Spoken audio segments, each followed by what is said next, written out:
edukacija ne samo u Europi nego i šire što se tiče indie udruženja i nezavisnih izdavača i po tome to je naša posebnost i specifičnost, a vjerujem da ste kroz ovih 5 godina već sasvim dobro upoznali što radimo i kako radimo. Ono što nam je uvijek u fokusu, to je dakle edukacija. Konferencije smo pokrenuli primarno zbog toga da educiramo naše članove i sve druge koje to interesira, dakle koji rade u glazbenoj industriji. Druga stvar je naravno povezivanje naše regije sa ostatkom Europe i svijeta, da na neki način uhvatimo taj priključak i dođemo do nivoa koje imaju ostala tržišta, razvijenija tržišta. Prije svega naravno pričamo na Digital Dayu smo o digitalnoj sferi.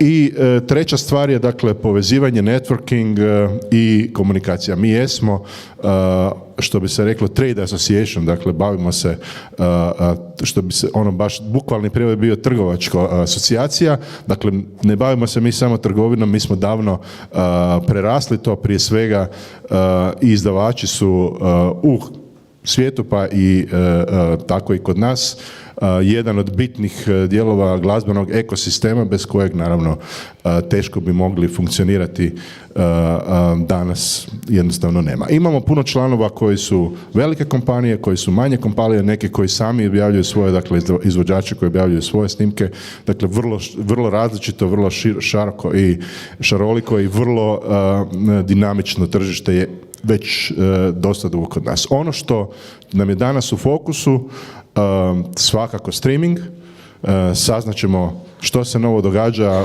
na polju streaminga. Svi ste upućeni u nove modele koje ili već provode ili apliciraju ili će planiraju uvesti Deezer i Spotify, vrlo kontroverzne, možda neke nejasne, vidjet ćemo u kojem smjeru će to otići, ali sasvim sigurno tema koja je, što bi se reklo, vruća u glazbenoj industriji.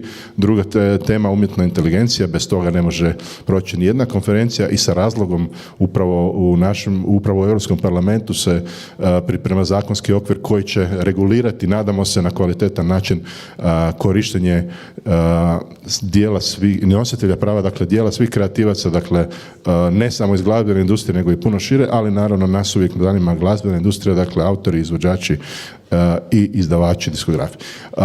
Biće tu kao i obično pokušavamo predstaviti nešto novo, ekskluzivna inovacija.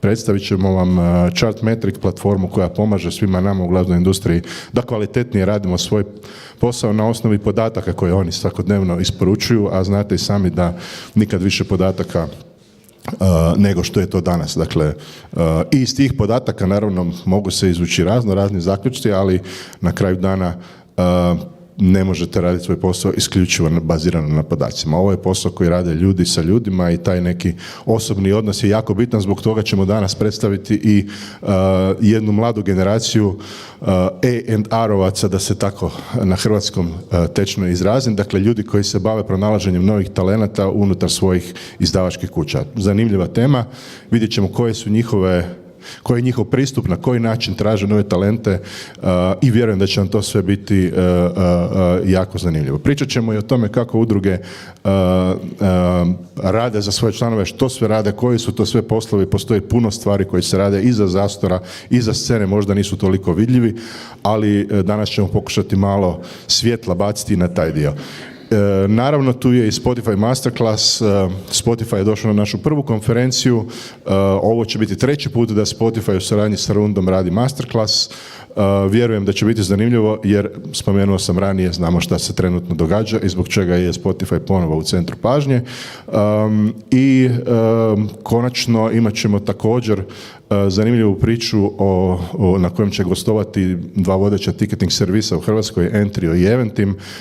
Tu smo htjeli malo drugačiji pristup od nekog fenomenološkog, da vidimo koji su to pravi podaci i koji su praktični savjeti kako promovirati, kako raditi koncerte, na koji način komunicirati i sa ticketing servisima, ali i sa publikom, što je jednako važno.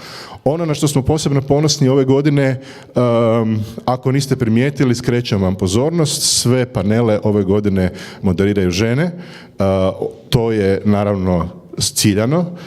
Htjeli smo naše kolegice staviti u prvi plan, neke od njih po prvi puta će moderirati panele i zato im dajte punu podršku. Ja sam siguran da će biti odlične i vjerujem da nas čeka jedan zanimljiv, interesantan dan. Vjerujem da ćete svi otići sa Runda Digital Day kao i obično inspirirani. To je ono što nam je jako bitno i u pauzama komunicirajte, pričajte jedni sa drugima, razmijenite kontakte, stvorite si neku novu mrežu jer sasvim sigurno ćete od toga imati koristi. Hvala vam još jednom što ste došli. Krećemo sa programom i sa našom prvom temom. Pozivam Maju Vidmar-Klarić iz HDU Zaprafa koja će voditi razgovor sa Helen Smith iz izvršnom direktoricom Impale oko dosta zanimljivih tema i onoga čime se Impala trenutno bavi, ali i tome što se događa upravo na svim ovim poljima koje sam ranije naveo. Eto ga.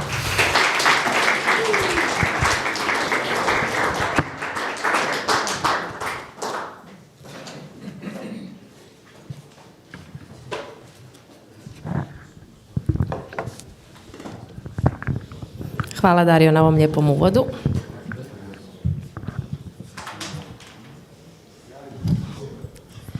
So we can start. Hello to everyone. First of all, I want to thank and congratulate our colleagues from Runda for organizing another Runda Digital Day and for the opportunity to discuss topics which is important for our music sector and for the music industry. I had the honor to open this conference and to speak with one of the most important women in the music independent sector, Helen Smith. So please welcome Helen and welcome to Zagreb. Hvala. Thank you very much. It's great to be here. I have learned the word Havala and people laugh every time I say it. So I don't know if it means I have a strange pronunciation or something, but Havala. Would you like in the beginning to say something about Runda? Yeah, it's great to be here. Runda is a fantastic example of an association in the independent sector, and we know it encourages collaboration on a regional level, not just in Europe, but elsewhere. And it's just fantastic to be here. Also, Dario mentioned AI. This is a really critical week in Europe generally for those AI discussions. So it's fantastic to be here as a symbol of regional collaboration. Yeah, thank you for coming. I would like to dedicate the beginning of this conversation to the DSM directive, which was adopted in 2019 and has enormous importance for the music sector. And without going into details, the main goal of the directive was to equalize the streaming service like Spotify, Deezer and Apple with those services where user uploads the content like YouTube, Facebook, TikTok, etc. So we know that the most European countries were late in implementation this directive. I think that Poland has to implement directive. What are the legislative solutions across Europe? Yeah, so I think for the music sector, there really are two main aspects to the directive. The first is Article 17, formerly known as Article 13, which deals with digital platforms, and that basically means that they have to get licenses like other music services. So it basically creates a level playing field between digital services and means that the music sector is able to negotiate proper licenses.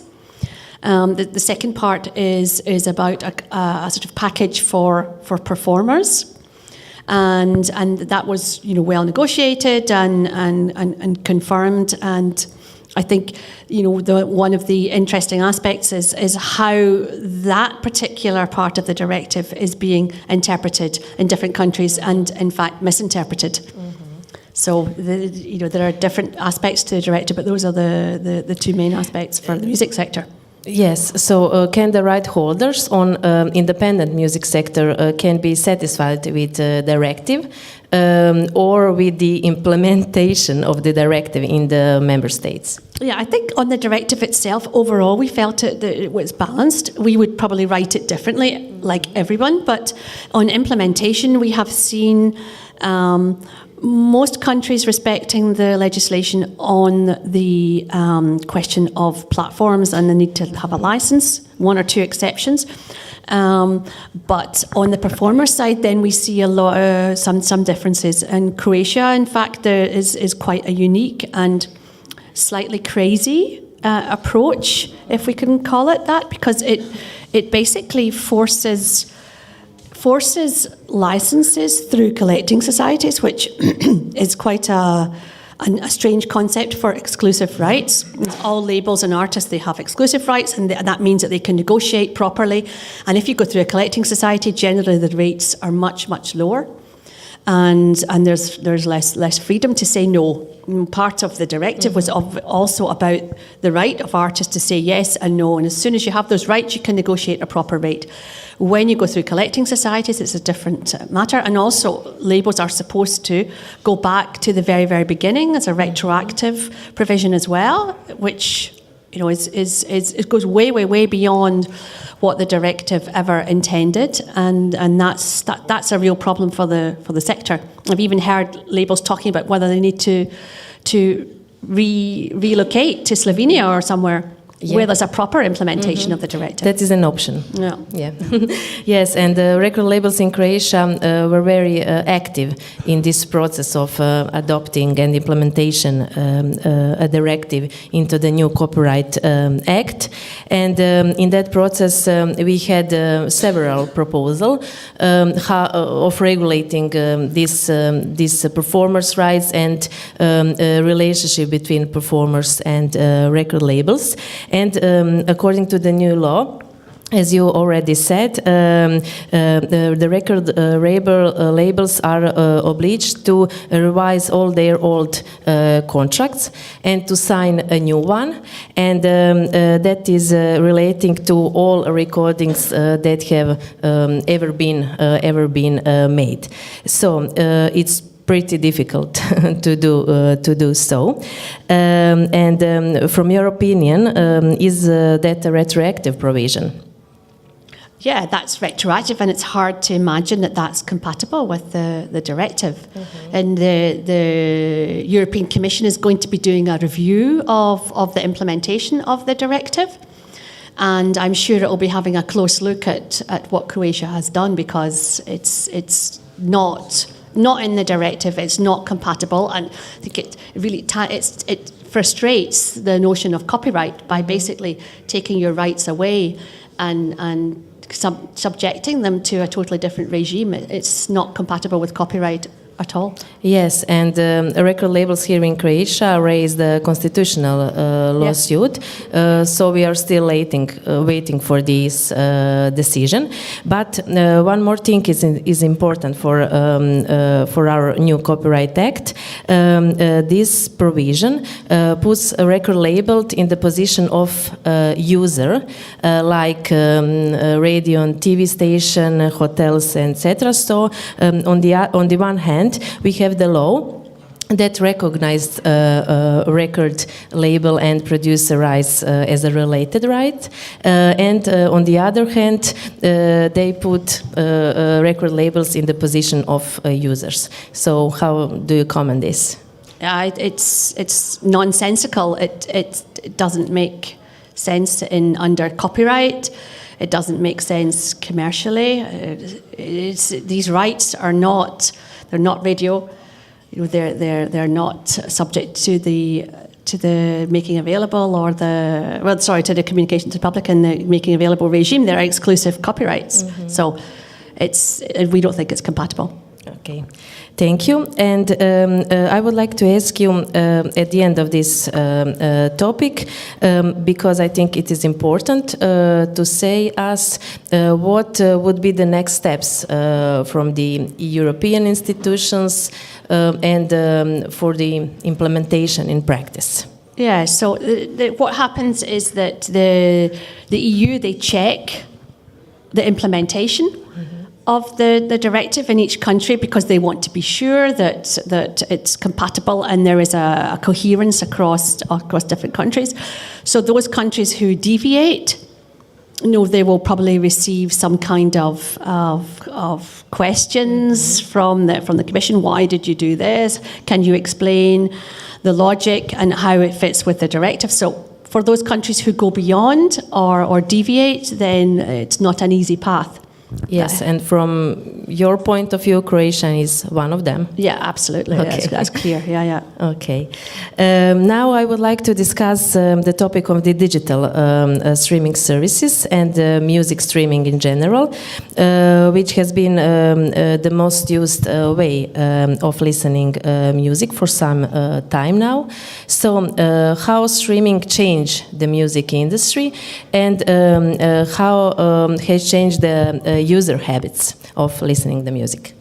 Yeah, sure. So streaming has, transformed the music sector. That's why the copyright directive was so important, because the whole digital market creates this unique multitude of relationships between fans and artists that we could never imagine. At the same time, artists and labels, they have to compete with so much more music because it's easier to make music, but it is much more difficult for artists to be noticed. So for a label, the job of being a label in the digital era is actually more difficult. You have to negotiate with much bigger players.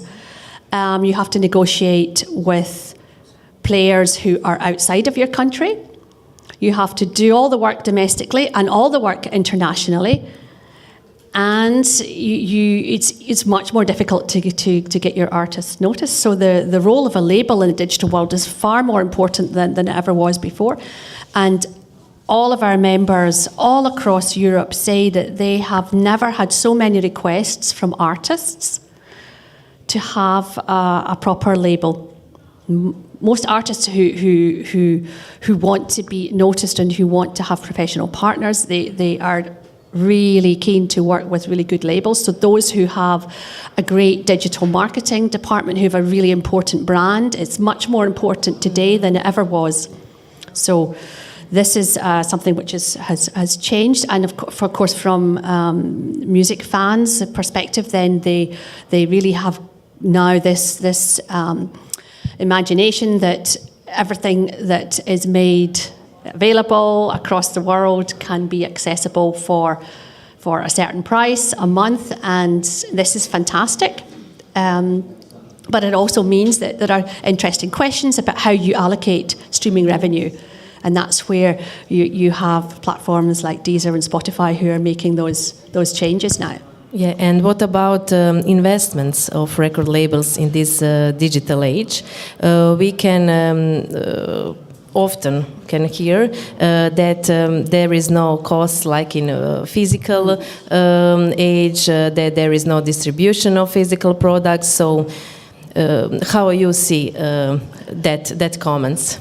Yeah, I think for the interesting aspect to that is that, first of all, it's a myth that the cost of doing business digitally have gone down.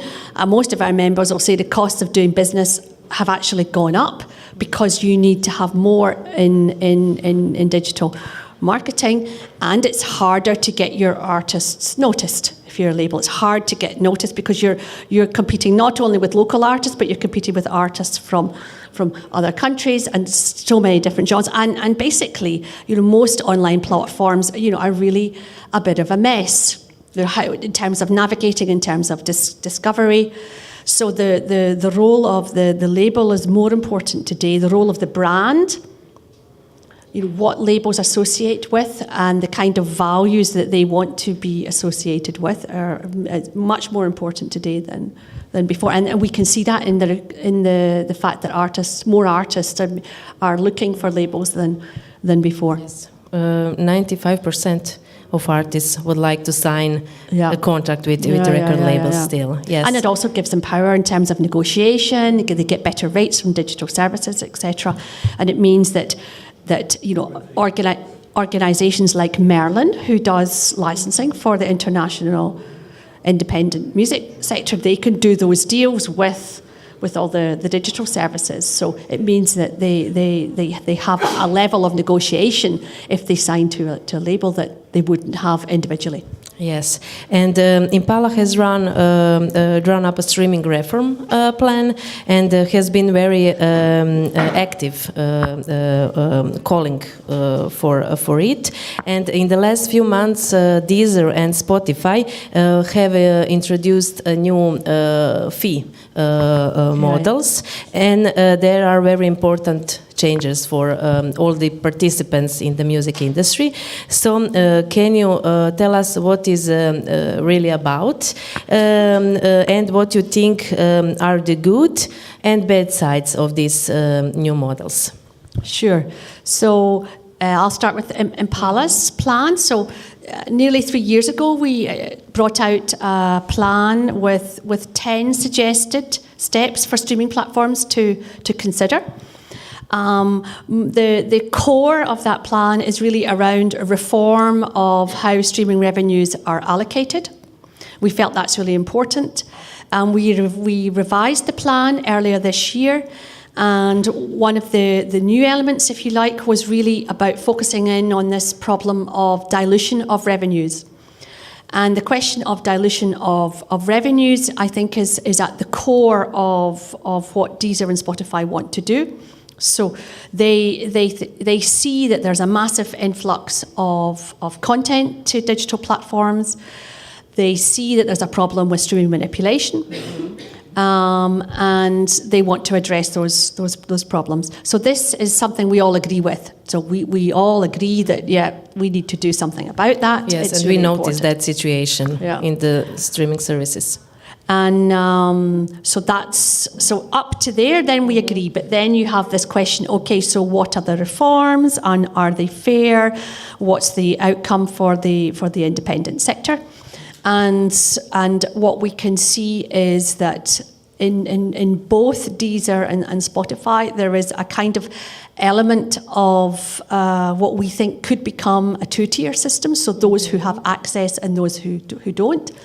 The main difference between Deezer and Spotify is that in the Deezer system, the question of access for success is really to a boost of royalty, whereas with Spotify, if you don't hit the threshold, then you're not monetized at all. And there are other differences. So in the detail, so Impala is concerned that although we agree with the principle of making reform, we are concerned that the unintended consequences would be particularly hard in the independent sector, particular genres, particular countries, etc. So yes, that would be my next question. How would it affect on this independent sector? And how our record labels in small countries with small repertoire, local repertoire, would affect that new streaming model? Well, I think if you have a threshold that's based on the number of streams, the smaller your market is, the more specialist your genre is. The younger you are, or if you're starting out, the harder it is to meet those thresholds. So the impact is going to be bigger. Yes, and Deezer model will apply only in France, and That's right. Spotify all around the world. Or? Yes. Yeah. So the Deezer model is like a kind of test in France, but everyone expects that will be rolled out too. And Spotify, the intention that they have is to roll it out immediately in across the world. Okay, so we will see in the coming periods how will affect. We had a big brainstorm with Runda and the other members of Impala last week at our board meeting, and we've put together a list of questions for Spotify. We already reacted on Deezer. We will be publishing those questions tomorrow for Spotify, and we have some suggestions in there about how reform can be achieved, how we can deal with the massive influx and abuse of what is an open system, but at the same time making sure that it doesn't create a negative effect for certain parts of the independent sector. That's really important. So we look forward to discussions with Spotify and others in the near future on how to make those reforms in a good way. Okay, thank you. We are nearing the end of our conversation, so I would like to touch on the most important topic now in the music industry, which is artificial intelligence.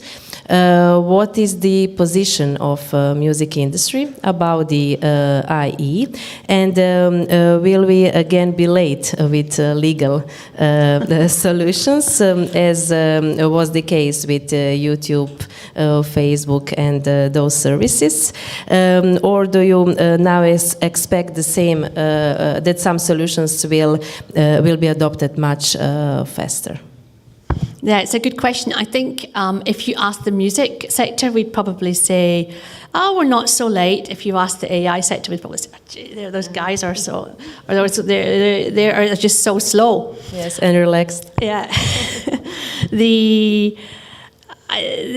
big thing that's going on in Europe, and it's actually this week, is of course the EU AI Act. And what the music sector wants, and other creative sectors, is a framework whereby there's proper transparency and record-keeping obligations. So tomorrow there's a meeting with the member states, and we hope that there will be a resolution around compromise language that will do its job. And the aim of that is to create a framework which is strong, which means that copyright is preserved. And not only that, but it actually creates a system whereby the music sector can actually enter into collaborative relationships with AI companies, because that's obviously really important to have a commercial vision on AI, to be able to negotiate licensing agreements and to really embrace everything that AI can do in the music sector and beyond. And for that, it's really important to have the framework. So that's why this week is crucial in Brussels. Yes, and the transparency is the most important thing is this in this AI Act. Yeah, absolutely. Yes. Absolutely. Okay. That's how we will make the system function. Okay, now it's time for your question. So, thank you, Helen, for now. Hvala. Izvoli, Valentina.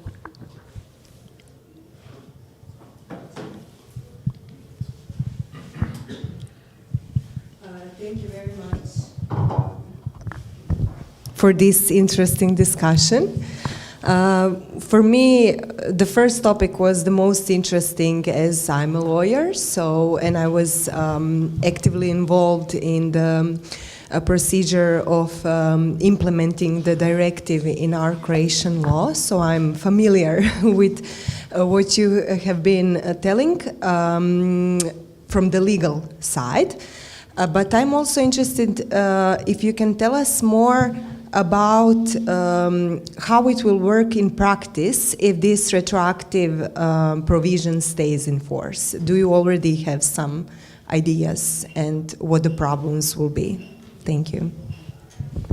I think one of the immediate problems will be a loss in revenue if it goes through.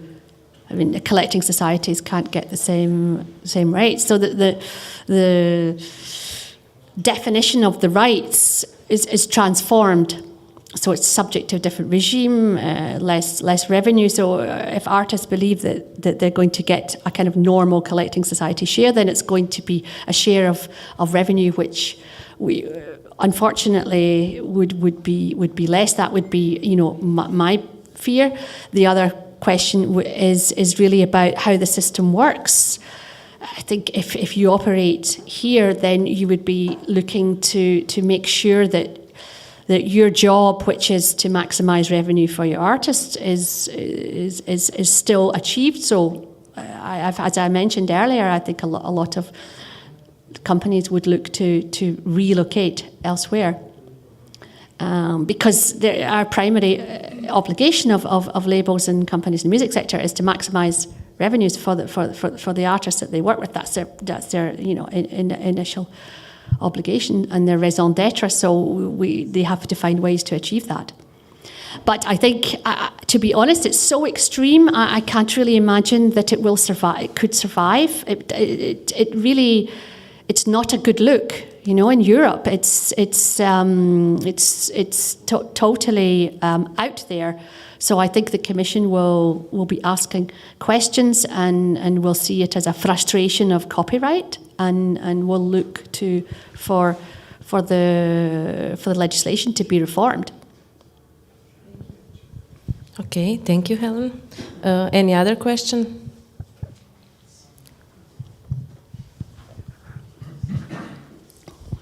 There's maybe a subject that you haven't touched, but it can be also important for not just globally, but also regionally. We have several examples of, let's say, competition. We got major companies buying distribution services. We got them going into media. We got what is the real threat here for the indie sector, and especially in markets that, as this, they are still developing and growing. So we have similar situations here with some media companies going into record labels, going into course and promoting, but how can indie sector fight this, and how can it, you know, try to survive within this, you know, because it's hard to fight the conglomerates and the global companies especially. Yeah, this is a question that comes up in every single territory, and what we're seeing now is a kind of renewed energy in those acquisitions. It's cyclical. But the notion of creeping acquisitions and creeping control is something that Impala has been working on for a long time, and we explain it to the EU. We explain it also to national regulators. I would say that the first thing to do is to get in touch with national competition authorities and say, look, this is happening. This is the effect. I think what we can see now is a kind of evolution of the market where decisions are taken that they don't have control over, and it's done in a very kind of clever way. And that if a regulator wants to be seen to have some kind of influence in their territory, then they should take an interest. They can ask questions, try to find out what's going on. Even that kind of pushback has an impact, because if companies have to go through a competition investigation, it adds time, it adds cost. There are always there's always a risk, and any kind of detailed investigation means you've got to hand over information. Most companies don't like to hand over information. So I would say activate the national regulators. It's something that we already agreed at Impala last week that we're going to do at a European level. And then, you know, the European regulators and the national regulators, they do talk to each other. So, you know, there's a way that we can activate a kind of general alert on what's going on in the music sector. Thank you. Helen, you're here in Zagreb. You're based in Brussels, representing 32 territories. How can these members like Runda help the mission of Impala, European-wise, hence into Brussels? Yeah, sure. I mentioned earlier the question of regional collaboration. I mean, we can see that it's a great example of what Runda does, feeding back into Impala, feeding back into WIN, which is the worldwide network, about what you can achieve when you work together. In terms of Impala's work, I think it's really important to be able to hear all the different voices, and what Runda does is basically bring that in a really effective way. And last week we had this board meeting, and Dario is now chair of Impala. Network development is a fundamental priority. Last week Dario had to chair a session on how do we react to what's happening with Spotify. So it's really it's a great achievement for Runda to be in that position, to be able to have such a key role in what Impala does and the opinions that we come out with. So it's fantastic, and that's credit to all the work that Runda has done, and to the founders of the organisation. So, Havala. Molim. Okay. Any other question? Okay, thank you now. Dear Helen, our time is up. So I thank you for the useful conversation and information that you deal with us. Okay, Michelle. thank you. Thank Thanks, you. Havala.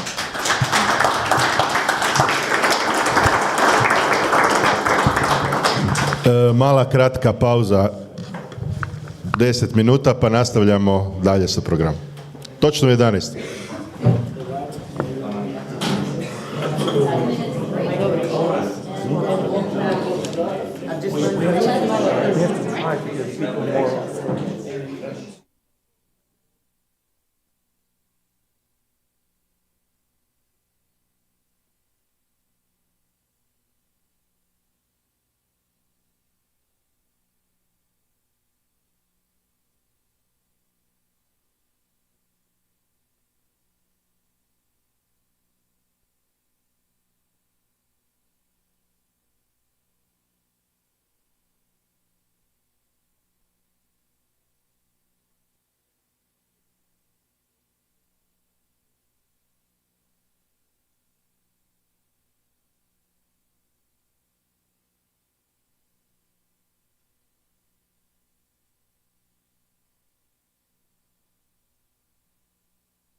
Ok. Ko još nije ušao, neka uđe. Idemo dalje sa programom. Ja ću sad najaviti na engleskom da nas naš gost razumije. It's a great honor to greet here at Runda Digital Day Dr. Martin Clancy. He traveled a long way to come here. It wasn't easy. It wasn't easy. He can tell you all about it later.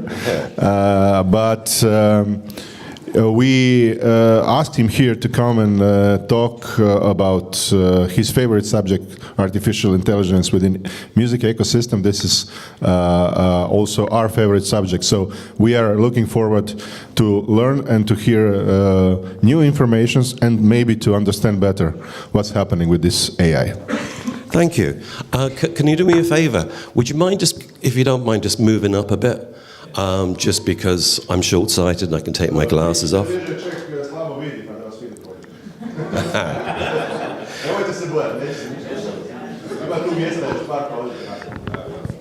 Okay, you don't have to. All right, so here's the thing.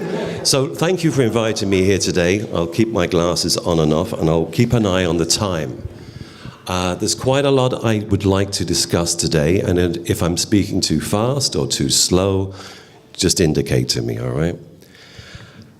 So let's get started. So this idea of navigating the music AI ecosystem, first of all, what is that? So what I'm going to do is explain to you my story about how I've approached it and show you some methodologies that have helped me figure this out and that may be of use to you going forward. I'll switch between notes to keep me on time, but I prefer just to talk randomly. So let me begin with a few thoughts. So today we reflect on the complex entanglements of music and artificial intelligence. Entanglements is an important word. And I can see from the earlier conversations that this is a subject that's of increasing importance to all of us, and I believe that it's going to stay that way, at least for the foreseeable future, at least for the next 18 months. There's a general sense that we may be at a truly historical moment, and sometimes that seems like really a strange idea to believe that that's possible. Personally, I think it is true. Certainly for music, I believe that we're in an important position because we do have an opportunity where with these new technologies where we can fundamentally change a number of the inherent problems that exist. I won't talk about those problems. I think we all know what they are. So if we look at the last 14 months, it's very useful for us. That's why I have a year in generative AI on the board. In this 18 or 14 months, what we've seen is AI has become an everyday, everywhere experience. And by AI today, I will use it. I'm talking about generative AI. One of the big changes that has occurred with generative AI is that this traditional time lag between innovation and societal adoption has shrunk. And for music technologies, this is fundamental. If we all know about, for instance, a number of how new art forms were created by repurposing music technology in the past, that also required time. If you think about how long it took for the 808 drum machine to go from being, discontinued, which was 18 months, to become one of the principal sources of new forms of music. Historically, we could do the same thing with the saxophone, the turntable. And if we think about AI tools as being musical instruments, this time lag is changing. So these new technologies are more important. Their promoters offer us a range of opportunities for artists and right holders, but let's not be naive. In the past year, what we've seen is legal and ethical questions coming straight into the mainstream. And these aren't abstract debates, because these have weekly implications, and it's changing weekly. For instance, I gave a keynote a month ago, and I spent most of the weekend providing new information. And this is what I do, and I'm finding it hard to keep up. So let's have a look. A lot of what I speak about today will not be too positive, but there is hope, and I'll try and get to that somewhere as we go along, okay? So first of all, a little bit about me, just so because everything's about bias and perspectives. I wear 3 hats. I work at do three things. I'm a musician. I've worked for about 40 years in music. I work as an industry manager. I do about 60 to 70 shows a year. And more recently, I've become an academic researcher based in Trinity College. My general thing is that I build bridges between academia, enterprise, and stakeholders. I regard music stakeholders as being anybody who passionately cares about music and it matters to them. My work is fueled by the idea of that we need real-world interventions. And so I look to build innovative tools that I believe should be built around ethical frameworks. And I'll look at that in some detail as we go. And we have to look at what this peculiar word, ethics, means. Certainly in music, it's an unusual word. At the heart of my research and motivation is the future of work, all right? And this is informed by my experience and my work. So here's my life in 1 minute. Okay, there's a list of the jobs that I've had, and when I think about the future of music, I think about the way that I have been able to work for 40 years, sometimes with a lot of success, but I've always been able to work in music. So, in the 1980s, I was part of a 7-piece band called Intuanua. I left school when I was 15, I played a synthesizer with a bunch of folk instruments. We got signed to a couple of major labels, Turn the World. I worked with some top-notch producers. As is natural with a 7-piece band, perhaps we self-imploded, which taught me a lot about music law and intellectual property the hard way. Fast forward to the 90s, I became an accidental artist manager, leveraging the possibilities of what was then, or now called Web 1 techniques, where we developed a database of 10,000 fans. I scored US record deals for some of the artists, and maybe created financial independence for those artists. At that time, it was possible for me to make sure that they could buy houses. By the early 2000s, I was burnt out, took a break, but music pulled me back in, and by 2010, I became an Ableton certified trainer. Ableton is a piece of music technology that you may or may not be familiar with, but it's at the heart of my understanding of what's occurring. And I accidentally had a bunch of disco hits in the Billboard charts in America in my mid-40s. Life is strange. Then the research bug, and this is sadly, yeah, I agree with you, right? The research bug bit me. And I went back to school in 2015 and ended up doing a PhD about what was a thought experiment. And that thought experiment was the following. It was, what would it be like if this was the case, if machines could make music that sounded like humans? It seemed like a stupid question. In fact, that's what my supervisors told me at the time. But I argued that it was of interest. I have a question for you to consider today, which is slightly different, but I'll just make reference to this book. These were very kind people who I interviewed during my research, and I asked them the question, which was, hey, what do you think if machines could make music like this? This is a part of an approach that I believe that we need, which is what we call transdisciplinary, and that word means a mixture of enterprise with academia, with musicians, with practitioners, just everybody basically working together. That's a bunch of the areas that I think are important. These people referred to them. And I ended up writing the chapters on law, ethics, and philosophy simply because the people I asked weren't available. So when it comes to how do we approach this, the question I have for you today is to ask this question, which is for next year, but that's not so long ago. Now that machines are capable of generating music that's indistinguishable made from humans, how, if at all, should we respond? And whether or not we think that that is a real question or an unreal question, it's certainly one that we should enter into. And also we can have some fun looking at this. And if we think that it's possible, then we can shape this future. So a little bit about my mythology. This is how I work. Who's doing what? Is it legal? Do we care? And if we care, what do we do about it? All right? So I'll take you through these 4 stages, and this is how effectively I work. And I think it's still useful. So if we look at the first stage of what's happening, you're familiar with this, I'm sure. This is the last 12 months of what has occurred basically since September 2022. These transformer systems, large language models, foundation models, those words are interchangeable, have occurred. And now they're everywhere with us. I won't get into talking about this. I think we're familiar with it. We'll have a Q&A at the end. Here's an example, for instance, with my students last week. I was getting them to write some music to composition. So I showed them DALL-E 2, and I asked for a prompt to occur. We generated that in the class. It took absolutely no time, but this is the one that I found interesting. So this picture, for instance, if I just get it to play, was using Runway. So I took this picture, put it into this, and it made this work. Oh no, forget that one. Hang on, if I just get this to work, will it play this? You can see this image here. It took absolutely no effort, and I was astonished. Let's move along for a second. If I have time, I'll show you this later, but I'll share these slides. This is a fan fiction made by a fan of Star Wars. Have you seen this? No. Yeah, well, let's have a watch it for a second here. Do we have sound? Is that playing? Can you hear it?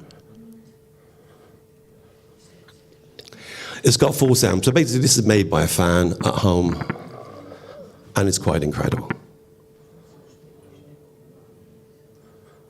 And if you hear the sound, it helps.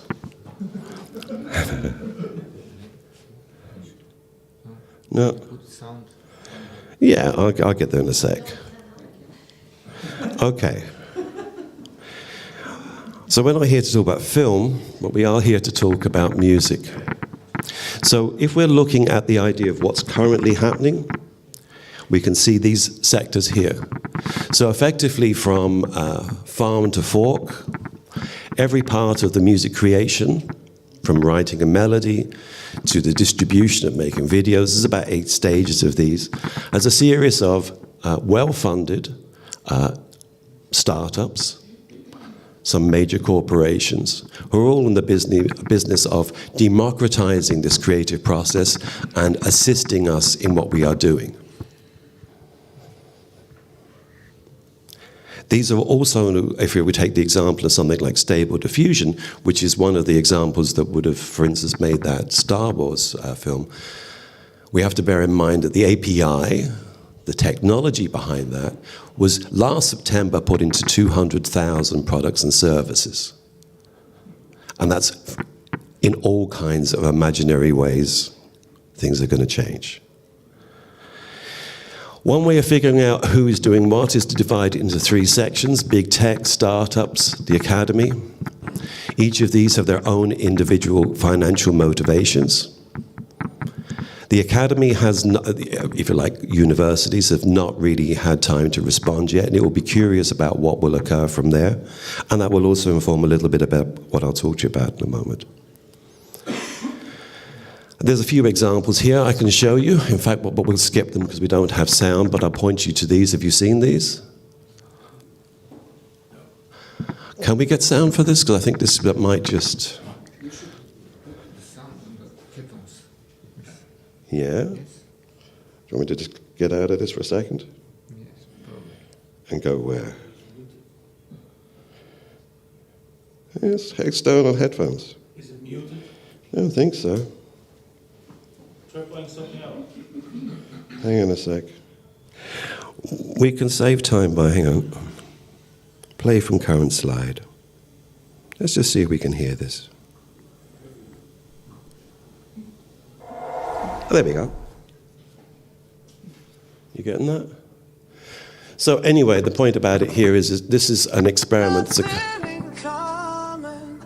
I know that I'm what you've been wanting for so long now.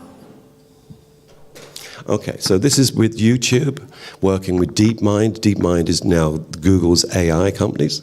It's an experiment in licensed voice cloning. Let's try T-Pain for a second.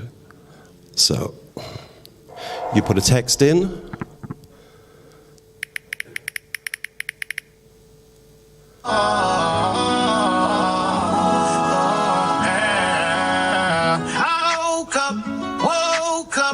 I woke up in a sunshine state.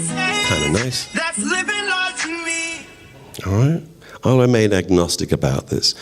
The point about this is that back in April, Ghostwriter, you might be familiar with, who's the chap who did the fake Drake and was like, you know, seen as one of the great big bandits in the music industry.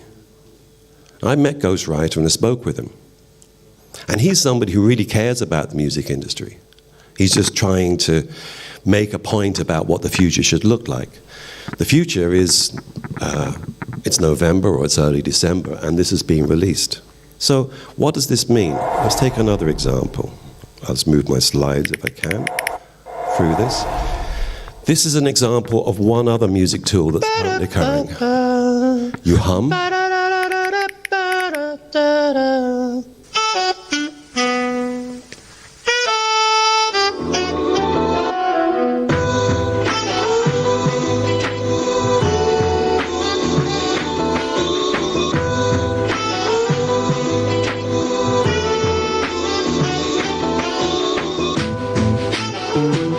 All of which is generated from hums. Does that make sense? All of which is legal and using the smartest minds in AI. Now, I've lost count of my time because I've reset this.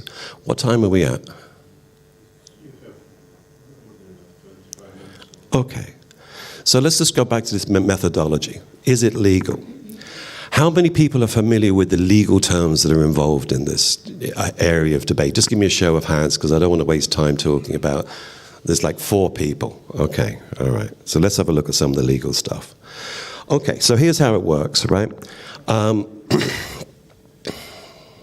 Okay, the music industry is based on copyright. There's 4 ways that that's mainly expressed. Nearly all the jobs are based in that. You can write a song, you record the song, you play that song live, and if you're lucky enough, you'll sell a T-shirt. Okay, that's publishing, publishing, recording, live performance, and merchandise. That's based in the 20th century. That's how nearly all of our jobs work. One thing that holds copyright at the foundation of copyright, good definition of copyright, is the right to make copies. Okay? Not particularly complicated. Even though on a worldwide basis copyright changes, there is one fundamental that holds all of it together. And that is that it has to be made by a human. And that might sound self-evident, but animals, machines, are becoming increasingly prevalent, and tests are being put forward to this. Copyright law, and I'll skip all the parts about explaining its historical basis just for time, but is based on things like personality theory, incentive theory, that it's a reward for the creative work that you do. And it also has an idea of the common good, and in the basis of all this is what the common good is. So if we now look at a couple of real world case studies of when generative AI steps in, it's quite interesting. So the pictures over here on the right-hand side are from last September. This was an artist called Greg Rutkowski, who is Polish. The pictures at the bottom are his original work, and the ones above are AI generated. And last September, Greg became the world's most prompted artist. In September, he had 93,000 prompts. He asked himself, what would the future look like for him when his work was freely available for everybody to make that? These same questions then were raised by Drake when the fake Drake was doing his Drake thing. And he said, like, this is the final straw.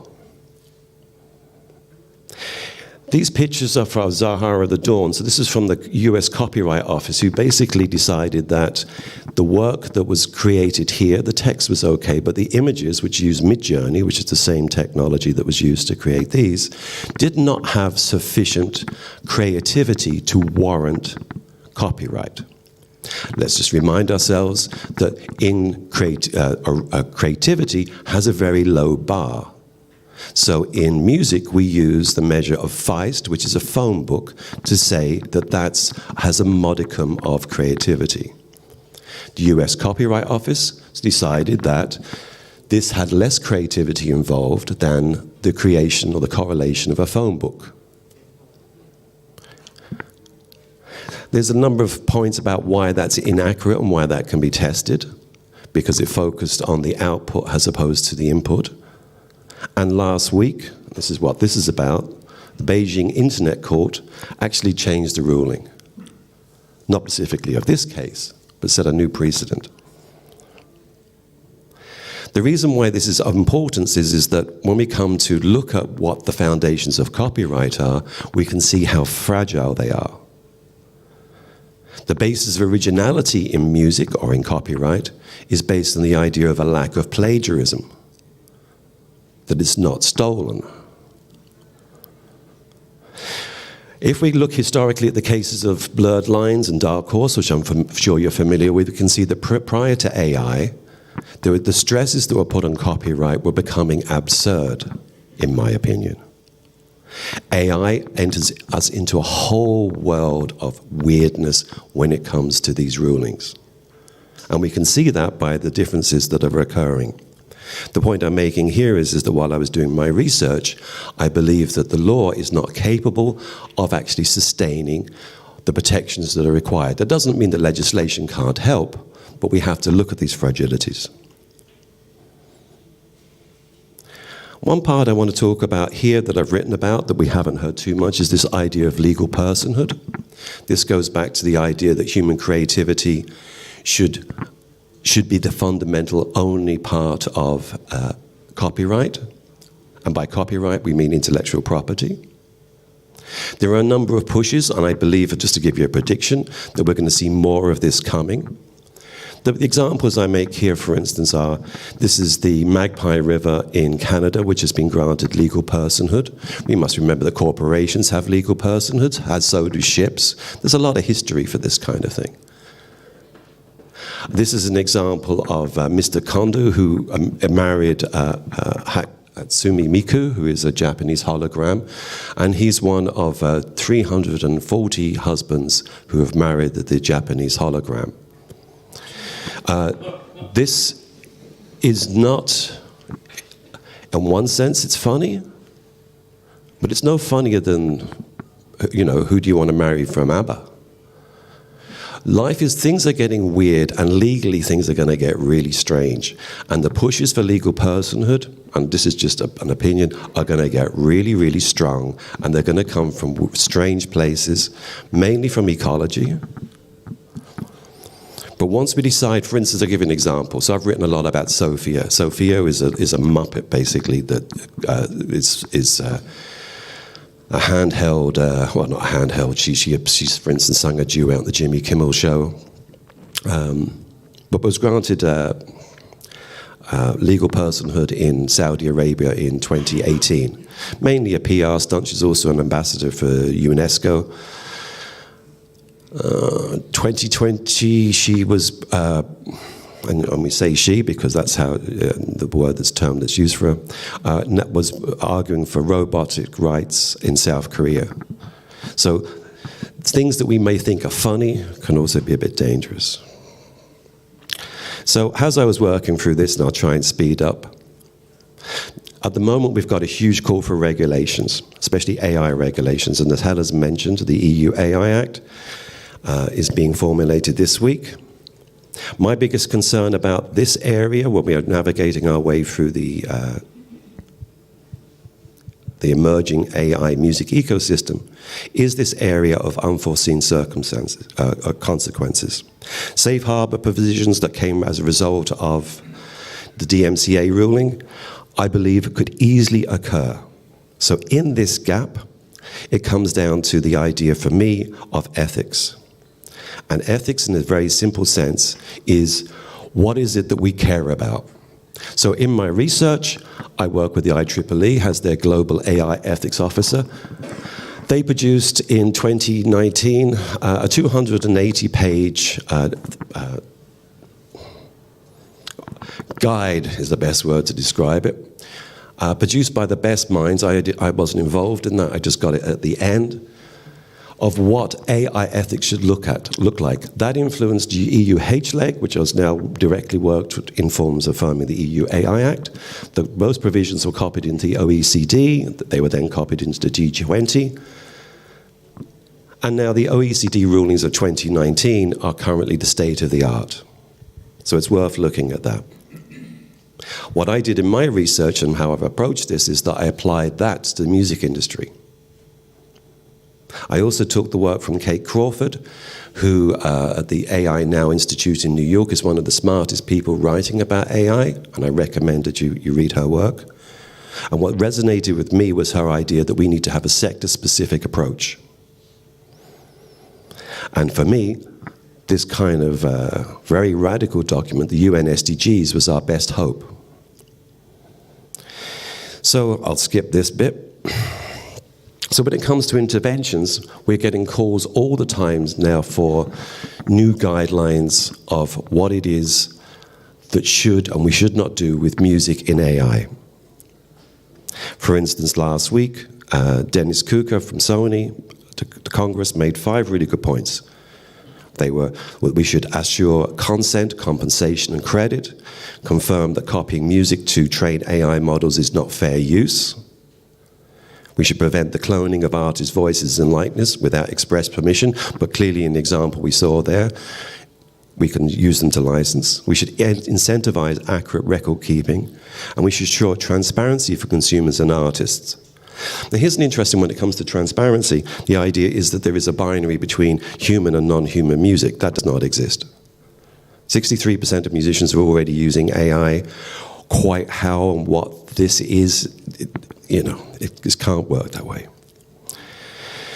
I won't play you this, but I recommend you see a bit. In fact, I'll play you a little bit of this for a second, and then I'll get us towards the end. This is Stephen Fry reading Nick Cave's letter. It's fast-tracking the commodification of the human spirit by mechanizing the imagination. It renders our participation in the act of creation as valueless and unnecessary. That songwriter you were talking to, Leon, who is using ChatGPT to write his lyrics because it is faster and easier, is participating in the erosion of the world's soul and the spirit of humanity itself. And to put it politely, should fucking desist if he wants to continue calling himself a songwriter. So that was Nick Cave's quite a passionate sense of what's right and wrong here. So artists are divided, but it was also interesting last week, another mature white male artist, Peter Gabriel, spoke about the idea that he could foresee in the near future that an AI version of him would be able to write better songs than he was able to do. And that's something we have to consider, not with fear, but as a very real question. For instance, we've seen fans of Paul McCartney have been replacing Paul McCartney's voice on his later recordings with the sound of Paul McCartney from his earlier recordings. So, what do we do?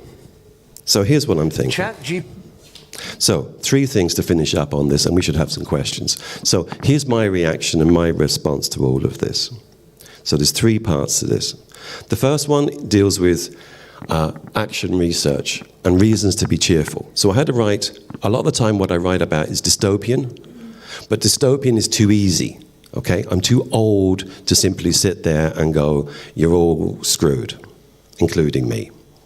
So while I was doing my research, I tried to figure out a way to, how could we approach this? How could we use this situation that we would find ourselves? Remember, it was a thought experiment, now it's slightly different.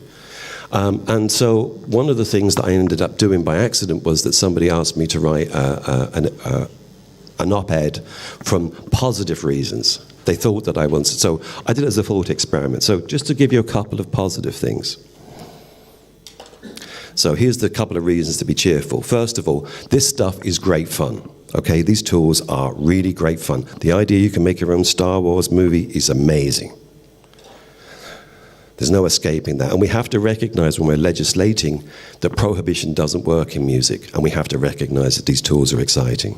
The second thing is they're cost effective. Again, think of a Star Wars movie. You can make that at home. It's mad. Personally, I like the fact at the moment it sounds a bit crap. All right? It will get better, but at the moment it has a charm that it doesn't sound that good. Fourth, high-level discussions. We are able to have conversations now that literally 3 years ago we couldn't have.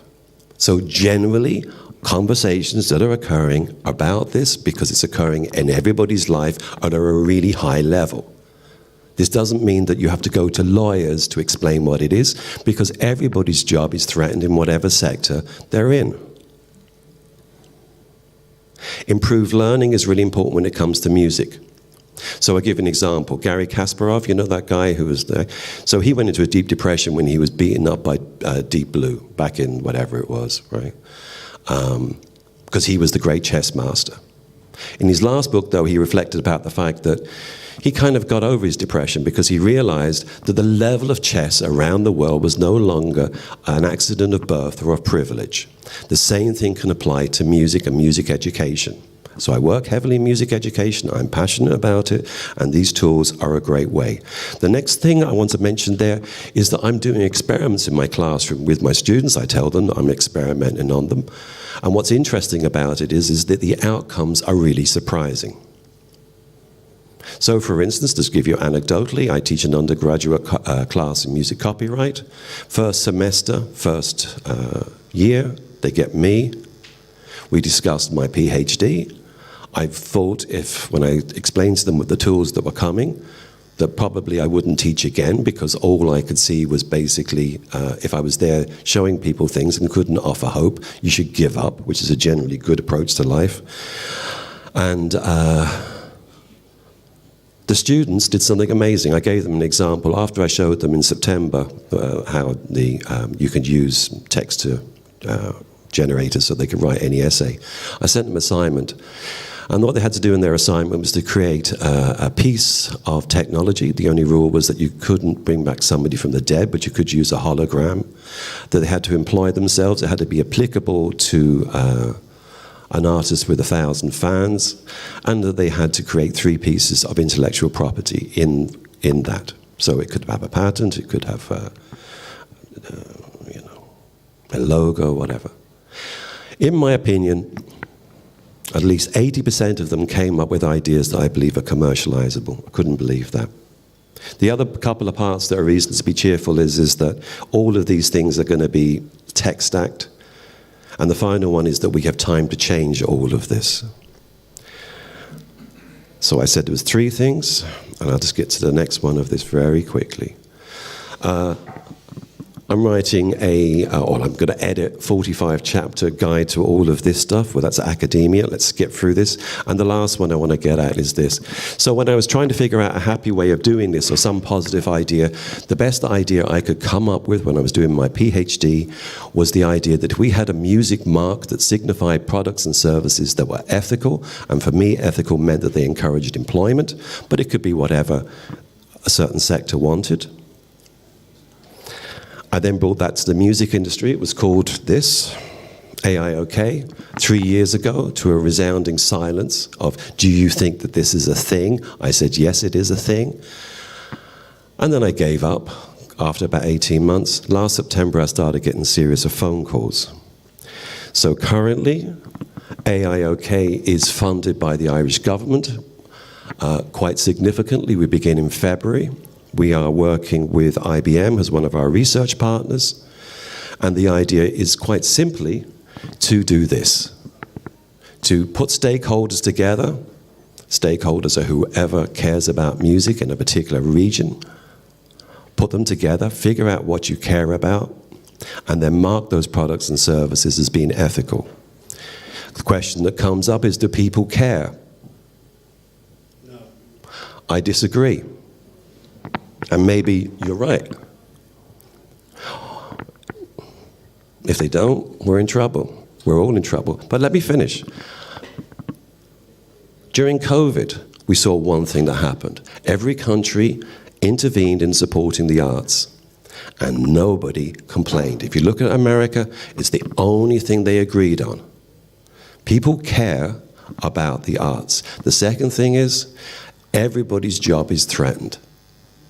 Everybody's scared. And that's the one difference that I believe can make a chance here. Thankfully, I'm not alone. The idea here is that this is what it's modeled on. I can do this in more detail, but it's pretty boring, but it's modeled on DDEX. So DDEX is a non-for-profit. The AIOK technology surrounds that. I'm working with David Hughes, who's helped form DDEX. He was CTO at RIAA for many years. And I just want to tell you, this is the network of people who have helped me support with letters. We're currently at advanced stages in the UK, in Sweden, in France. But like you, actually, this may not work. I tend to agree. I want to finish with one quick thing, and that's the future. So, coming along the line, this is where we're going. 2024, we've got 40 elections happening. This is going to be a kind of season of deep fakes. We're going to see the weirdest crap imaginable everywhere. ChatGPT or GPT-5 tests this month will probably be released by the best rumors in June of next year. This is going to be quite astonishing. We've got the movements coming from Apple and Meta into whatever version of mixed reality. And if we go back to that slide about legal personhood, things are going to get very, very, very strange. We're also entering into a post-prompt world. So anybody who's telling you about prompt engineering as being a future career, it may be for about 3 months. I've got some other material I could show you, but for time I'll move along. GPT-6 is working its way already.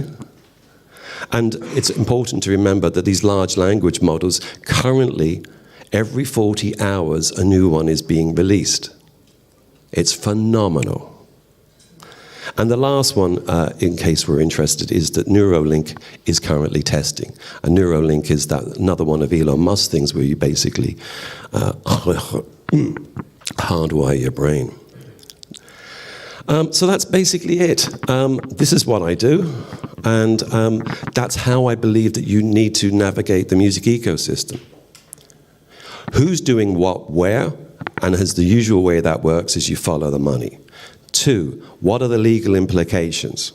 3, ethics means do you care? And 4, if you do care, what are you going to do about it? I'm excited about the future, and thank you for letting me talk today.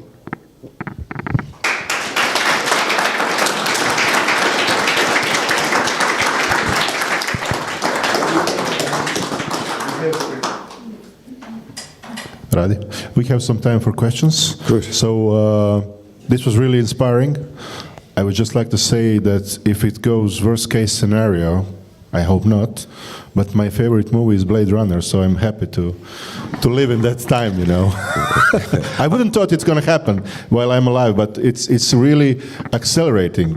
Yeah. That's the main point. I know that you tried to say this at the beginning. It's accelerating. So we probably don't realize how fast this goes and how little time we have to find the right way to use this new intelligence. And I think it's really important we speak about time because this does affect legislation.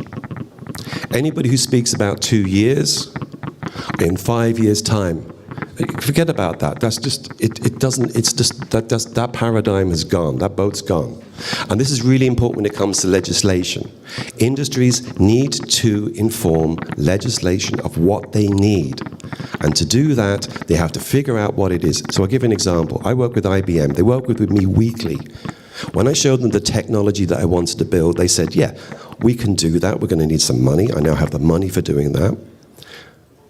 But they told me the hardest part was actually to get people to agree, to reach consensus.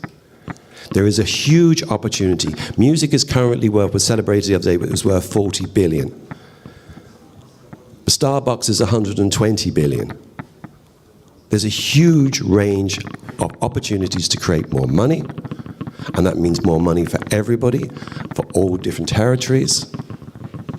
But we have to seize that, and we have to communicate that to the music technology companies, and that needs to be done in a smart, fast, and swift way. So, questions? Anybody? Raise a hand and be brave.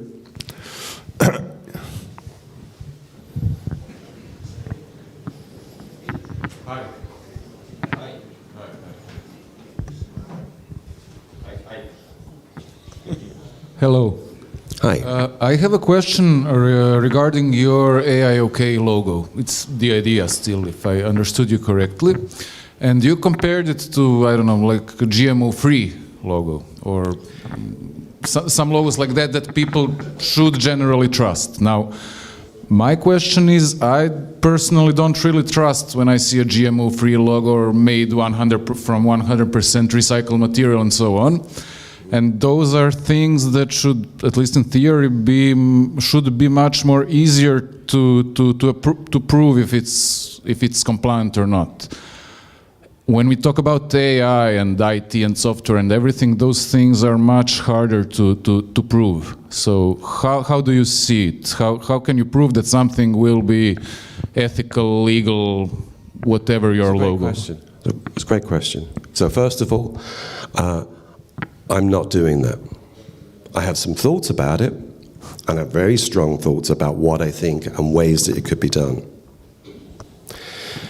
But that's not my job. My job is to try and get people into a room, get somebody who has enough experience, which is David Hughes, to put up with that, because I couldn't put up with that stuff. Come to a conclusion about what it is that people care about, and then mark it. Also be aware that you're going to get stuff wrong, that you might think transparency is important, so what will that look like? But then if you get it wrong, change it like 3 months later. The reason of those logos came because when I spoke to UK Music, for instance, and I was trying to explain AI OK, they went, it's like Red Tractor. I didn't know what Red Tractor was, something to do with eggs, right? But I was going, great. If that makes sense to you, that's something that you make, like, if eggs, great, yeah, this is eggs. The idea of having meaning as something that you can trust. So I'll give you an example. And to your question, and this is the big one, for instance, I believed if there was 2 DSPs, they were paying exactly the same money regardless of all these artist royalty tiers and stuff like that. But you've got 2 companies, for instance, that are identical, same price point. If one of those was ethically aligned and supported by stakeholders to say, yeah, this charter of things, this is what we mean, that a certain amount of the public would actually go there and purchase. Maybe I'm wrong. But it's at least the one thing about this is that it's hopeful. It gives us an ability, because the one thing I believe I'm experiencing, but I see pretty much everywhere, is all of this stuff, it seems that it's happening to us, and that we are lost. Regardless of our nationality, regardless of where we work, it feels overwhelming, we don't know what to do. And this is my best attempt at coming up with something that works. But to your question, yeah, I don't know. But if you were a stakeholder and you're at a table, that would be your job. Does that make sense? Thank you. Ruth? Hey. First of all, your presentation was absolutely incredible. It was really mind-blowing, everything that you said. I have one comment and one question. Yeah. The comment is, probably the only thing I don't agree with you on is that the global music support, global art support that you mentioned that happened throughout COVID, I think it only happened in sort of Western privileged societies. In my experience, even in our region, we had a very massive backlash when it came to supporting, especially musicians who didn't have work for 6 months, not being able to perform. There wasn't a single methodology in which they could get any sort of funding or support. And the general public backlash was incredible. And I've seen this in other, I'd say, underprivileged societies, also in Asia, where I think you can argue that there isn't like sort of a global standard of, you know, everyone supporting the artists and the arts in general. My question to you is, what do you think would be sort of the process of copyright legislation in terms of holograms? Because that is a technology that it's developing massively, and if you have, for example, Mozart, you know, something that is you know, incredibly old and not under sort of any form, right? And you have the hologram of Mozart playing, like pressing a button and playing in your house. This is, I'm asking you this because this is sort of a gateway in how all of this could go in a certain direction? 2 points. First one, I was conscious of the fact that I hadn't actually checked what the reaction had been in Croatia. The good news, though, is that there's a chart of 200 countries, which isn't purely Western, that shows interventions. Now, what was interesting about that was that those range of interventions, like loads of imaginative things occurred. So I kind of disagree with you about it being a Western specific thing, but even if it was a Western thing, it's just the fact that anybody cared was surprising. And there's hope in that. In terms of holograms, I couldn't tell you. I mean, I have some thoughts about it, but one of the things I'm very careful about when it comes to this ethical area is I can present ways that you could approach this to consider what are the concerns, as opposed to what I specifically would think of. But let's give an example of that. So when it comes to holograms, first thing we've got to look at is that effectively you've got an image that's in the public domain. So it's being recreated. If that's recreated by a human or a human company, then arguably that could actually be quite okay. You know, I mean, it's like if it's just another musical tool that's being used.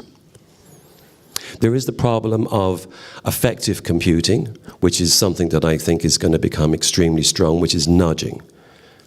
So when we look at, for instance, predictive text, one of the things I was going to show you, and I've skipped a lot of the examples, but I'll leave these slides or the videos. I suggest you watch them because some of them are really interesting.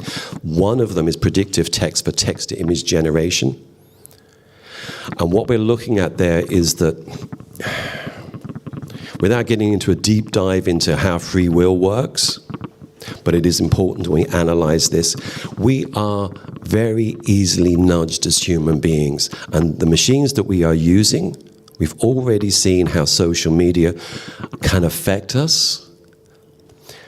The new technologies could easily herd us into places that we don't want that to happen.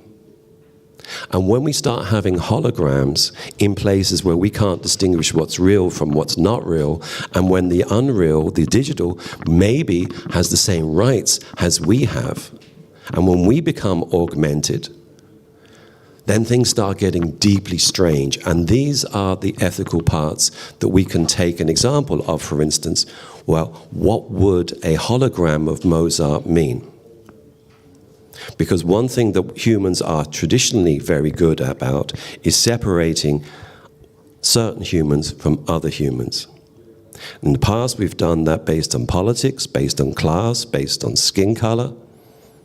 But soon we'll be doing that based on intelligence. And that's a frightening prospect. And this is one of the reasons why ethics and this kind of sector-specific way of looking at it is important. Because in figuring out the question that you've asked, where do we stand on a hologram of Mozart? What does that mean? Well, you know, we have an opportunity to speak to other areas to consider these matters. And if we think that this is the stuff of sci-fi, we're kind of pretty much already there. In fact, we're there where we can actually live in, I'd say, realistically rendering stuff. By the looks of things, we're probably talking about 18 months when we can exist in that world.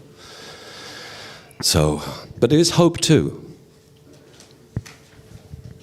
Okay, thank you. We got Helen and then Pavle. This is turning out to be an Impala board.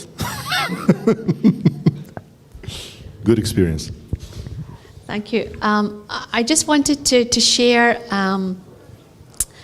that I was at a Google event in May, and of course AI was the big feature. Every single discussion that was organized was around that, and what surprised me was this battle within that community to wear the ethics crown, to be responsible. And I thought that was another example of hope, that the AI companies, they want to be the best, they want to be the most ethical, because I think they see that is also, means that they are they are the best, but also that they want to collaborate with the relevant sectors. And so I actually came out of that meeting feeling much more optimistic than I did before, because I could really see that the reality on the ground within the AI economy, if you like, is that, you know, there's as much competition in there to collaborate and to be the best and to be the most ethical as we can imagine there is competition to break the next artist or create the next genre of music. So for me, that was really interesting. And what we have seen in the music sector recently, you know, are all sorts of interesting deals. You know, collaborations with the majors and AI companies. You know, YouTube sending information about their collaborations, Warner doing a deal. And I think what's important for the independent sector is for us to be able to be in a position to grab those licensing opportunities, to just simply experiment and see where that goes. I think that's something that I wanted to share. That for us, we had a Pala and Daria was there too. We had this brainstorming on AI and maximising commercial opportunities was the top priority. Yeah, it's actually true, because we're only speaking about generative AI. For instance, Walter and Music did an analysis of what it was that people wanted from AI. And one of the things, which goes back to the point you made earlier when you're talking about that people were looking to labels, is that artists are spending so much of their time having to do marketing and promotion that a lot of the tools can be used to actually get them back to be creative. So there is, absolutely, I completely agree with you about this. I'm just a little bit worried about the term ethics could become very, peace is good, war is bad. Yeah. You mean ethic washing? Yeah. Whereas if it's sector specific and you actually go, this is what we need, these are the kind of tools we'd like you to design, that can then a very informed conversation can occur, and a very positive one. Okay, I hope this is the quick one, but in your future slide, what future will look like slide that you have at the end, what do you mean by post-prompt world? Oh, post-prompt world is the idea that it's kind of, it's like this. I'll just show you. I also got an AI to write a song basically about Zagreb, but we'll skip that. I will send it to you. It's a country song. It's not bad. I had some good fun. I spent way too long working on it. That's this song. And Sumo is perhaps the most interesting text-to-music generator at the moment. It was to do with... Can you play? Yeah, okay. Okay. Packing up a suitcase and my guitar, heading out south where the whiskey bars are. Gonna catch a flight, feeling free as a bird. Zagreb, here I come, gonna live my own world. Driving through the countryside, the sun shining bright. Going to Zagreb, gonna have a good time. Singing my song, gonna make it all mine. Zagreb, oh Zagreb, you're calling me near. Okay, enough of that. The thing is, I did spend a lot of time working on that. This is great.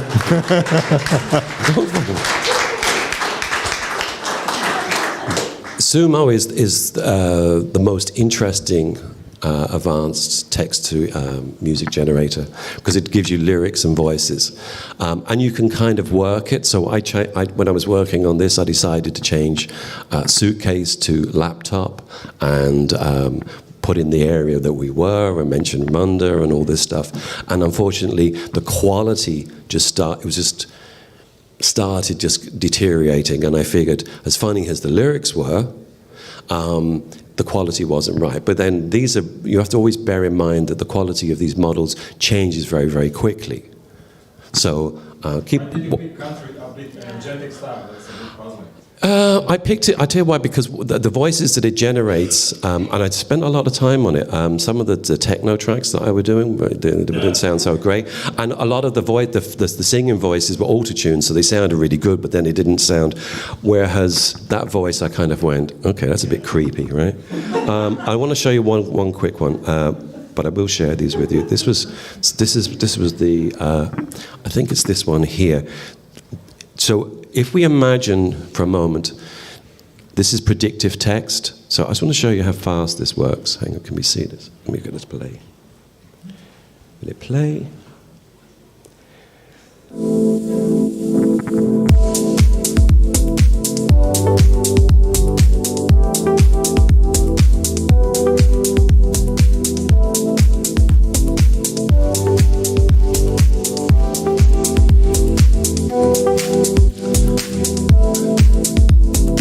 So that was last week. That's real time. So if, just to take your point, if you imagine that it's a little bit faster, then you go, oh yeah. Point is, the idea of this stuff being available in real time for processing for music, that it's only it's close. But again, massive consequences. So here's a quick one for you. Something that I think about a lot is that avatars, which I think are great, right? Employing 280 people in a purpose-built venue in a not a great part of London, 20-piece band. The people who are creating it are alive. Huge investment, 140 million profit, and they haven't broken even. But back to the hologram one.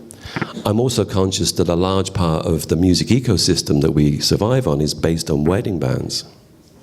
So I wonder about how that's going to survive when you can have, and it may not be ABBA, but Kiss are bringing out their holograms. Like, what actually happens when the last vestiges of the middle classes of music makers are threatened? And that's, again, where ethics needs to come in. Because you can stamp things and say, hey, look, that's cool, it's fun, but, Thank you very much. Thank you. This was really great. Thank you. So, really short break, 3 minutes, and we continue because we are a little bit behind the schedule. So, be quick.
Ok.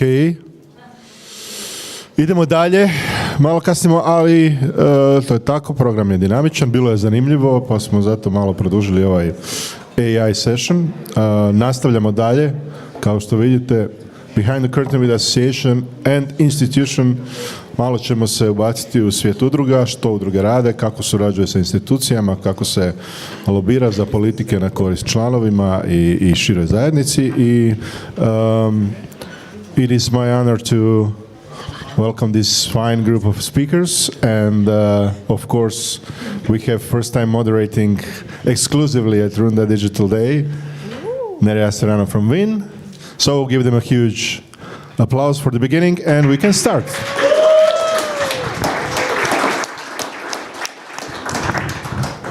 Hello? Can you hear me? Yeah. Not really.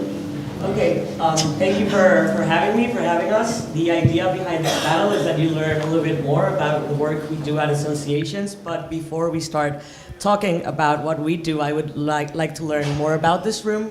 So, how many people here own a record label or work for a record label? Okay, so most of the room. Are there any artists in the room? Okay. And how many of you are members of Runda or of other trade associations? Okay, so not everyone. Fantastic. So I have a couple of descriptions before we jump into the introductions. I found this description about what a trade association is that reads, it's a voluntary association of business firms organized on a geographic or industrial basis to promote and develop commercial and industrial opportunities within its sphere of operation, to voice publicly the views of members on matters of common interest, or in some cases to exercise a measure of control over prices, output, and channels of distribution. This description was from the Britannica Encyclopedia. And now we're going to talk a little bit about the trade associations present here and the institutions present here.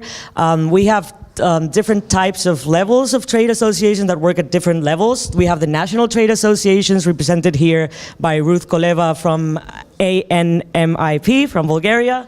And we have also Kees van Weyen from Stomp, which is the trade association in the Netherlands. Of course, we have here in the front row Dario from Runda, which you all know. And then we have at a regional level, we could count Runda in because they represent more than one territory. We have here Helen Smith representing Impala, the European Independent Music Trade Association, and myself representing WIN, which is the Global Trade Association. So I would like each of you to introduce yourselves and let us know a little bit about your own trade associations. What are the long-term objectives of the associations, short-term objectives, and highlight some projects you work in. If you can do this in like 3 minutes per person, it would be fantastic. We can start with Helen. Yeah, so I'm Helen Smith. I work with Impala, which is like the European sister of Runda. Impala was established in 2000, so we're going to be 25 in a couple of years. The organisation's raison d'etre is all about maximising and growing independent market share, delivering better value for artists, promoting access to market, access to finance. The top priorities, I would say, streaming reform, digital, copyright, AI, sustainability, equity, diversity, inclusion, and the work of the association is led now by Runda. Daria was voted chair. So, if anything goes right, it's thanks to Dario. If anything goes wrong, let's see. That's a lot of pressure for No pressure. I think that's a kind of introduction to Impala. The whole idea of regional collaboration and network development is one of the fundamental priorities of Impala, and Runda is a great example, as I mentioned earlier. Fantastic. We'll dive into some of those specifics you do in the next section. Okay, Ruth, if you want to let us know about the Bulgarian Association. Okay, my name is Ruth Kaleva. I represent here right now ANMIP. ANMIP is the Bulgarian new trade association for independent labels and publishers. We started this very recently. We formed the association in the summer. It was a big challenge. I'm not gonna, lie to you. It was a challenge to start the whole process, and I'm very thankful to Case and to Dario because they helped us a lot with guidance and tips on how to make this work. We currently have 13 members, and we just had in our last meeting 4 new ones, so we're a total of 17, which is incredible for Bulgaria.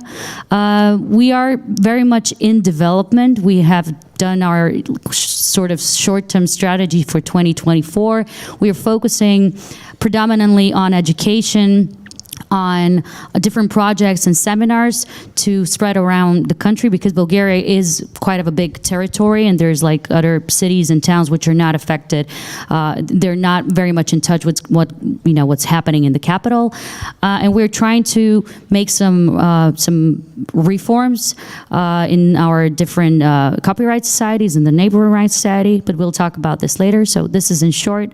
We're very happy to be part of Impala and also WIN, and we're looking forward to collaborating also much more with the region. Thank you, Ruth. We can maybe continue with Case to close the work of trade associations and then jump into institutions. Hi, Kees van Weijen, ex-president and ex-chairman of Impala, chairman of the Dutch organization called STOMP. STOMP means this.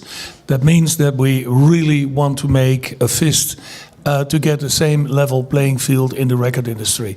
What Helen said in the year 2000 when Impala started, we were all fighting the indies against the majors. And since the time that we only have 3 big record companies, we really have to fight for our rights. And being part of Impala as a local association in the Netherlands is really, which makes us stronger. We're now at 32 territories. And so in Holland, the real goal is to indeed have that same level playing field and try to grow the indie sector. And what was said this morning as well, we try to keep indies as an indie, so stay indie. Fantastic. So this panel is called Behind the Curtain with Associations and Institutions, and we have here Zorica Tepic from the Serbia Creates office. So she can maybe introduce what they do at Serbia Creates and the role of government and Ministry of Culture in the arts. No, Ministry of Culture. Sorry. I'm Zorica Tepic from Serbia. I work for the national platform Serbia Creates, which is not part of any of ministries, but it's part of Prime Minister office. I'm advisor for music industry in Serbia, advisor of Prime Minister, yeah. And we are national platform who is like intergovernmental umbrella body in charge for global promotion of creative industries, innovation and knowledge-based economy. We are dealing with all sectors of creative industries. We are like, there is film, there is music, of course, theater, gaming, IT, and all the others. My part is music, yeah, that's why I'm here. Initially they invited me because I have like that music background. I was working for Exit Festival for 15 years. I was CMO for marketing and sales for 25 countries. And they invited me because of the export and setting up export office in Serbia, but that is how I started to work for the government. But now I'm dealing with so many things, not just exporting, and trying to to help in setting up the whole music ecosystem in Serbia. And that's basically it, in short. That's fantastic. I'm just going to include a last statement about WIN and who we are. We are the global organization representing the trade associations of independent music companies. And I really would like to read this excerpt written by our chair, Sina White from Partisan Records. She wrote, WIN's purpose is to develop a thriving ecosystem for independent music businesses worldwide, which ultimately leads to more economic options for artists, in turn allowing for more diversity and progress for music as an art form. We do this by nurturing new and existing trade associations the world over, like Helen was saying, with all the network development, and communicating on key issues that affect the industry, providing a place for members to build business connections. So now we're going to jump into the part about collaboration between associations and institutions. Here I would like to touch into like three main aspects, which is how do trade associations collaborate with institutions, the importance of trade associations to collect data and share that with the institutions to create more opportunities for companies and artists. And I will also like to see some success collaboration examples with examples of export trade missions, showcase conferences, and international cooperation. So I would like to start talking about advocacy, and this is a question for Helen. One of Impala's most active lines of work is advocacy, as you explained in the Q&A this morning. And I would like to learn a little bit more about the relationship of Impala with the European institutions, and what is the role that Impala does in playing, does the role that Impala has in reforming legislation? How do you have, what are the contacts with the different commission, European Commission and such, and if you can shed some light on that. Okay, advocacy is obviously really important when we're dealing with a sector that's fragmented, because you can take all those voices and you can communicate them in a really simple way. And I think that's the basic role of an association in the advocacy world. In Europe, the centre is obviously Brussels, so we're based there. When it comes to the institutions, what we've noticed, and there has been a massive progress in that, when Impala was established, there was not really much in the way of an agenda in the music sector. So we were able to talk about the importance of what our members can do, how they account for 80% of all new releases, the economic importance of cultural, small, micro and medium businesses, what they contribute economically, what they contribute culturally, etc. And what we found really important, especially when we came to discussions around the copyright directive, is that we were seen as an authentic voice. So this kind of a voice that could have authenticity in a world where debates are sometimes polarised between, big tech and what sometimes we call big music, so the big multinationals. And I think that gave us a credibility and a weight which is really important.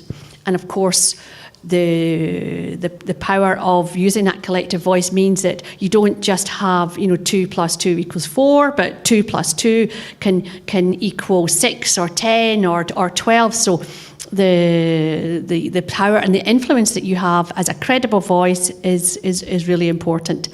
And that gave us also the opportunity to be able to make proposals in a way that are seen to be credible, even those which might not be credible if they were made in exactly the same way by other voices in the music sector. So it's really interesting.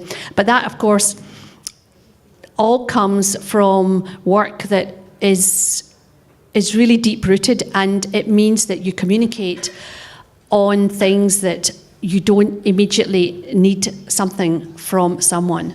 If you do just that, then it's not going to work. And this was something that one of the people doing advocacy for Sony told us recently, that when they were working in a national government office in Brussels before they went to Sony, they said that the way we communicated was unique compared to other associations. So we come up with ideas. We had the digital action plan, we had a finance action plan. We went to see them. We told them about what we were doing on the equity, diversity, inclusion agenda, what we were doing on sustainability, and that opened doors in a way that was maybe not possible for other associations because we were seen as a credible and responsible leader in the sector. So that kind of work is maybe below the line a little bit. It's not so visible, but it's really important, and it's what gives you the power to be able to create wins in a different environment. So, I think that sums up our advocacy approach. About education, having a good reputation, and being able to make some change. I don't know if any of you want to add anything on advocacy, or we can go to the next topic, which is the relationship with collecting societies and CMOs. And I have a question. Well, I've seen in many cases that associations are actually built because they want to make some changes in the way the collecting societies work. I think this was a big motive behind the association in the Czech Republic, Platforma. And I wanted to ask Ruth, you recently shed some light about the case in Bulgaria, where the neighboring rights are being distributed by airplay charts. And I wanted to know if the association, who was just established this year, has any plans to address that. And I also want to ask Helen, in case, what can associations that have been there for a longer time, like Stomp and Impala, can do to support new associations being built in countries to Bulgaria to change things that are not quite right?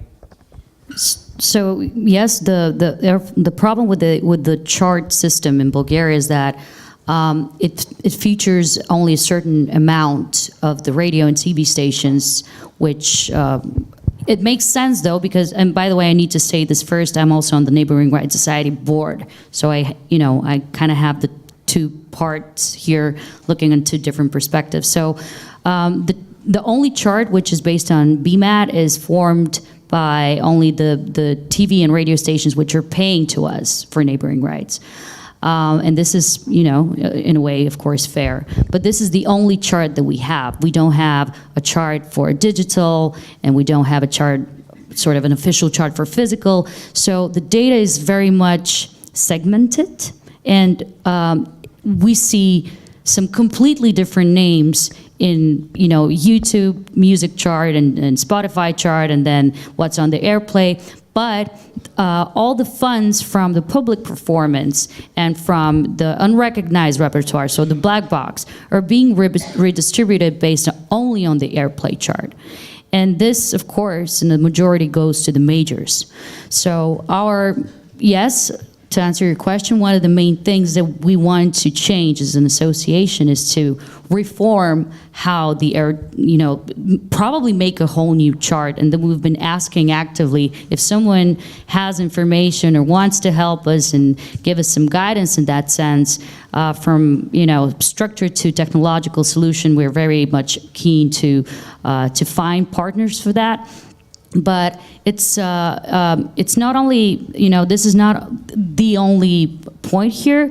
We really want transparency, and it really does affect ultimately the indies more than everyone else, because this is also a matter of leverage, matter of positioning, and it's just simply put not ethical. It's not fair, I believe.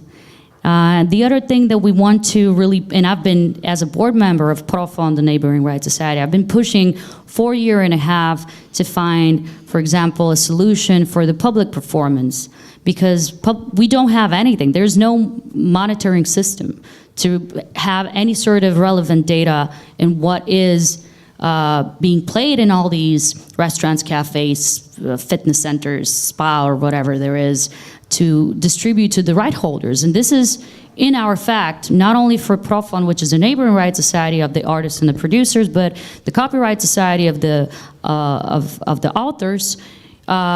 It's also distributed only on the airplay chart. And coming from a Balkan country, which, as I mentioned earlier, is quite vast in territory, the airplay chart is completely irrelevant. There are genres from jazz, classical, to folklore, and even turbo folk, or pop folk, whatever you want to call it, which are completely not represented in the public performance revenue at all. It's just 100% inaccurate. Yeah, I think this comes back to the case of how we can collaborate and having associations like Impala that can collate different kinds of information and share it with associations like UNMIP or ANMIP. UNMIP is, okay. That's how we call it, it's short. Fantastic. So Helen, I don't know if you can talk a little bit more about how Impala can help in that role and how other associations can collaborate in sharing ideas or new information.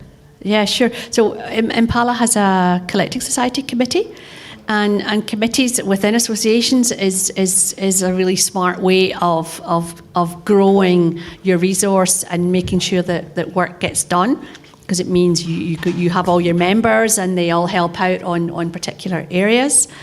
The Impala committee came up with a code of conduct for societies 11 years ago, and it was updated last year. And what it does is like sets out some principles about different areas, including distribution, and that can be a way of having a conversation with the society and say, look, this is how it's done. IFPI also has principles about distribution, about data that's used, about how everything should be track level and how much reliance should be made on exact usage data. I think that this problem about usage data is one that is in every single country. So that's really frustrating. So I think that the collective work that was put into the code of conduct is a good example. And then at the end of the day, sometimes we also organise meetings where Impala can be represented, or different countries, and then there's a sharing of different examples. But it is a long progress, and these discussions, sometimes we say, I don't control a society in a country where people think that a society can be controlled, but influence over distribution policies is absolutely essential, because that's how you allocate the revenue. So it's really important that that's as diverse as possible. Yeah, I wanted to add to that at WIN we also have a performance rights working group made up of companies that work at international level, and the idea there is that some things are monitored, like these kind of things, or if they accept international membership, if their acceptance fees are high and low and such. And we are building new resources to facilitate information about this to our members, and that's a good way that associations collaborate in sharing all this information, educating about it. Okay, so I wanted to talk now about export offices, which I guess is of a lot of interest for all the companies and artists here. In many cases, trade associations have direct relationships with export offices. In some cases, the trade association is the export office, like in Canada, for example, where we see the association THEMA, which takes care of all the trade missions. And they are crucial to help the export offices shape the trade missions to export the catalogs. We have seen very successful cases of Stomp collaborating with the Dutch export office, and this question is for Kees. You recently did a trade mission in Japan in collaboration with the association there, IMCJ. I wanted you to explain how these trade missions are organized, how companies are selected, and how these business opportunities are created. Now, first of all, I think it's very important you name the organization there in Japan, IMCJ, which is the Runda from Japan. And via the WIN, the Worldwide Independent Network, we were able to establish already quite some contacts there, which means that we didn't start from scratch. That's why I think we are here as well as international people, and we always invite you to take part in these kind of conferences in the area, so you can meet your peers and you can start building up your relationships. So with Japan, it's very difficult to enter that market, which is still 75% completely based on Japanese language music. So only 25% is available for international, and then of course you can imagine that most of the artists are the international big artists from normally the big major record companies. So we started 4 years ago, way before COVID, with contacts, and it is not always easy to communicate with the Japanese. I'm not saying this negatively, but because of their way of reporting internally and taking decisions. So at the end of the day, we were there a couple of weeks ago, I think 5 weeks ago. For a week, we invited them at the Dutch embassy for a hosting party. We had 3 Dutch artists and 15 people from the record industry in Holland, and they matched with the Japanese people. We tried during those 4 years in the communication with them to see if we could do co-writes, so Dutch artists together with Japanese artists. And Holland is very famous for our electronic dance music. Take Amsterdam Dance Event. So all the DJs, they don't need promotion there, but it's all the other artists which we can promote, including jazz artists in the whole spectrum. So we will see, let's say, in March till June next year, how successful it effectively is or was, the trip. But I can tell you that the first signs are very, very positive, and they're opening up, and it's especially, and Japan is a difficult market, but they're opening up to the Western societies, and also to see if they can break artists, and we try to break their artists in Holland. So that is vice versa. You always have to you have to give something back. And maybe, so Richa, you can say something about it? How it works in this region? Well, in this region we have so far one official export office. It's Croatia Move Music. We Move Music from Croatia. They're officially one and only so far. In Serbia, we don't have officially export office, but we are dealing with the exporting, and we are supporting our artists in so many ways. We don't have that system as the guys from Croatia have. They're really it's really well structured, and they have open calls during the year, and it's really simple and clear. We will have hopefully that next year. So far we are supporting them when they ask that from us, and we know almost all of the artists in Serbia. We are supporting them to showcases, to festivals, to business trips, educations. Also we are supporting them locally in producing the songs. For example, if they are recording some video, we are also supporting them with locations and things like that, because we can do that from our position. And we have one huge program, because when I started to work in export, segment, I figured out that we don't have that many bands and musicians that they're ready for exporting. So we needed to go like few steps back and to start to build, and to build new musicians and to find out how we can produce many of them, and prepare them for exporting.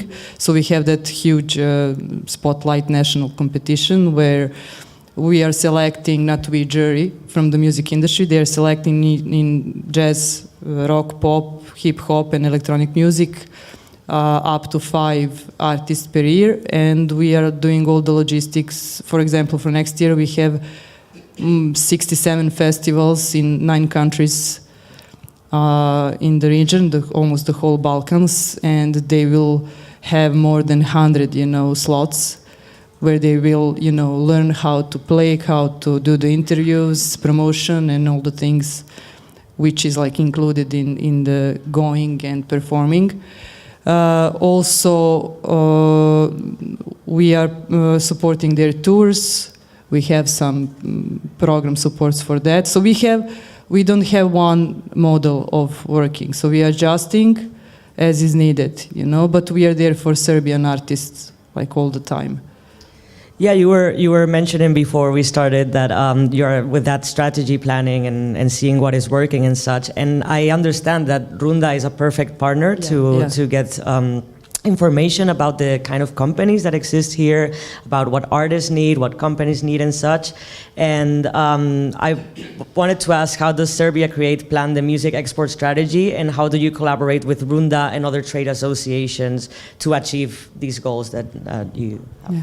Well, when I started, the biggest problem was that actually we don't have any of information, because we are all the time speaking about transparency and all, but I was really, it was really a problem to me to find the informations, about the industry, about the incomes, about the splits between the sectors, about everything. I know how many Spotify users in Serbia we have just because I know the guy who knows the guy. That's not. And I called him on the phone, and he was like whispering to me what numbers of Spotify users we have in Serbia, how many of them is in Croatia, and how many of them is Slovenia, because we want to bring Spotify in Serbia, and we have all the mechanisms for that. But I didn't have because we want to bring Spotify, and that's like the part of our cooperation, and we are trying to bring them to the table and to bring them in Belgrade, And it was like, the guys from the Ministry of Telecommunication asked me, okay, but how many users do we have in the region? And I was like, so many of them.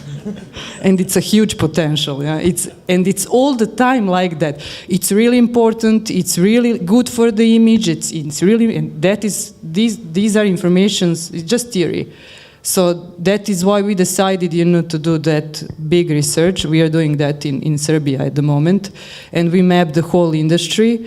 We split it in 9 sectors. It's like digital, collective societies, publishing, festivals, then rental, house, education, and few of them more. So we are doing that, and one of our partners is Runda, because they're helping us in that publishing part.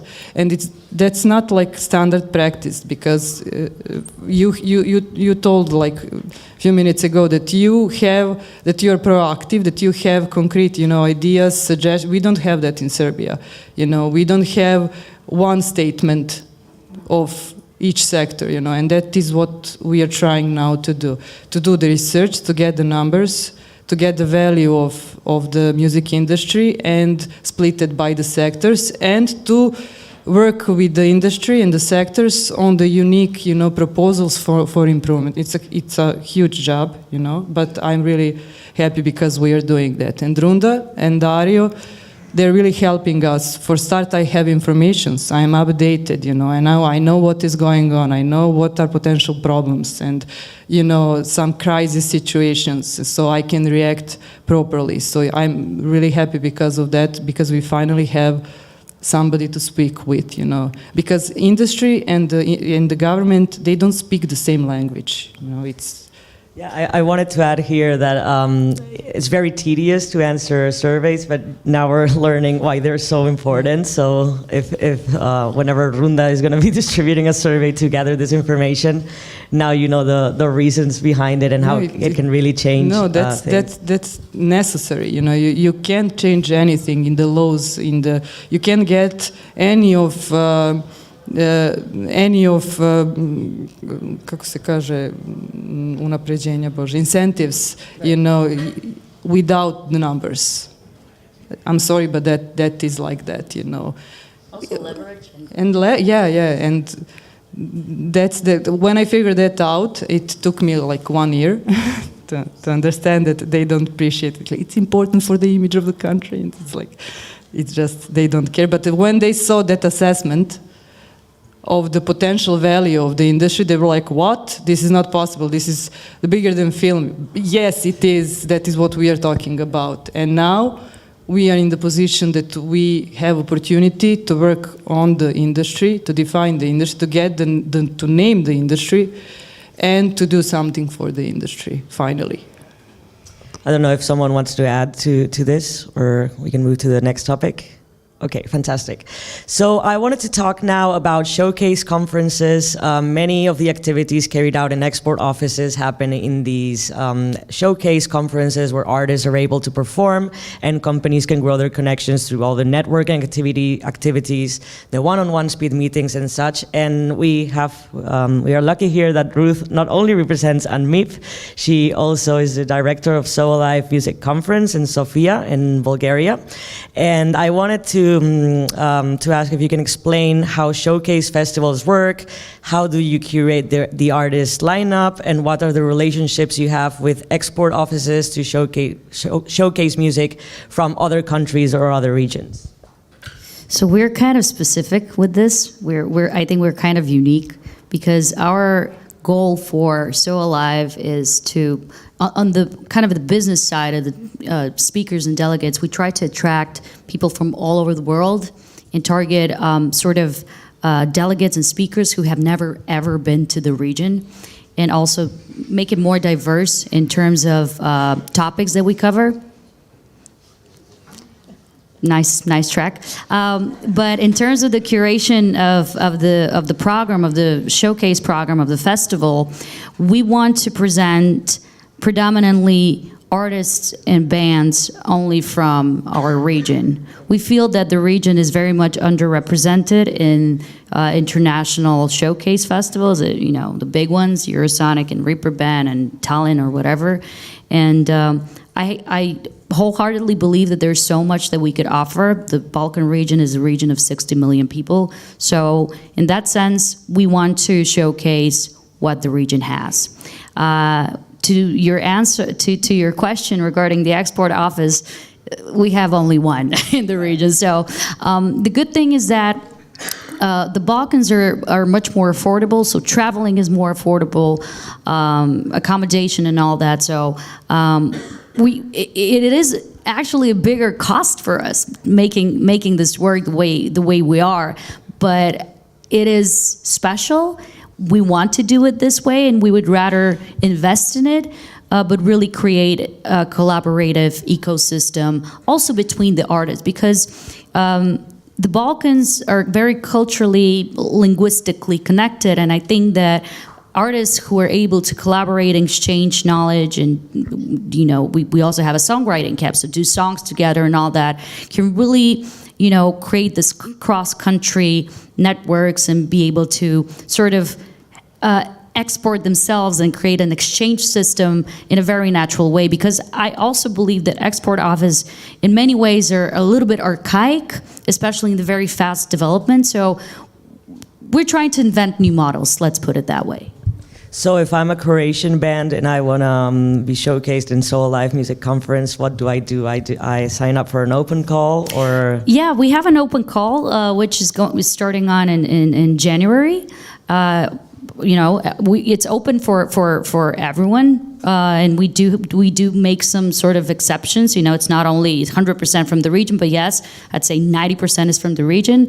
And after you get approved, you call your export office, because you're the only, Croatia is the only one who has one. But no, it's I'm joking here, but it is really important for artists to and it's an investment. I was moderating a panel on conferences and showcases a few days ago, and it's very hard to know where you should invest your money. And artists tend to focus on the big ones and Eurosong, the ones I mentioned earlier, but I've seen, and I'm also an artist, I've performed in all of these conferences myself, and I could tell you in a very few occasions that really led to something significant. It has. I'm not saying it has not, but you got to be very mindful where your place is, like where your music fits, if you're getting a good slot, and really prepare. As I said, this is a massive investment.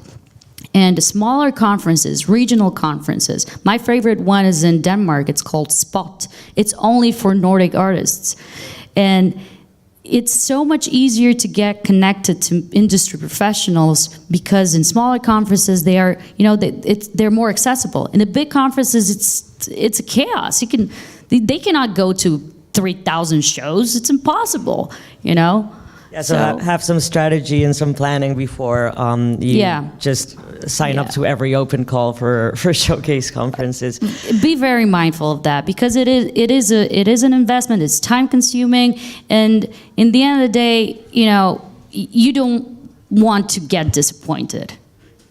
Just be prepared. Sometimes it doesn't lead to anything. I know stories, just the last point I'm going to make here, about South by Southwest. It was one of the massive artists. I don't know if it's Adele or Amy, I don't know, one of the really big ones. And they performed in front of 6 people, but amongst these 6 people was, you know, the right 6 people. So sometimes you can perform in front of a very small audience, but really make, you know, be able to make the impression. So it's a gamble. So going back to Serbia Creates, what is it that you value of an artist or a company to support them? It's not about what we value. It's, I mean, what do you look at when someone has an application for you to support? No, we are usually happy if someone's go outside of Serbia to play. So we are supporting almost everybody.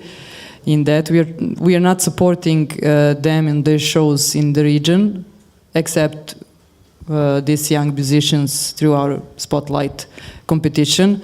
So we are not supporting them in the region. That's not the real exporting, actually. But we are supporting all the artists who are going outside of the region.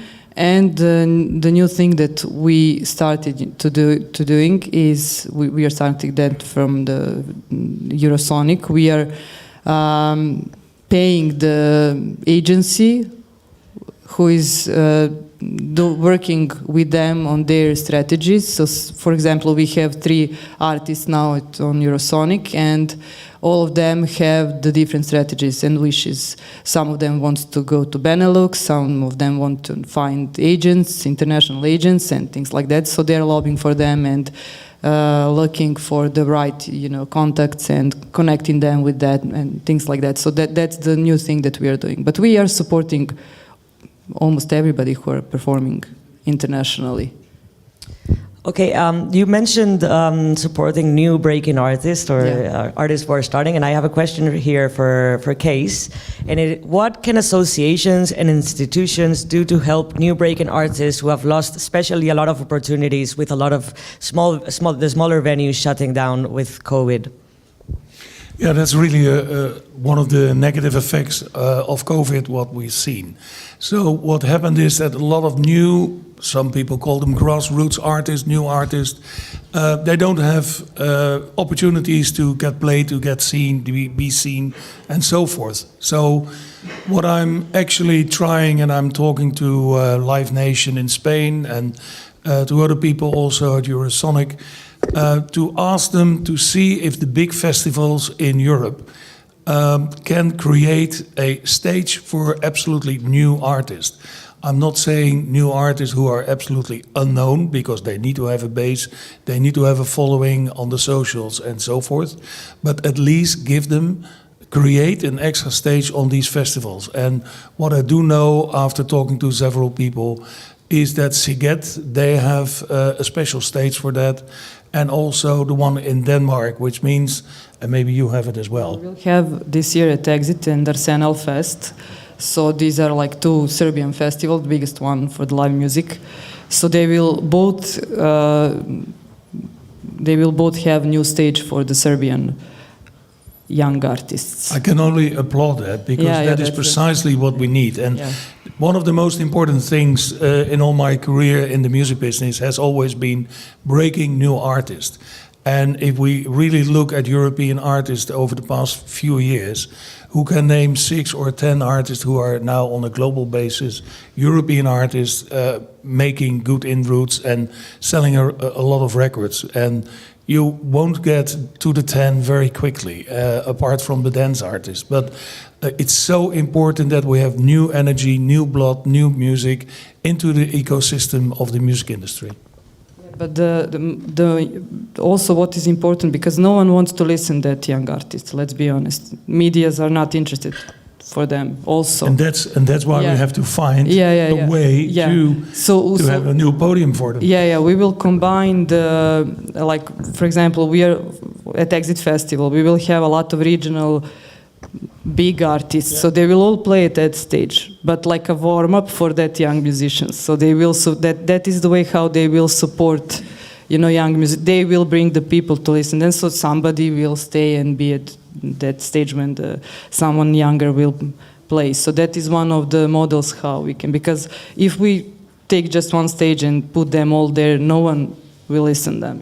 They will all go to main stage and dance arena and all the other big stages. Just want to add a quick comment here, because we have a normal festival, a commercial festival, which is in the summer.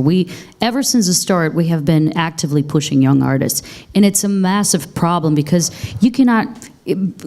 From a business owner, I can tell you cannot put the young artists before the headliners. It's just that's not happening, and we find it extremely difficult to make people come earlier for their show. We announce, we don't put them like doors open at 5 and the artist starts at 5. No, we put them a little bit later on.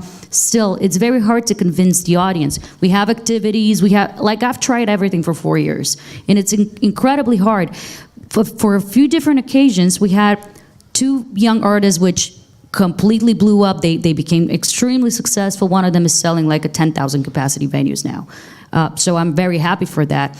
But again, it's not only about giving the live opportunity. It's a matter of strategy. It's growing the audience. It's digital. It's all that. And many of these things, even if you give the opportunity, you can the artist needs to handle that part. Ruth, that's absolutely essential. So everything needs to be in place. And they need to have an agent already in a particular country where they go and play on these festivals and so forth. So that's essential.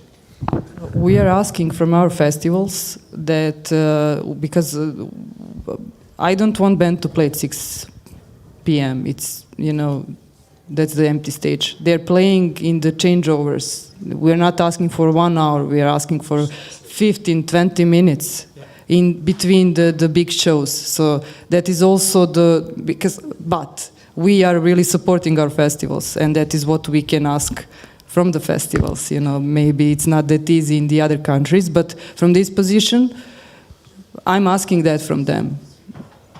And I don't have problem. It's sometimes problematic with the artists because they don't allow to have anything on stage during the changeover. Yeah, but that's up to festival. They need to find a way. That's not our problem. And that's why you need an extra stage dedicated to that. Well, we're going to jump on the last topic about this collaboration or what associations can do, and then I'm going to open the room for questions. I'm going to address this to Helen, an example of something that is harder to do as an individual company, but that can be achieved working through an association, is work on sustainability and equity and diversity and inclusion. So can you tell us a little bit more about projects you're doing at Impala, like the carbon calculator, and how this can directly help companies to become more sustainable and to work toward this? Same with all your equity, diversity, and inclusion programs. Sure. So on the sustainability front, it's a really good example because the first thing you have to do is to measure what your company's emissions are. You have to understand all this new language. You have to know what measures you can take as a business. So I think the Impala journey is quite interesting because as an individual company you don't know where to start and you have to navigate, and it's just something that it's so inefficient. If you're an association, then you can take that journey. The Impala example is really amazing because we didn't have the funds to build a carbon calculator. So we thought, okay, so let's see if we can crowdfund it with the members, thinking, this is going to take forever. In 6 weeks, we raised more than the target, and we were able to bring the calculator into the market. It's the first label-specific carbon calculator that exists. It's done with an expert in the UK called Julius Bicycle, which has been in this space for many years and had already developed a calculator, but not one that was specific to all the functions that a label does. That's available free to members with a whole load of guidance. We were also able to access some EU funds. The role of member associations. Danko is one of the founders of the task force, and his contribution is really important. And I think that's a real example of something which is just never really a priority when you're a business, because you have other things to do, but you can tap into that resource once it's available.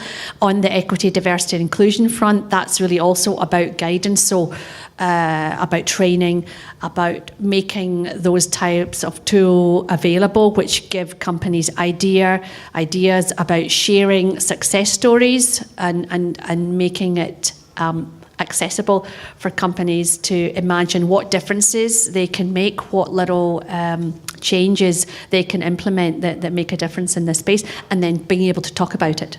That's, I think, something where an association can help share examples, and that's an inspiration. You wanted to add something? No, I want to compliment Dario because on this subject, because I'm the only man on this panel. So well done, my friend. I would like to open the room now for questions. I don't know, you have all these brilliant people here. If you want to ask them something directly, please, this is the moment to do so. Don't be shy, don't be shy.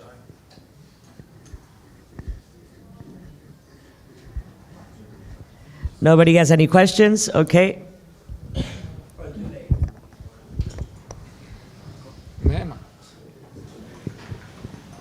No questions. Everybody was satisfied with this, what they said?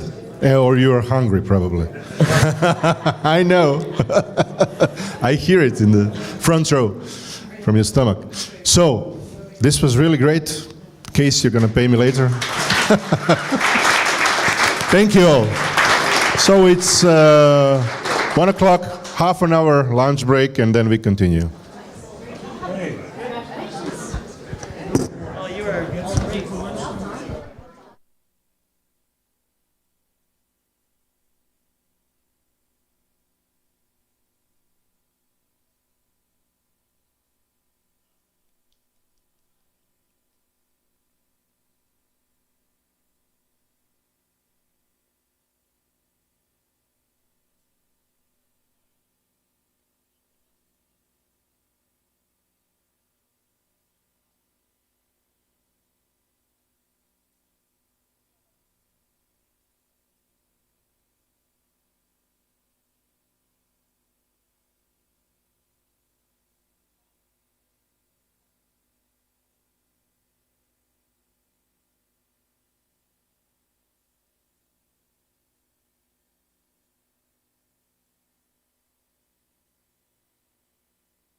Ok, idemo dalje sa programom. Došli smo do pola programa.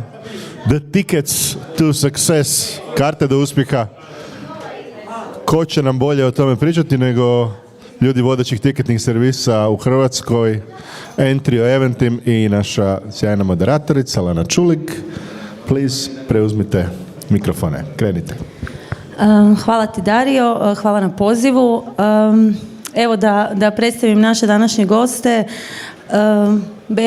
Berislav Maršalek iz Entrija i Damir Vanić iz Eventima. Pa ja bi, prvo sam mislila da vam kažem da kažete nešto par riječi o sebi, ali ja nekako mislim da u ovoj prilici bolje da pričate o Eventimu i Entriju nego o sebi, pa evo, može kratko. Ok, znači prvenstveno o firmi, ne o sebi.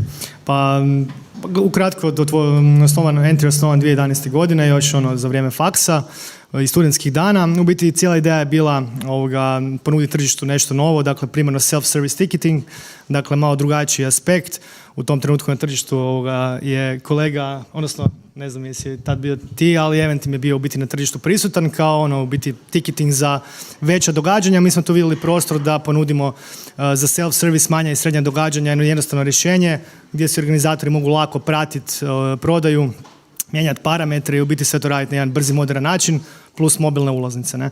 To je ukratko. Danas smo u biti jedan od vodećih tiketinga, imat ćemo ove godine preko 3000 događanja u prodaji, skoro 1 milijun ulaznica, poslujemo, sjedište nam je u Zagrebu, u Hrvatskoj, ali imamo lokalne urede u Sloveniji i odnedavno u BiH. Tim 24 ljudi i to je ukratko to. Hvala ti. Damir. Evo, ja sam direktor Eventima za Hrvatsku i za Sloveniju. Ta dva tržišta pripadaju u veliku internacionalnu grupaciju CTS Eventim koja potiče iz Njemačke, a ima svoje operacije u 22 zemlje, većinom u Europi, plus tu je Izrael, plus Sjeverna Amerika, znači USA i Kanada, plus Brazil, plus odnedavno, evo, gradimo sad operacije u Čileu i u Peruu. To je najnovije, vjerojatno ste popratili neki PR. 20 godina smo prisutni na ovim tržištima, znači na Hrvatskoj. Nedavno smo i proslavili naših 20 godina rada. Neki od vas su bili na našoj proslavi i veselimo se sljedećih 20 plus 20 plus 20. Specifičnost Eventima je ta internacionalizacija, što je svaki događaj koji pustimo u prodaju, automatski u prodaji u cijeloj regiji, a i šire ako treba, ne samo što se tiče prodaje, nego i marketinga u koji ulažemo jako puno što se tiče razvoja i možemo danas reći da Eventim funkcionira kao digitalna marketinška agencija, fokusirana na organizatore u smislu dakle marketingiranja, promocije, pomoći u prodaji apsolutno u nekakvoj objedinjenoj marketinškoj kampanji zajedno sa ciljevima i targetima koje imaju organizatori. Hvala vam. Mislim, bavite se ticketingom u raznim područjima, ono što nas danas zanima je glazba. Pa koliki dio svega što prođe kroz vaša dva sustava zapravo čini glazba? S naše strane nekih preko 90% su glazbena događanja, ostatak su, ne bih rekao glazbena, zapravo mi to stavljamo u entertainment segment, tu ima i kazališta, tu ima i nekih drugih stvari, ali 10% su nam korporativna događanja, koji su nam također bitan segment, ali definitivno najveći dio su koncerti od najvećih arena, ne znam, Ultra Europe festivala, raznih regionalnih i lokalnih festivala, do kažem, koncerata, kazališta, stand-upa, sportskih događanja i sl. Slično je naravno. Se čuje? Slično je i u Eventimu, s tim da smo mi kao grupa naravno fokusirani apsolutno na sve segmente. Veliki dio osim glazbe koja u Hrvatskoj je velika većina što se tiče poslovanja i prihoda, ali jako bitan segment je sport, koji možda nije u Hrvatskoj toliko u Eventimu zastupljen kao na svim drugim tržištima, objedinjeno kad se gleda koje sam spomenuo. Međutim, u Hrvatskoj isto tako varira taj sport, ovisno imamo li nekakva velika međunarodna natjecanja ili nemamo, pa u principu kada imamo, naravno da se taj share podiže. Ali da se vratim na glazbu koja je ovdje apsolutno u fokusu, ona je konstanta. Ona je konstantna, taj glazbeni segment ili entertainment i svi vidite da on raste nakon pandemije i 2021. i 2022. i naravno 2023. godine apsolutno dostići ćemo nekakav rekord, ja mislim, i naravno zanima nas sve gdje je kraj tom rastu, nadamo se ne tako skoro. Da, pa to me dovodi do ovog što sam vas htjela pitati, koji će biti trendovi, evo sad smo na kraju 23. 24. Znači kuda ide ovo sve? Cijene su se kad smo prešli u euro već lagano digle. Hoće li dalje cijene koncerata rasti? Hoće li biti više online prodaje? Uopće ima li smisla imati prodaju na lokacijama ovoga i koji kat zapravo ode tamo, dajte nam malo šta nas čeka. Pa što se trendova tiče, mislim možemo pričati o globalnim nekakvim trendovima ili o našim lokalnima, što je vjerojatno interesantnije. Generalno, apsolutno, znači online prodaja se povećava kontinuirano, danas je to kod nas blizu 90%, ali i dalje ja očekujem da u narednih par godina, ajmo reći, značajniji, pogotovo veći koncerti trebaju imati offline prodaju i to je još uvijek relevantan kanal distribucije, na primjerice u Sloveniji čak nešto još više, važniji nego u Hrvatskoj, ali još će proći neko vrijeme dok se to neće moći ugasiti novim tržištima, ako uopće ćemo kroz sljedećih 50 godina to gasiti. Znači, to je taj dio priče. Što se tiče cijene, definitivno ona je narasla značajno i to u ovom postpandemijsko vrijeme, prvenstveno je uzrokovana prelaskom na euro, što smo svi dugo čekali, u smislu cijene ulaznice su zadnjih 10 godina stvarno bila niže od onih kako bi trebale biti, ne, pogotovo usporedbi sa okolnim tržištima. I dalje su one niže, tako da vjerujem da će tu još biti prostor za rast u sljedećih par godina, da i izvođači i organizatori i svi mi zajedno ono još dodatno prodišemo, a i dalje da budu dostupne i da budu, ajmo reći, atraktivne za kupce. Što se tiče globalnih nekakvih trendova, pitanje koje od njih će doći prelice lokalno, ali naravno svi pričamo o umjetnoj inteligenciji, to je vrlo aktualna stvar koja se u svijetu i primjenjuje na ticketing, opet ovisi na kojem tržištu i kako, tu je prostor od customer supporta, od dynamic pricinga, od nekakvih predikcija, prodaje, sugestija organizatoru pa do event discoverya, dakle kako targetirano pristupati i ponuditi pravoj publici event koji ih zanima. Mi jako puno na tome radimo.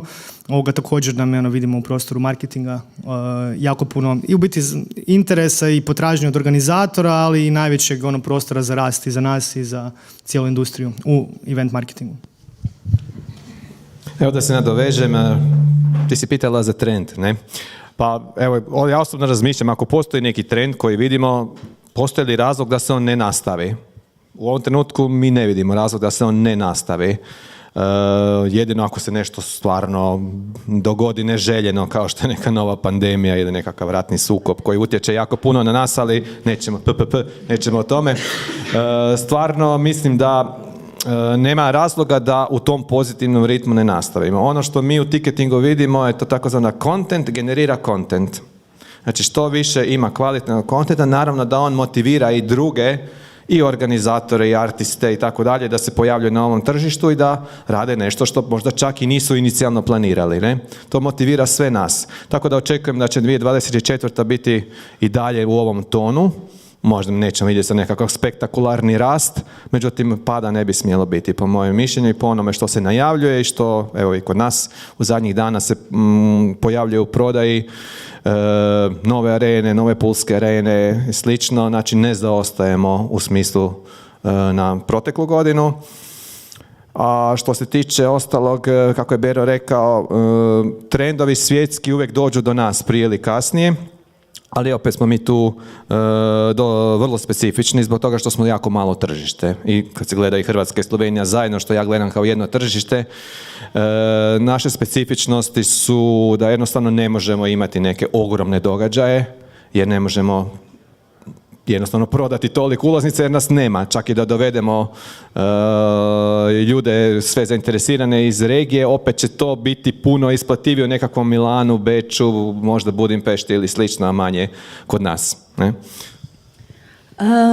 Pošto vi imate zapravo ovo blago koje nas sve organizatore zanima, to je sva statistika, prodaje, sve što se dešava iza, možete li nam pomoći malo sa formiranjem cijena? Znači, vaše iskustvo tih cijena koje su narasle, kako da organizator dobro procijeni onaj moment gdje ne pretjera, a gdje opet s druge strane da se ne zezne i ne napravi ono najgore, a to je da stavi prenisku cijenu i onda plane za jedan dan, a zna da je mogao više, jel?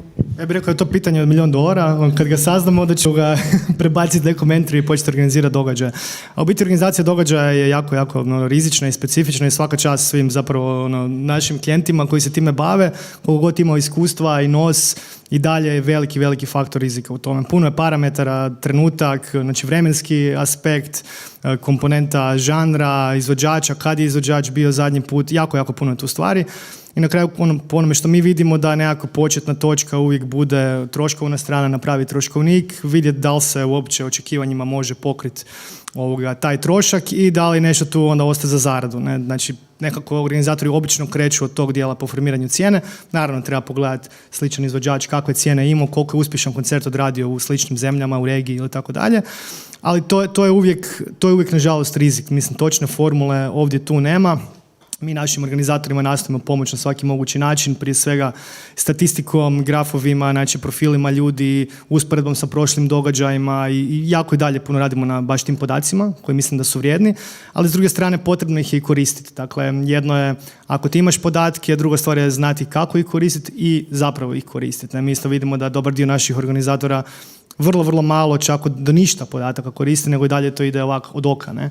Dok neki drugi zapravo uzmu si tekicu, uzmu Excel i pobacaju to sve unutra i donesu neku informiranu odluku. Ne? Mislim da je to važno i da će sve više toga biti. Ne? Tako da i dalje je rizik najveći faktor. Damire, imate li neki primjer loše formiranih cijena ovoga? Pa ja bi ipak od dobrog primjera krenuo. Dobar, ajde, evo. Ovako, mi jako puno učestvujemo u kreiranju cijena sa organizatorom jer pružamo konzulting organizatoru na temelju ogromne baze informacija. Informacija ne samo o cijeni, nego svih drugih koje su ok, koje nisu poslovna tajna. To je ne samo sa našeg tržišta, nego sa svih ovih tržišta gdje Eventim kao globalna korporacija djeluje. I to je jako, jako korisno organizatorima jer mislim da i oni nekako najviše svojih planova rade na principu historiji podataka. Pa se gleda, dakle, koje su cijene i kakva je uspješnost bila sličnih koncerata u Hrvatskoj, u Sloveniji, Austriji, Mađarskoj, Italiji i tako dalje. Naravno da tržišta su drugačija i cijene su drugačije, međutim, opet se može izvući jako dobra paralela. Ako je nešto u Njemačkoj koštalo 100 eura, znači kod nas vjerojatno bi moglo proći, karikiram sad, za 80 eura, na primjer, ili možda čak isto.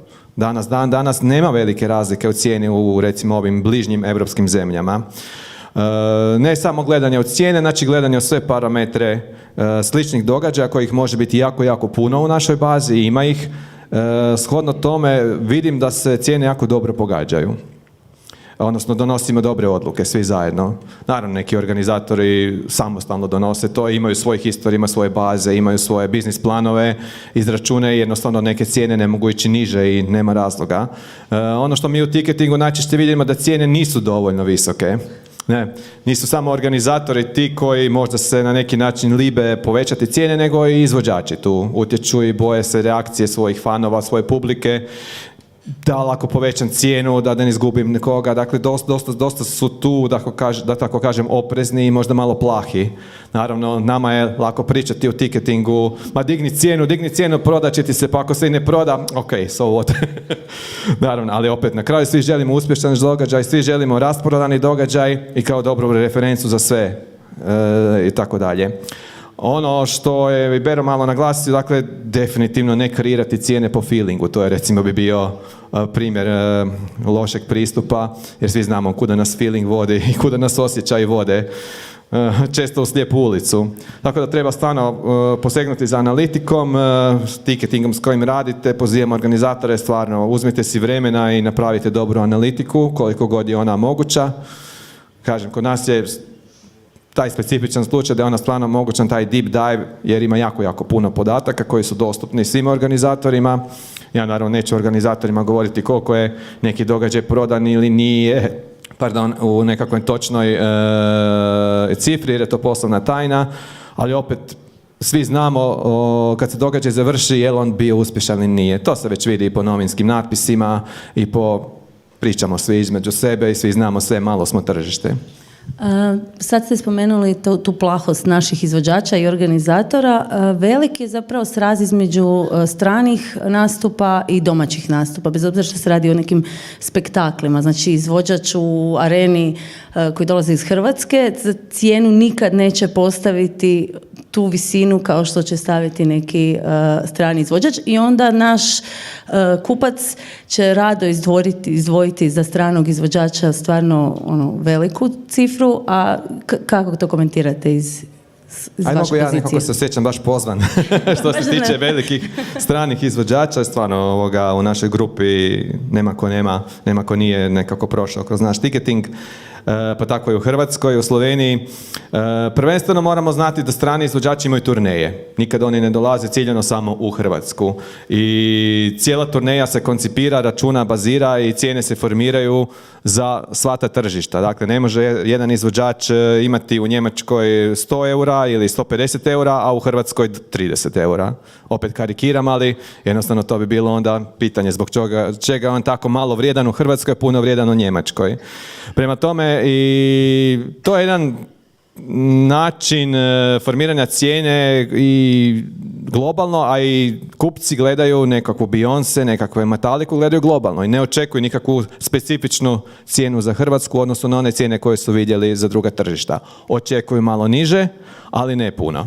Pa da, ali tu je onda problem što očekuju da jedan Džiboni ima nižu cijenu, ne kažem da sad ćemo Džiboni usporediti sa Beyoncé, ali recimo jedan od najvećih Sjeverina ima, ne znam, u Hrvatskoj puno manju cijenu nego neka strana pjevačica. Pa ja bih rekao da tu, mislim da je tu stvari logična, ne bih rekao to nešto specifično za hrvatsko tržište. Mislim, postoji nekakva zvijezda koja je globalna, bilo filmska, bilo glazbena. Mislim da to ljudi više žele upoznat, doći normalno da će za Ed Sheerana platiti nekakvu puno veću cijenu. Nažalost, i ne uvijek opravdano, naravno, nego za nekakvog regionalnog izvođača. Ne? Pa mislim da je to normalno, da teško da će se moći te cijene poravnati, ali vjerujem da će cijene regionalnih, kvalitetnih i lokalnih izvođača ići značajnije prema gore. Ovih stranih ne može valjda se više duplat, ali lokalni vjerojatno će ići, iako ne vidim niti smisla da budu iste, jer kad je nešto globalno, popularno, veliko, kad ti skače na TikToku, Instagramu, kad svi znaju za to, to je skuplje i neko se više cijeni. Ja bi se složio s time da ne mogu biti iste, međutim mislim da ta podcijenjenost naših izvođača, pogotovo nekakve top A lige, ima prostora za korekciju, apsolutno, i vidimo svi mi u tom biznisu da cijena nije prvi faktor odluke hoće li se ulaznica kupiti ili neće. Krenula bi sad možda po nekim malim trikovima kojima se organizatori koriste, pa čisto da provjerimo njihovu uspješnost na terenu. Early bird, koliko ima smisla? Pa mislim, tu ne postoji univerzalni odgovor za to.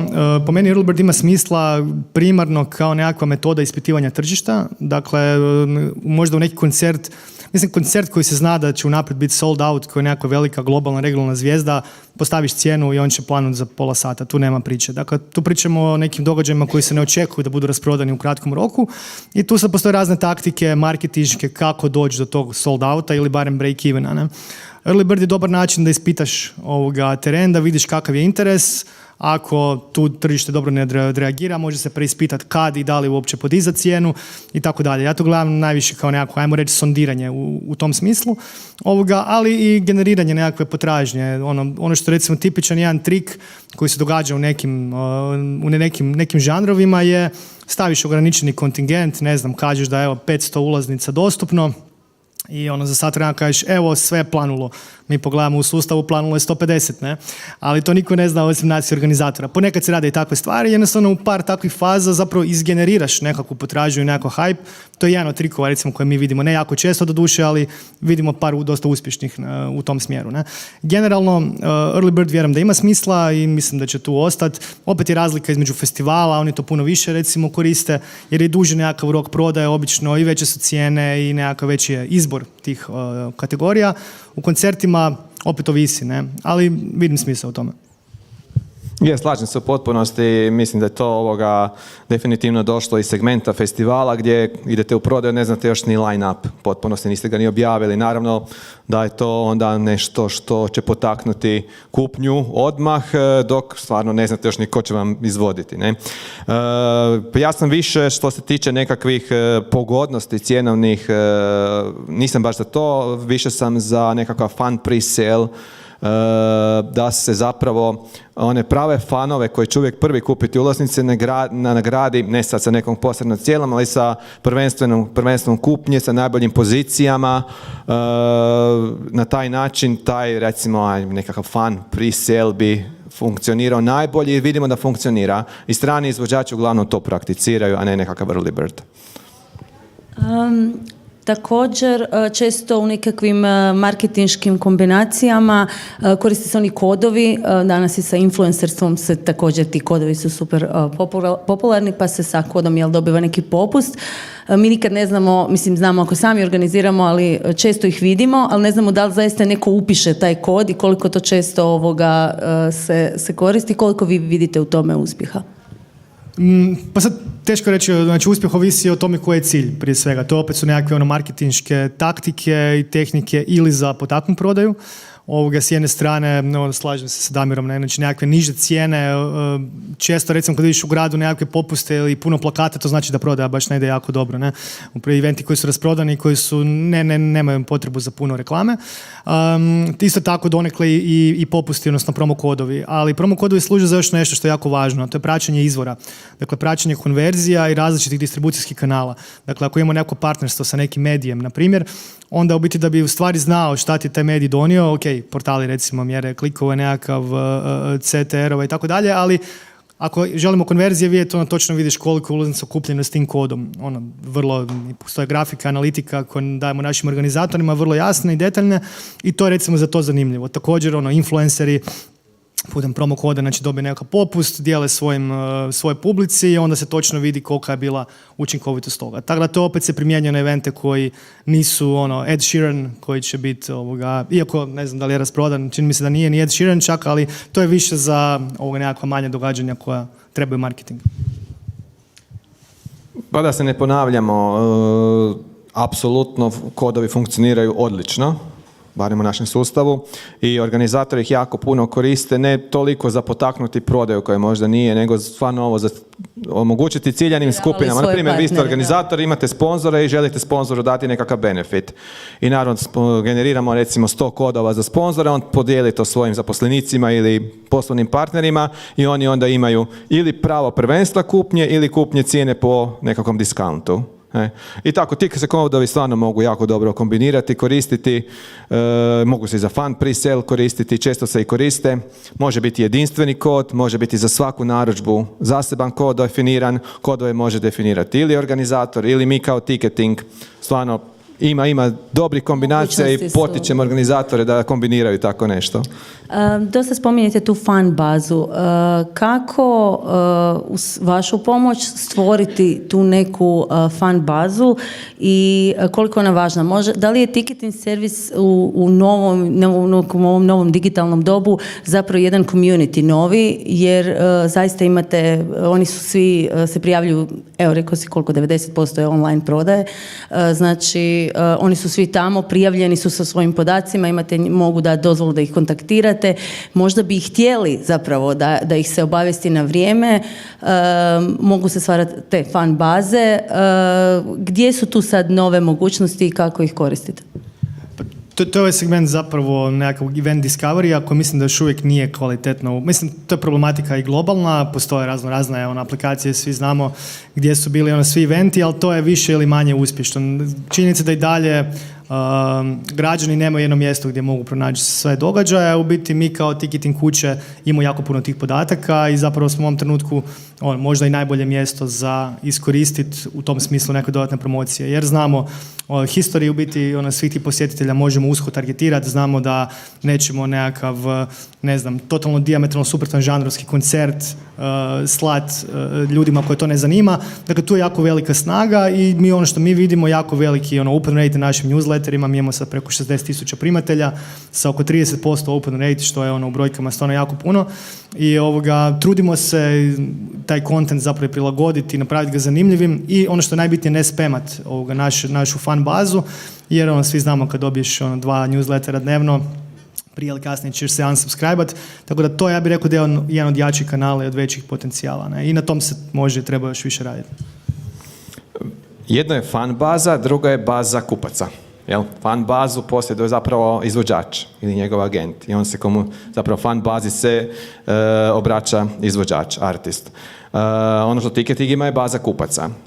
I stvarno, mislim, mogu otvoreno reći, to je najznačajniji asset koji ticketing ima i treba ga koristiti, kako je Bero rekao, mudro i pametno. On je naša baza marketinga, znači naši kupci su i naši ljudi s kojima komuniciramo. Trenutno komuniciramo s kupcima na način da segmentiramo po tipu događaja koji su pohodili, pa im nudimo slične informacije za slične događaje. Svi organizatori su to prepoznali, kako je Bero rekao, isto tako najefikasniji marketinški alat. Jer vi se direktno obraćate kupcu koji je kupio Džibonija, naravno da će on biti zainteresiran za Ninu Badrić i slične izvođače. Direktno komunicirati s kupcem bi htjeli svi, naravno, svi na svijetu, jer je to danas jedini i najefikasniji, zapravo nije jedini, nego najefikasniji marketinški alat i tu mi polažemo apsolutno fokus, investiciju i sve ostalo. I na tome se zapravo i bazira naša digitalna marketinška agencija. Ono što mi radimo su ne samo regularni newsletteri na pretplatnike, nego komuniciramo sa gotovo cijelom bazom naših kupaca na koje imamo pravo zbog legitimnog interesa u GDPR-u i tu pomažemo organizatorima, dakle, da se informacija direktno do kupca prenese i to je apsolutno najefikasnije. Open rate, conversion rate je jako veliki. Imali smo slučajeva kada su se događaji rasprodali samo na bazi 1 ili 2 newslettera. Pa tu se svakako onda vidi prostor za AI koji ste već i spomenuli, koji smo slušali u jako zanimljivom panelu na početku danas. Imate li u planu možda, jeste li već istraživali koje su mogućnosti za ticketing servise u korištenju AI-a i gdje uopće vidite da bi se to moglo sve primijeniti? Pa tu ima sad puno područja, prije svega ono što ja volim, ja sam inače early adopter, općenito obožavam tehnologiju i sam došao iz tog svijeta, inženjer sam, tako da stvarno volim sve te stvari, ali također sam oprezan i volio bi da svi skupa budemo svjesni ponekad i intenzivno hajpa, znači nije AI nešto što će doći sutra, što je ultimativno rješenje i što će riješiti sve naše brige, ali jako zanimljivo područje, dogodili su se stvarno veliki pomaci u zadnjih godinu dana. Ali kažem, treba tu ipak razumno i postepeno pristupati. Ono gdje vidim jako puno prostora je prije svega, na primjer, customer support s jedne strane, ali ne mislim na trenutno customer support chat botovi ne funkcioniraju, to svi znamo i kad vidiš chat bota gasiš ga i naljutiš se, ali tu recimo ChatGPT jako puno pomaže u tim komunikacijskim aspektima. Sa druge strane, nekakve predikcije, već nekakvi pametniji machine learning algoritmi koji mogu predviđati kretanje cijena, koji mogu prema trenutnim trendovima prodaje ili tempu prodaje procijeniti na vrijeme, alarmirati organizatora i ticketing kuću, ok, teško ćeš postići target, promijeni nešto, ažuriraj cijenu i tako dalje. I s treće strane možda najviše je to baš targeting što je Damir spomenuo, znači u biti aktivno oglašavanje, ali visoko targetirano i kvalitetne procjene koga će šta interesirati u kojem trenutku. Ja bih rekao da je umjetna inteligencija već duboko ušla u ovaj segment. Opet se vraća na marketing i marketinšku agenciju bilo koju koja danas mora koristiti neki alat za marketing automation, automatizaciju marketinga i u tim alatima danas već su prisutna rješenja AI-a, tako da to će brzinom galopa sigurno ući u sve tehnologije, pa pogotovo te, tako da ono što mi moramo definitivno primijeniti u našim alatima jest sve to kroz te alate i to se događa sada, pogotovo kod nas jer naša baza kupaca i svih ostalih informacija je ogromna. ogromna, baš ne govorim samo o Hrvatskoj, nego cijeloj grupi koja se može koristiti u marketinške svrhe. Tako da za jednu godinu dana ako budemo razgovarali slično o ovoj temi, znači naš osvrt će biti sigurno puno već drugačiji u odnosu na to pitanje. Da, vjerojatno će se moći procijeniti dvorana i cijena i ljudi i u svakom segmentu rast, pad, svi će se faktori, mislim pretpostavljam da već se radi na tim na takvim aplikacijama. Sigurno i to, mada driver korištenja umjetne inteligencije u svemu tome je opet marketing. Jer vi morate, ovdje što govorimo nisu to tako velike baze podataka i organizator već sami znaju složiti sebi dvoranu, ovo ono, sa tiketingom i tako dalje.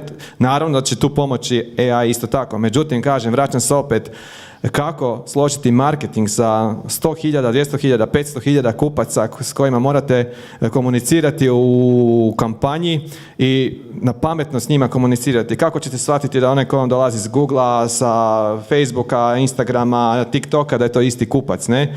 Tu vam potreban takav alat, tu vam je potrebna umjetna inteligencija danas i da jednostavno kupca koji kupi ulaznicu izbacite iz kampanje i ne gnjavite ga više sa informacijama ili nekakvim bannerima i slično. Ovdje smo na Digital Dayu, ne znam koliko koristite digitalne servise, Spotify, ne znam, iTunes i dalje, ali i oni su počeli odlične suradnje sa ticketing servisima. Mi smo, evo, kao organizatori smo ih dosta počeli isto koristiti, napokon funkcioniraju u Hrvatskoj. Vidite li tu nekog prostora za neke suradnje? Jeste li već tu možda se malo i vi s vaše strane pokrenuli da artisti dobiju taj support zapravo na onom pravom mjestu, a to je tamo gdje su njihovi slušatelji, nekako su se preselilo digitalno, pa onda da se i ta dva svijeta povežu. Je, apsolutno. Sad vidimo neki dan je TikTok izbacio baš za neke određene zemlje integraciju sa Ticketmasterom, ako se ne varam. Tako da događaju se veliki pomaci u tom području.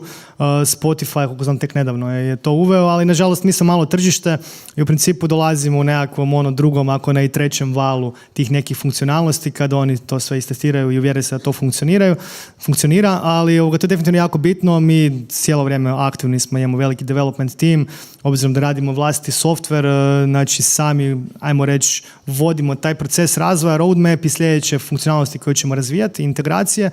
Prije svega ono što moram naglasiti, mi jako to prilagođavamo za ovu regiju i za naše tržište i razvijamo specifične stvari koje su, ajmo reći, koje vidimo da će biti aktualne u sljedećih godinu, dvije dana, tako da ovo definitivno je među njima. Jako je bitno biti prisutan tamo gdje je content, gdje ljudi prije svega slušaju glazbu, ako pričamo o koncertima, da si im čim bliže i čim lakše im prodaš ulaznicu. Evo, ja bih se pohvalio da smo mi lančali TikTok kanal u 10. mjesecu i u Sloveniji i u Hrvatskoj. Zapravo smo jedini ticketing koji radi promociju na tom kanalu. To ti moram čestitati Hvala. Tu ste bili brži od nas, s nama to isto u planu, ali evo, stvarno ti moram čestitati. I raste ludo, tako da vjerujem sutra ćeš ti otvoriti svoj kanal. Naravno, svi znamo da TikTok nije face gdje ćete staviti jedan post i sliku i onda lajkati, da tu treba puno truda, energije i kreativnosti da bi uopće tu publiku koja je na TikToku to zainteresiralo. Evo, mi smo sad skoro negdje na 5000 followera u samo mjesec dana. A zašto to spominjem? Zato što da, vidimo da je Ticketmaster napravio integraciju sa TikTokom i stvarno svaka častim na tome. Ja očekujem vrlo brzo da se to spusti iz naše grupe. Dakle, mi tu lokalno ne moramo ništa baš puno filozofirati i raditi. To će doći iz Njemačke pa na sva tržišta. Radimo već na tome i sigurno će, ja mislim, već iduće godine biti nešto predstavljeno po tom, ne mogu detalje u tom smjeru, ali kažem, definitivno vidi se pomak u tu digitaliju i prema novim tehnologijama i prema mlađim generacijama. To sam htjela pitati. Imate iskustvo i bazu i sve to, ali svaki dan netko dođe u ovu fazu da si sam može priuštiti kupiti svoju prvu ulaznicu za festival ili za koncert i kako doći do njega i koji su vam, šta radite na tom pitanju?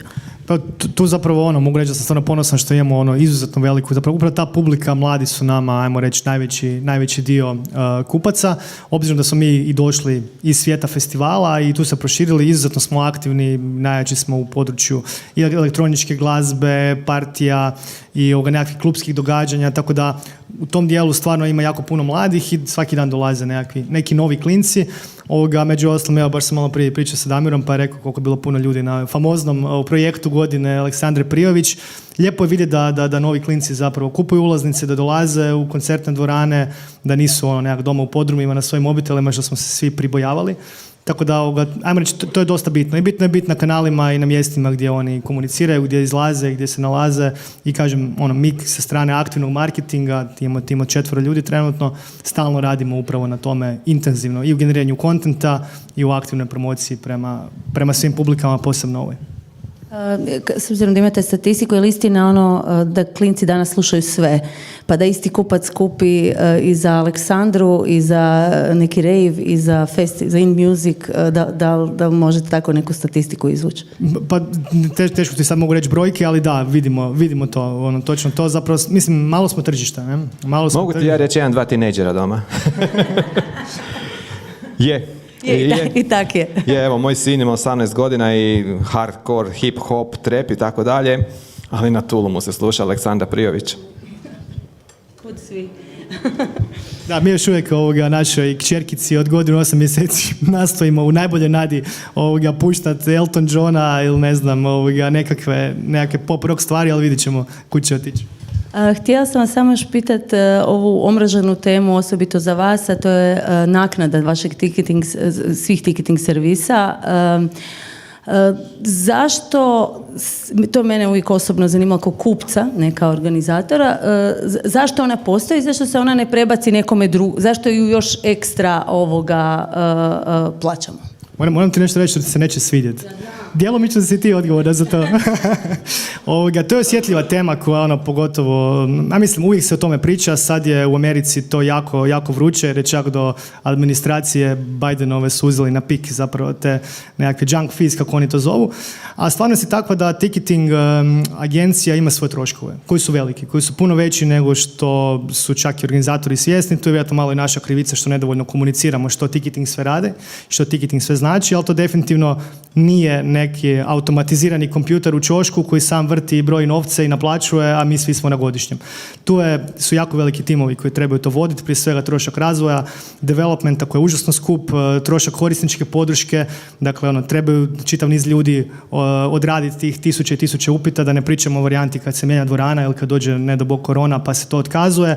Tu pričamo o raznim rizicima, konzultingu, samim varijantama kako nešto izvesti. To sve košta jako puno novaca i marže profitne su na kraju jako male. I taj cijeli trošak je nekako tradicionalno povijesno se kretao i u svijetu vidimo razne modele. Dakle, u svijetu imamo od ekstrema jednog koji ja smatram normalnim da organizator plaća to kroz proviziju, ali pitanje je da li je to onda provizija 5% ili je to onda provizija 10 ili 15%.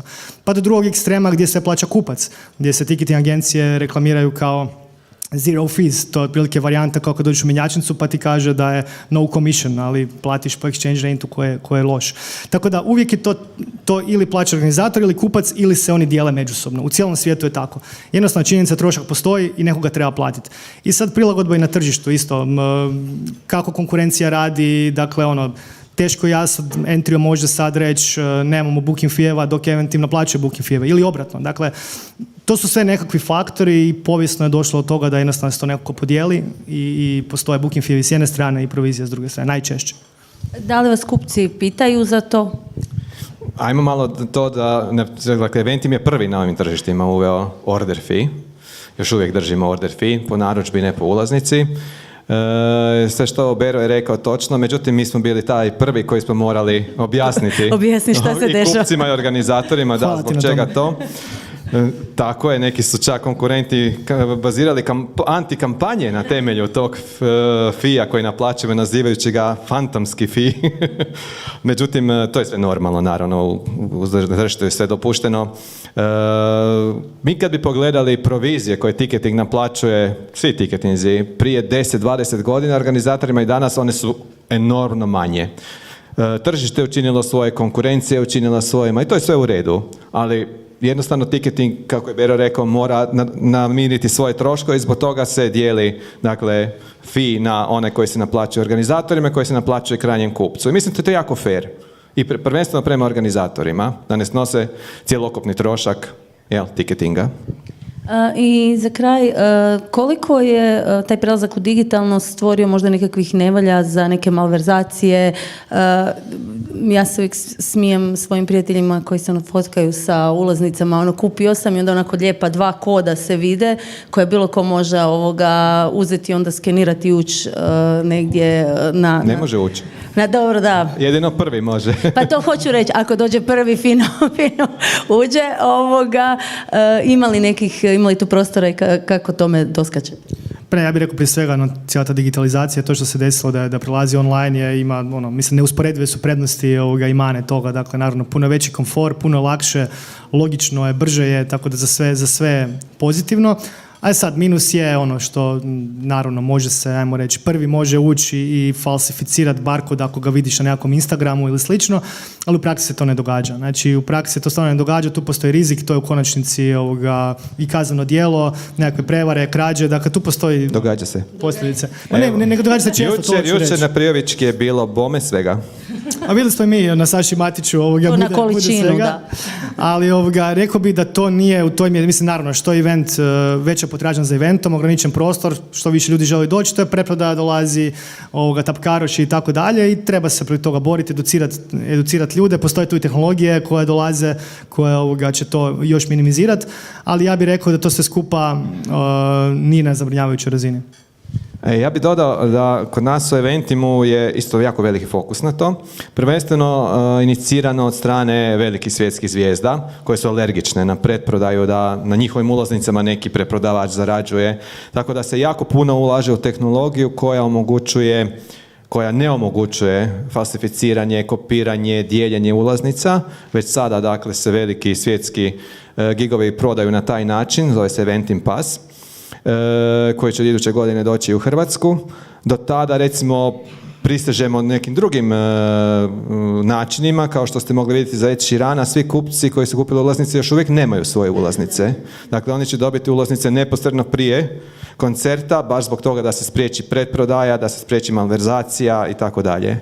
Ali, kažem, prava tehnologija već postoji i ona se koristi kroz Eventim aplikaciju, koja će isto tako doći iduće godine u Hrvatsku i ja vjerujem da će i domaći organizatori koji ne žele da se na bilo koji način može manipulirati s ulaznicama, a može se, danas svi smo bazirani na printed home u Hrvatskoj, načinu dostave, on se lako može kopirati u milion primjeraka istih ulaznica, jest da onaj ko je kupio takvu falsificiranu ulaznicu, vjerojatno neće moći ući na događaj, ali opet stvara se neugodnost, nepotrebna i za Eventim, i za organizatora, i za izvođača, pa to je eskalira na društvenim mrežama i tako dalje, svi to želimo izbjeći.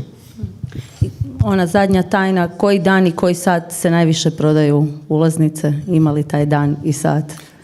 Baš smo izvlačili statistiku, stavio sam na LinkedIn prije par mjeseci, ali ako mi sad vjeruješ, zaboravio sam, ne znam više na pamet. Nama je petak za sve što mi radimo. Sad ne znam. Sonja, najviše se generalno, apsolutno najviše ulaznice se proda se subotom, ali i baš smo izvukli ono hit mapu kroz tjedan, ali evo sad na pamet čak niti ne znam, ali jako puno radimo baš na tim statistikama. Recimo, nedavno smo ubacili hit mapu i u organizatorski panel gdje svaki organizator gdje prati svoju statistiku, analizu, upravlja prodajom, može vidjeti zapravo čak i do takvih detalja kad se najviše ulaznice prodaju, a sad uvodimo nekakve nove grafove, još detaljnije drill downove statističke koji će pomoći za donositi bolje odluke. Ono što mi vidimo je da se ulaznice kupuju najviše na poslu. Tako je. Dakle, pred kraj radnog vremena. Ili početak ili kraj. Znači, prva oko jutarnja 4, kavica i onda malo pred odlazak doma. Zbog toga smo mi uvijek preferirali savjetovati ne idi baš u petak popodne u prodaju, jer dobro, imat ćeš rič, čuće kupci, ali budem ja to ponedjeljak kupio, onda zaborave. Da. Opet, što se tiče, ja bih samo vratio kratko, zašto na poslu? Zato što ipak naše tržište, kad se gleda vrijednost prodanih ulaznica, se bazira na generaciju 40+. Oni najviše konzumiraju glazbe i oni najviše kupuju ulaznice. Mlade generacije tek dolaze. Kontent za te mlade generacije je još uvijek vrlo jeftin. Ne? Međutim, kad imate jednog Zdravka Čolića prošle godine 600 kuna, pretvorimo, znači skoro 100 eura danas bi to bilo, to je neusporedivo. Znači, fokusiramo se mi još uvijek strateški na te kupce, kažem, a oni su svi zaposleni, situirani više manje i kažem, ulaznice se kupuju na radnom mjestu. Hvala vam puno na vremenu. Ne znam ili ima neko pitanje možda? Ima. Smijem ja, Vana, tebi.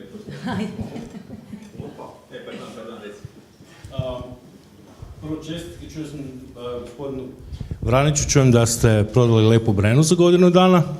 Gledam, mislim da je ostalo možda par 100 ulaznica. Meni zanima jedna druga stvar. Fenomen da kod nas planu VIP stolovi, fan pitovi prvi, i to daleko prvi. Recimo, gledao sam kako se prodaju ulaznice otprilike za Springsteena i za Peter Gabriela, koji su bili ove godine, i to vani nije slučaj, ali kod nas, pogotovo kod domaćih izvođača, to, znači, VIP stolovi, mislim, maltene, ljudi imaju rezervirano za šta god da svira u areni. Kao da se dijele. Da. Hvala na pitanju, odlično pitanje i to je činjenica, to je praksa, međutim nije samo kod nas. Kad se gledaju dvoranski događaji i vani, pogotovo ja znam puno informacije iz Austrije gdje je naš headquarter prvi, fanovi i oni ljudi koji stvarno uopće im cijena nije bitna koliko ulaznice, oni žele kupiti tu ulaznicu i žele biti u fan pitu ili u prvom redu ili u loži, to se uvijek prvo proda. To vam nije dvoranski i tamo su, dakle, na kraju kad se gleda koliko naš kupac mora izdvojiti za nekakav VIP stol ili fan pit u odnosu koliko to na Bruce Springsteenu košta, to su onda ogromne razlike. I onda dođe do utjecaja ipak ne mogu izdvojiti ne znam koliko novaca, jer, mislim, stadionski koncerti nemaju istu baš logiku kao dvoranski koncerti u smislu, šta znači biti na parteru u stadionu, šta znači biti na tribini na stadionu, malo je drugačije nego u dvorani. Kažem, a opet ima puno tih finesa koje utječu, ali sigurno i specifičnost tržišta, kako ste rekli. Danas se kod nas, ja ne znam je li tako i vani, ide na koncerte ne samo da se uživa u glazbi, nego da se ljudi druže, da se pokažu da su tamo bili, jel? Ja bih rekao da tu postoji čak i možda neka korelacija sa žanrom konkretno. Puno više vidimo zapravo te VIP stolove i potražnju za to, za nekakve, ajmo reći, izvođače, možda više folk usmjerenja sa istoka, tu je to baš jako, jako naglašeno. Ne, općenito i domaće, i sve, čak i hrvatski. I kažem, postoje tržišne specifičnosti, postoje jako puno verzija, setupa, dvorani, općenito venjua, a to je na neki način i moda. Moda se napravi i sad je moderno imati VIP stol. Ja sam bio za VIP stolom u nedjelju na Priovički, na koncertu. Komforno je, donese vam konobar litru viskija, cugu, šampanjca, bilo šta. Ako imate novaca, ako se to želite priuštiti, naravno da ćete si to odabrati, jel tako? Da, zašto je to toliko dominantno kod nas? Zato što smo mi na Balkanu. Ukratko, da. Još neko? Hvala mojim gostima i 5 minuta pauze pa nastavljamo dalje. Evo. Hvala tebi, Lana, hvala organizatorima na pozivu. Hvala. Samo sam htio reći da mi je lijepo vas vidjeti obojicu ovdje. I nas tebe. Runda spaja ljude.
Proba. Tu smo. Da.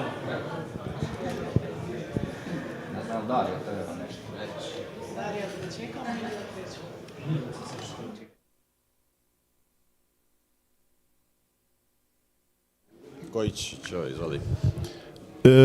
Ko god nije, neka uđe. Priđite im bliže.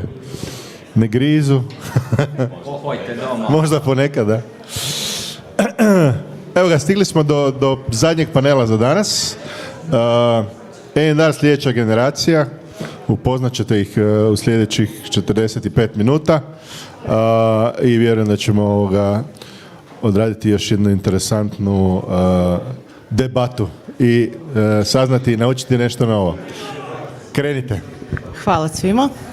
Bog svima, hvala što ste ovdje. Ja najprije želim da se izvinim whoever is a native speaker here za moj srpsko-hrvatski i prevodilacima na padežima. Drago mi je da ste ovdje i drago mi je da pričamo na ovu interesantnu temu, zato što moje nekakvo mišljenje da su se zadnjih godina nekako stvari dešavale po automatizmu, ali naravno sada svjedočimo jedan rast i razvoj ljudima koji se bave A&R-om. Ja ću ostaviti da sa mnom su Helena iz Intec Music, Pavle iz Glitch Records i Antonino iz Menarta. Ja ću ostaviti da se one same predstave pre nego produžimo i se udubimo u diskusiju. Ja sam Helena Hroščanec, ovdje sam kao predstavnica Intec Musica, gdje radim kao, ajmo reći, AR i PR i promociju i zapravo puno toga. U zadnje vrijeme radim i booking, bavim se radio stanicama, urednicima, zapravo puno toga što nadilazi, ajmo reći, A&R odjel, ali tako i u maloj izdavačkoj kući. Ujedno sam i glazbenica, radim u organizaciji jazz festivala Fest Jazza Koprivnica i radim u produkciji jednog zanimljivog internet projekta Moonlight Sessions. To je bilo to ukratko. Pavle. Zdravo, ja sam Pavle, koosnivač i direktor Glitch Recordsa. To je također izdavačka kuća u pitanju, ali se bavimo i koncertima, promocijom koncerata, organizacijom. Pored toga sam član upravnog odbora Runde i član digitalnog komiteta Impale trenutno i mislim da je to ok za početak, da počnemo sa tim. Hvala. Ja sam Antonino, mi se znamo, ne znamo. Ja zadnje 2 godine radim u Menartu, prije toga sam 10 godina bio freelancer u glazbenoj produkciji, tonmajstor, tehničar, glazbenik, proputovao sam Hrvatsku i regiju, svirajući svugdje i svašta. I evo sad sam ozbiljan čovjek, tata i sad radim ozbiljan posao, ne mogu više ići po birtijama, svirat, nastupat za male pare i tako da evo, hvala Menartu što me je uzeo u ovu ozbiljnu ulogu i danas ćete saznat malo više o tome što ja radim i kako ja radim. Hvala vam. Kad smo počeli sa damama, Helena, što znači za tebe raditi kao AR i što znači raditi AR na Balkanu naročito? Pa evo, možemo prvo mogu reći ono što zapravo bi trebao biti AR, ono što je u svijetu AR. Mogu reći da se to zapravo ne referira na malog izdavača na Balkanu. Krenuvši od sebe, ono što mogu reći je da ono što sam i rekla u svom predstavljanju, da u Intec Musicu zapravo moja uloga i uloga mojih kolega, kojih je malo, objedinjuje puno segmenata i zapravo mogu reći, pošto na Balkanu postoji puno malih nezavisnih izdavačkih kuća i sve više ih je, da zapravo jako puno uloga mi moramo preuzeti na sebe. To je od pronalaženja novih izvođača do zapravo pronalaženja načina kako da ih nađemo. Ponekad oni nađu nas, ali češće mi nađemo njih. Do PR-a koji ulazi u segmente promocije, marketinga, društvenih mreža. Ajmo reći, tu dolazimo i do dizajna u koji moramo imati nekakav utjecaj, na koji moramo imati utjecaj jer je on povezan s marketingom, pa onda radio, Pa zapravo do studija radi se o tome da moramo biti uz izvođača na cijelom putu razvoja pjesme, cijelom putu razvoja albuma. Konkretno mi u Inteku imamo i studijski prostor gdje pružamo usluge, zapravo pružamo glazbenicima i mogućnost da snime u tom prostoru, da produciraju pod nekim našim, ajmo reći, uz našu podršku, imaju producenta koji radi s njima, dajemo im zapravo sve što im treba da bi se razvili, tako da ih slijedimo u tom putu, dajemo im sve ono što mi mislimo da bi trebalo biti uz njih cijelo vrijeme. I kreativno su... Pa da, zapravo ne ulazimo u kreativnost, nego im omogućujemo da se razvijaju na način da im pružamo ono najbolje, da imaju uz sebe sve što im treba. Zapravo Koprivnica, Intec Music iz Koprivnice koji je mali grad, i mi imamo jako puno lokalnih glazbenika koji da bi se razvili u toj jednoj sredini koja nije Zagreb, moraju imati u sebe punu podršku. Tako da zapravo objedinivši sve te stvari na jednom mjestu i suradnike koji su također iz Koprivnice, ajmo reći, i koji svi pružaju jednu onak kvalitetnu i dobru uslugu, zajedno s njima se razvijamo. Zapravo Intec se razvija zajedno sa svojim glazbenicima i s artistima, naravno. Pavle, ovo što je sve Helena rekla, nabrojila šta je u stvari AR.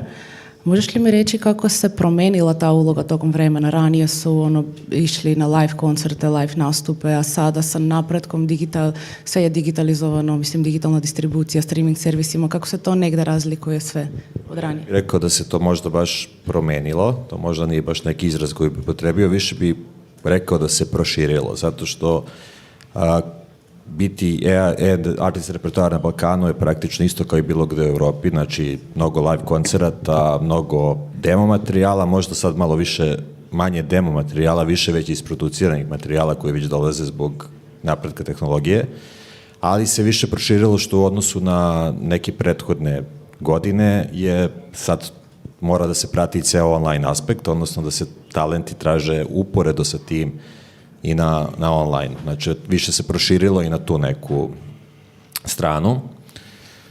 Sada, opet koliko se nešto još možda promenilo, što je nama taj digitalni svet doneo, je što možda baš i nije klasičan dar, ali naš neki stav u Glitch Recordsu je da mi ipak više pokušavamo da predstavimo sebe izvođačima, da im budemo vidljivi, a mnogo smo srećni kada oni naprave prvi korak ka nama, zato što je to nešto što, na primjer, ja lično cenim, oni su već prepoznali neku vrednost, prepoznali su da im to treba i samim tim ne moram da idem na klasičan sales pitch, ja trebam tebi. To je, tako da se mi malo više trudimo da i ulažemo u pravcu da postajemo prepoznatljivi na Balkanu, da bi na taj način praktično iz nekog, sa druge strane prišli autorima. Kako prepoznati onda artista kad, mislim, na Spotify imamo svakodnevno 100.000 tisuća, kako se zove na hrvatskom? Ima i više od 100.000 pesama. 100.000. 100.000 tisuća isto ok reći, to još zvuči još više, ali pa sad to je ono što nama dosta radi, kažem opet posao, to je specifično za nas, je taj neki od usta do usta pristup, zaista, zato što je to od nekle smo mi krenuli, naravno na početku, to su bili prijatelji, ljudi s kojima smo sarađivali pre nego što smo imali formalnu firmu i formalni label, ali jednostavno te preporuke, sistem preporuke je nešto što kod nas najviše funkcioniše. Osim toga, danas ono što isto ne sme se zanemari, mislim, aj to kažemo, to je možda koje su to tehnički momenti i aspekti. Spotify ili bilo koja od tih platforma, to je već više, to se već desilo na neki način i to je analiza podataka. Znači, za to postoji dosta alata na tržištu koji mogu da se koriste, doduše sa malo manje podataka nego za neke evropske zemlje, druge evropske zemlje, da kod nas je to jednostavno kvalitet podataka nije na zadovoljavajućem nivou, ali ako pričamo o tome da kao A&R tražimo neke nove artiste, To za mene uglavnom znači, bar za naš label, artisti koji nisu još potpisani ni za koga, koji imaju prvi ili drugi album. I danas je realno i dalje TikTok, na primjer, jedna platforma na kojoj će današnji klinac ili Gen Z otići tamo, snimit će svoju prvu pesmu i napravit će viral video. Ako neko baš želi da ide tim putem da nekoga on traži i kontaktira, ja bih gledao tamo. Antonino, s obzirom... Ne u vezi Spotify, to nego što se tiče ovoga, od kad se ja bavim nekako ozbiljnije glazbom, recimo tamo 2008. 2009. pa nadalje, a vjerojatno i prije, to izdavačima se uvijek kucalo na vrata, znači imalo, što je Pavle rekao, prvo su bili dema, sad su to već praktički gotove, isproducirane pjesme, jeli? Ali tad se kucalo na vrata u smislu, nije se baš stilski gledalo da li to meni možda paše kao, nego ono kao bilo gdje, 5-6 izdavačkih kuća u Hrvatskoj, pošalješ, hoće proći, neće, pravilu dosta tog nije prolazilo, bar što se tiče što sam ja radio, jer sam bio valjda očito loš. Ali i onda je to neko vrijeme došlo do toga da su izdavači malo bili omraženi u stilu kao sad će se sve independent raditi, dosta izvođača je, tad se pojavio malo i Bandcamp na razini da su ljudi mogli tamo stavljati glazbu, prodavati još prije nego što su streaming servisi došli i da su agregatori bili dostupni. I sad u nekom povratku vinila i neke nove indie rock scene polako, kako mi radimo dosta zanimljive projekte tipa Zvučni zid i Zagreb Calling koji objedinjuje nekakvu indie scenu u Hrvatskoj, sami od sebe se neki izvođači valjda su skužili, pa gle, ovi nisu valjda toliko loši, vidi, izdavaju i dobru muziku i dobri su ljudi, zašto mi ne bi radili skupa? Tako da malo se taj promijenio način rada da ipak i ti indie izvođači koji su sami izdavali da se javljaju izdavačkim kućama jer mogu im pomoći i naravno u digitalnoj distribuciji, promociji, u svemu, jer ne može izvođač uvijek sve sam raditi, to nije baš, ako je ozbiljan posao, ako se ozbiljno radi, treba imati nekoga, najlakše, jeli, neku već izdavačku kuću koja ima sve resurse i znanja i ljude da se time bave, jeli. Tako da evo, to je što sam ja primijetio, tu nekakvu promjenu za njih 10 godina koja se događala od kad se ja bavim muzikom. Evo. A htjela sam da te pitam, s obzirom i na tvoju prošlost, radio si kao tonac, premenarta, radio si kao tonac, vidio si artiste i privatno i na stage-u. Kako je raditi ili ne raditi? Mislim, kako odabrati prave vrijednosti ako je neko, ne znam, izvrstan umjetnik i je super za potpisati ga, ali kao čovjek, kao ljudsko biće je teško sarađivati. Gledajte, odlično pitanje. Stvar je u tome što ja, evo, ili na sreću ili na žalost, puno glazbenika već znam za njih 10-15 godina na području Hrvatske, a i šire, pa tako da nečesto moji kolege se iznenade kad dođe neko na sastanak pa da ja znam njegovu mamu, tatu, sestru, prijatelja, pa ti si ovaj koji je svirao u tom bendu, ti si, većinom nije to baš ni toliko velika scena da se ne znamo i to onako uvijek zanimljivo klapa i naravno uvijek potpišu za nas čim mene vidu, jeli? Nije, naravno. Učica posle ovoga? Ne, ide minus.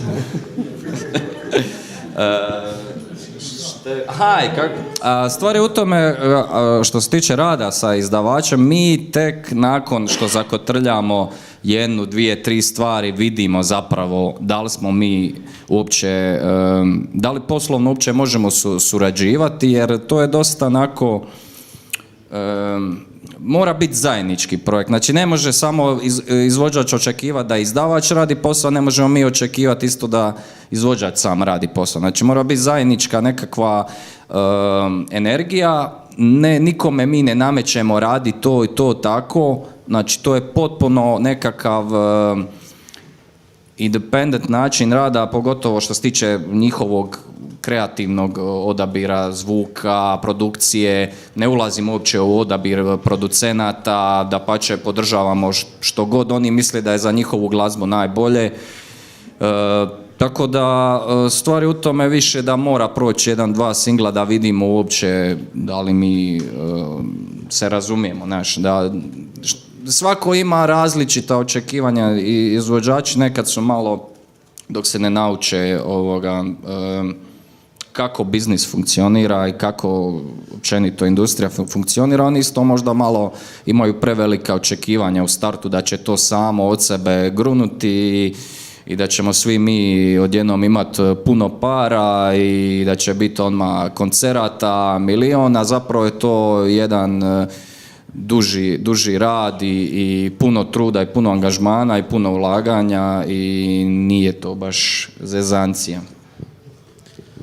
Da. Ja bih se nadovezao samo na taj ljudski moment u kontekstu, jer za nas je konkretno to baš red flag, znači to je jedna stvar koju smo mi uradili koja nije verovatno dobar poslovni potez, je da smo izbacili buduću klauzulu iz ugovora, što je verovatno ne najpametnije za nas kao label, ali nama je bitnije da nemamo taj toxic relationship, da moramo da sarađujemo zajedno i prirodno nam je da će neko potpisati drugi album, treći album za nas ako to funkcioniše, ali da jednostavno izbegnemo ono, kako i u privatnom, tako i u poslovnom životu, to sate i sate neprijatnih i ostalih sastanaka, tako da ne znam, vreme će pokazati, mi smo svakako mlad label i moguće to nije najpametnija stvar koju smo uradili, ali nekako sam ja spreman da živim s tim iako nije. Koje su onda neke praktike kako pomožete umjetnicima u razvoju karijere i kako ih furati do nekog uspeha i kad je ono breaking point, kao ovo više nema smisla? Pa breaking point je da kako im pomažemo, ok, naravno to je kao što je kolega iz Menerta već rekao, to jeste zapravo jedan dugotrajan put i nema tako nekog konkretnog momenta kada kažeš ovo je to. I ono što je još bitnije je definitivno put na kojem je neophodna obostrana saradnja, znači da i ako artist ne gura, nema push, ne postoji ni jedna stvar koju ja mogu da uradim za njega.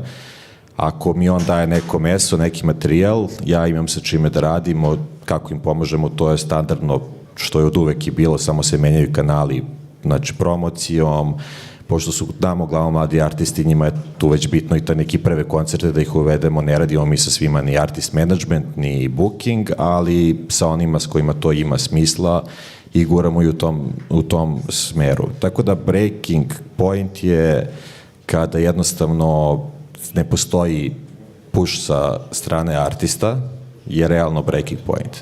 Samo sa malim disclaimerom da se ništa ovde ne dešava preko noći, a čak i ono što se desi, da bi ostalo, da ne bude danas jesi, sutra nisi, je dugotrajan jedan proces, tako da ok, svako ima svoje uspone i padove, da jednostavno nema inspiraciju u nekom trenutku, mora se posvetiti drugim stvarima u životu, ali da jednostavno je svestan toga i da želi da radi dalje. Tako da nam je to neki uglavnom, što nam se pokazalo sa naših trenutno 20 izvođača s kojim sarađujemo, nije za pohvalu, ali ne u malom procentu, jednostavno verovatno nećemo nastaviti saradnju jer se priča završila u nekom trenutku kada su oni poslali materijal i jednostavno nisu, iako smo već to komunicirali, bili spremni da posmatruju da je to nula, da je to početak i da sad treba svu tu istu energiju da ulože u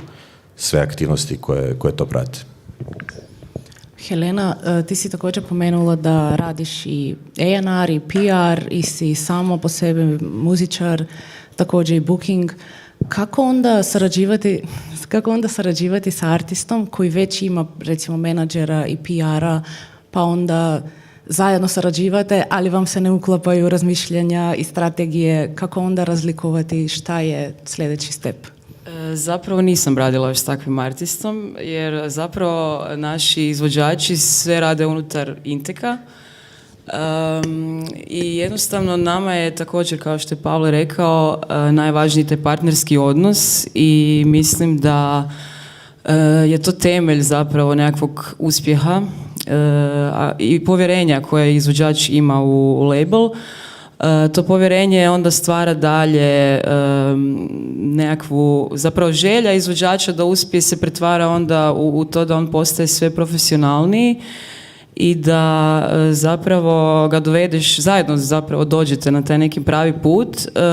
A ono što zapravo je dosta bitno što se tiče samog, ajmo reći, pozicioniranja labela na tržištu, koji može u slučaju malog labela dotaknuti jednu određenu nišu koja onda obuhvaća jedan segment tržišta, ajmo reći, slušatelja koji žele kvalitetnu glazbu i onda se oni obraćaju tom labelu zato jer već unaprijed znaju da mogu očekivati nešto, ajmo reći, kvalitetno ili neću sad generalizirati, ali nešto što je možda na nekom nivou i tada ti svi izvođači zajedno imaju koristi od toga. Možda je to jedan od puteva, ali prvenstveno taj odnos izvođača i labela, od njega se počinje. Ja nisam imala do sad nekakva, ajmo reći, takva loša iskustva. Ono što mogu spomenuti je možda da mnogi izvođači misle da je put do uspjeha trenutan, izvjestan, da sve mora biti odmah i da dolazak i na ljestvice i na sve ostalo, znači na sva mjesta traje, 6 mjeseci, godinu dana, a zapravo svi znamo koliko truda i koliko energije treba uložiti u sve to. Tako da zapravo taj jedan sraz između stava izvođača i toga da zapravo ti ne želi vjerovati da mora uložiti puno truda i rada, tu možda može doći do nekakvog konflikta, ali opet izvođači koji žele raditi, koji žele ulagati, koji shvate da moraju danas i društvene mreže i misliti o stvarima koje možda nekad prije izvođači nisu trebali misliti, tada zajedno stvarno se može puno napraviti. Da, evo živimo u svetu, naročito digitalni svet koji se baš brzo menja. Baš su svakodnevne promjene i baš je prenatrpan, recimo. Kako ti vidiš budućnost tu? Zapravo konkurencija je veća nego ikad prije i zapravo kao i u svim segmentima, ne samo u glazbenoj industriji, internet je napravio svoje. Pa budućnost vidim zapravo, mislim da nikad neće nestati tog jednog ljudskog faktora, ajmo reći, važnosti same pjesme. Mislim da trebamo svi nekako gledati na to. Moj nekakav moto je zapravo kad i u ovom zanimanju kad više neću vjerovati onome što čujem ili svojim ušima, tada zapravo neće to biti dobro za mene, ne mogu više ovo raditi, ali internet je pretrpan svime, zato smo onak ponekad izbunjeni i ne možemo se snaći, ali trebamo slušati sebe i trebamo zapravo i u ovom poslu najviše sebi vjerovati. Nije zapravo sve ni u novcima, ali mislim da sve zajedno kad stavimo na hrpu, ipak je to najbitnije. Antonino, kako ti vidiš utjecaj na promjenu trendova i na A&R profesionalce i na muzičare, ali i na konzumente, na publiku?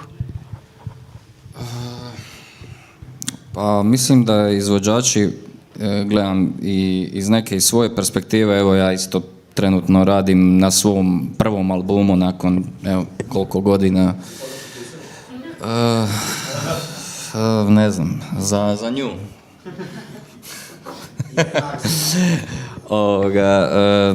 Treba iskoristiti moment, znači glazba ide u smjeru kontenta, znači moramo iskoristiti te alate sve koje imamo na digitalnim, ne digitalnim servisima, ok, ali na društvenim mrežama moramo taj ljudski faktor da uz svoju glazbu uspijemo privući ljude, da ih zainteresiramo da poslušaju našu glazbu. Znači, društvene mreže poput TikToka, Instagrama i Facebooka imaju sve opciju video, znači sve ide u nekakvom smjeru video. Sad bi bilo dobro da imamo taj moment vizualno, audio i u kratkom formatu da nekog zainteresiramo da posluša pjesmu. Evo, ja ću napraviti 2 primjera, pa recite vi koju bi pjesmu prije poslušali od te dvije, ako mogu, ako želite. Hoću? Da. Može. Recite nešto. Evo ovako, ja sam, prvi je, zamislite tu da je more, Stina, i ja sam sad izvođač dalmatinske glazbe. Bok, ja sam Ante. Možete li poslušati moju novu pjesmu koja se zove More, ljubav, Suton? Ja sam napisao glazbu i tekst, aranžman je napisao Cinoti i možete poslušati na svim streaming servisima. Ili sad neku drugu pjesmu, tipa, evo, da ja se obučem, ne znam, u šlape, sunčane naočale, ode onaj češki frižider sa pun kukuruza i sad ja idem na plažu i sad snima mene čovjek i ja ovako kažem: ujutro prodaja kukuruza na plaži jer za stanarinu me gazda traži, a gazda je moja vlastita mater što renta podrum od staroga vlade, stari vlade je moj dida što renta kisik od kad sam se rodija. Evo, koju bi pjesmu prije potražili, evo. Koju pjesmu, evo. Prvu. Meni možeš za ovu drugu ovdje da potpišeš, ako hoće. To je to. Prvo može njima.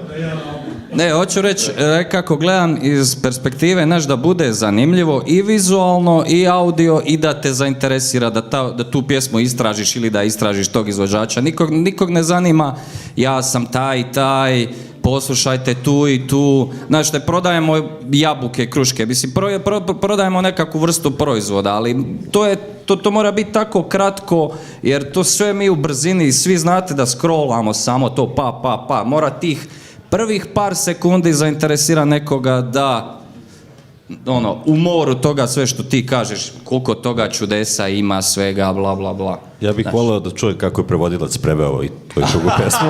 To me baš zanima. Definitivno ima težak posao danas. To ne bi ni ja znao prevesti. Da, pa to mi je bilo i pitanje do Pavle. To što je on spomenuo ranije su neki standard za, ne znam, radijsku pesmu je bilo kao 3-30 minuta. Danas je neki standard 2 minuta. 2,5. Je li to utjecaj, ne znam, društvene mreže, TikToka i mali attention span konzumenata? Pa, da. Mislim, to se jednostavno, evo, imamo već jedno pitanje iz publike, ja uvek volim ovu dinamičnu konverzaciju. Mogu odgovoriti na tvoje pitanje, molim. Ima više faktora, jedan od njih je zato što u 10 minuta možeš da streamaš 5 puta pesmu, pošto je streaming 99% konzumacije muzike, jel? I onda svima ujednačeni odgovara da imaš u 10 minuta 5 streamova, a ne 3 ili 2. Eto, to je jedan odgovor od kolegi iz Beliva, ali nije, to jeste sad neki možda praktičan moment to što je on naveo, ali definitivno je pažnja svima nama rasuta, znači nije stvar u mladim generacijama, ja nisam najmlađa generacija ovdje definitivno, ali mi je jako teško da ispratim sve što se dešava i jako definitivno ide u tom nekom pravcu, onda jednostavno industrija diktira trendove, trendovi diktiraju industriju, sve je dobro od procesa, ali evo na primjer sad ovo što je jedna od tema bila ovdje i što će posle biti verovatno masterclass Spotify-a, nova reforma streaming modela ide u pravcu nekog uvođenja nekih thresholda i tako dalje. Mi već znamo, ono što iz iskustva znamo da je single, prvo se prešlo s albuma na single, da je single postao standard, znači da je album retko ko sluša od početka do kraja. I sad sa, na primjer, ovom novom reformom streaminga, to je još jedan, bukvalno, što se kaže, ekser u kovčeg albuma, zato što jednostavno svaka pesma će morati se boriti da na godišnjem nivou dostigne neki broj slušanja na digitalnim platformama. Samim tim, ako izbaciš album od, što danas naši albumi su albumi od 8 pesama, ne pričamo o vremenu kada su to bili albumi od 18 pesama, ali čak i sa albumom od 10 pesama, šansa da nekog mladog emerging artista da sa svih 10 pesama dostigne neki threshold i neuporedivo manja nego ako ih izbaci kao 10 singlova.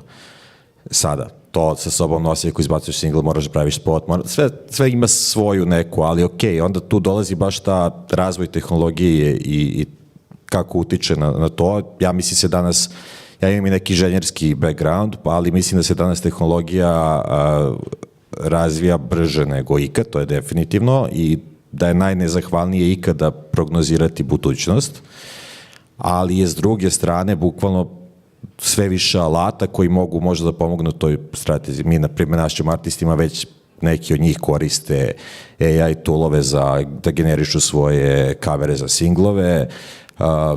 Ono što sad pokušavamo da smislimo i nađemo je baš taj neki music video moment, jer smo svesni da ćemo morati sve više da idemo u pravcu singlova više nego danas, a da je produkcija spota za jednog emerging artista najveća košta, skupo je, trošak je, tako da će verovatno morati da se sve više pribegava i tome da se koristi neki AI music video, jer to je počelo, naravno, da, zavisi, eto, to je ono što meni, ako sad možda nije, skačemo, vraća se možda neko prethodno pitanje, nešto što nije toliko tehnološki napredno, ali što mislim da nam svima nedostaje i zbog čega su ovi događaji jako dobri, je baš taj, ovdje je tema Balkan i ti postavljaš ta pitanja o Balkanu.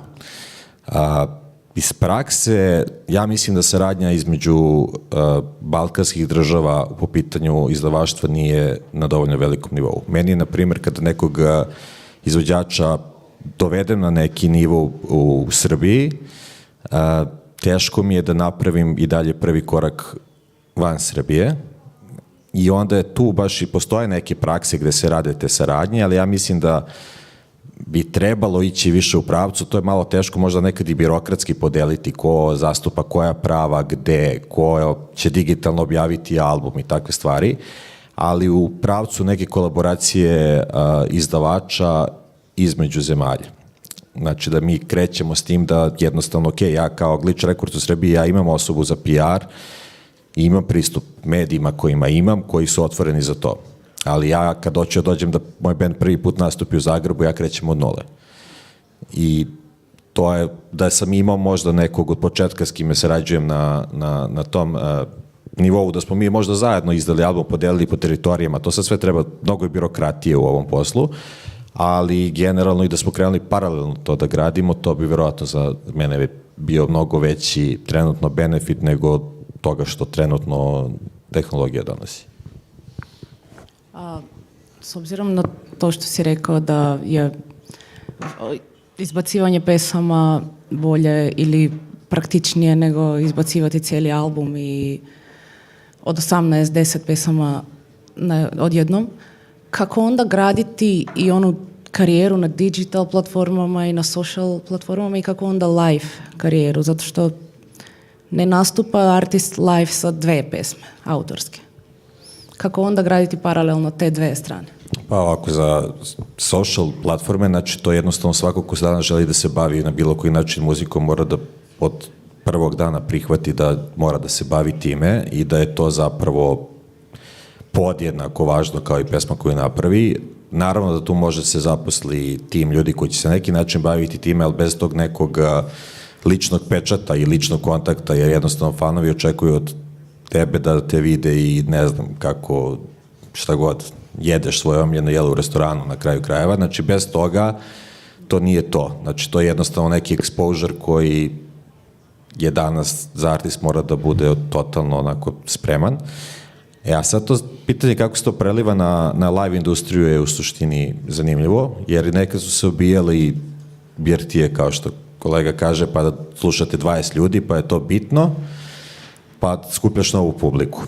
Ja mislim da i dalje je bitno, ali da je sad samo taj put možda nekako malo više miks, da ti možda privučeš digitalnu pažnju, skupiš neku kritičnu masu u nekom mestu, pogledaš analitiku, ovdje imam toliko pratilaca, pa onda ideš tamo na taj koncert. Jer neke moje iskustva od pre 10 godina pre nego što sam uopšte imao Glitch Records, kad sam radio s jednim bendom, nas su te neke tipa kreneš na turneju u Srbiji po mestima za kojima nemaš uslove za sviranje, sviraš pred publikom od 20-30 ljudi.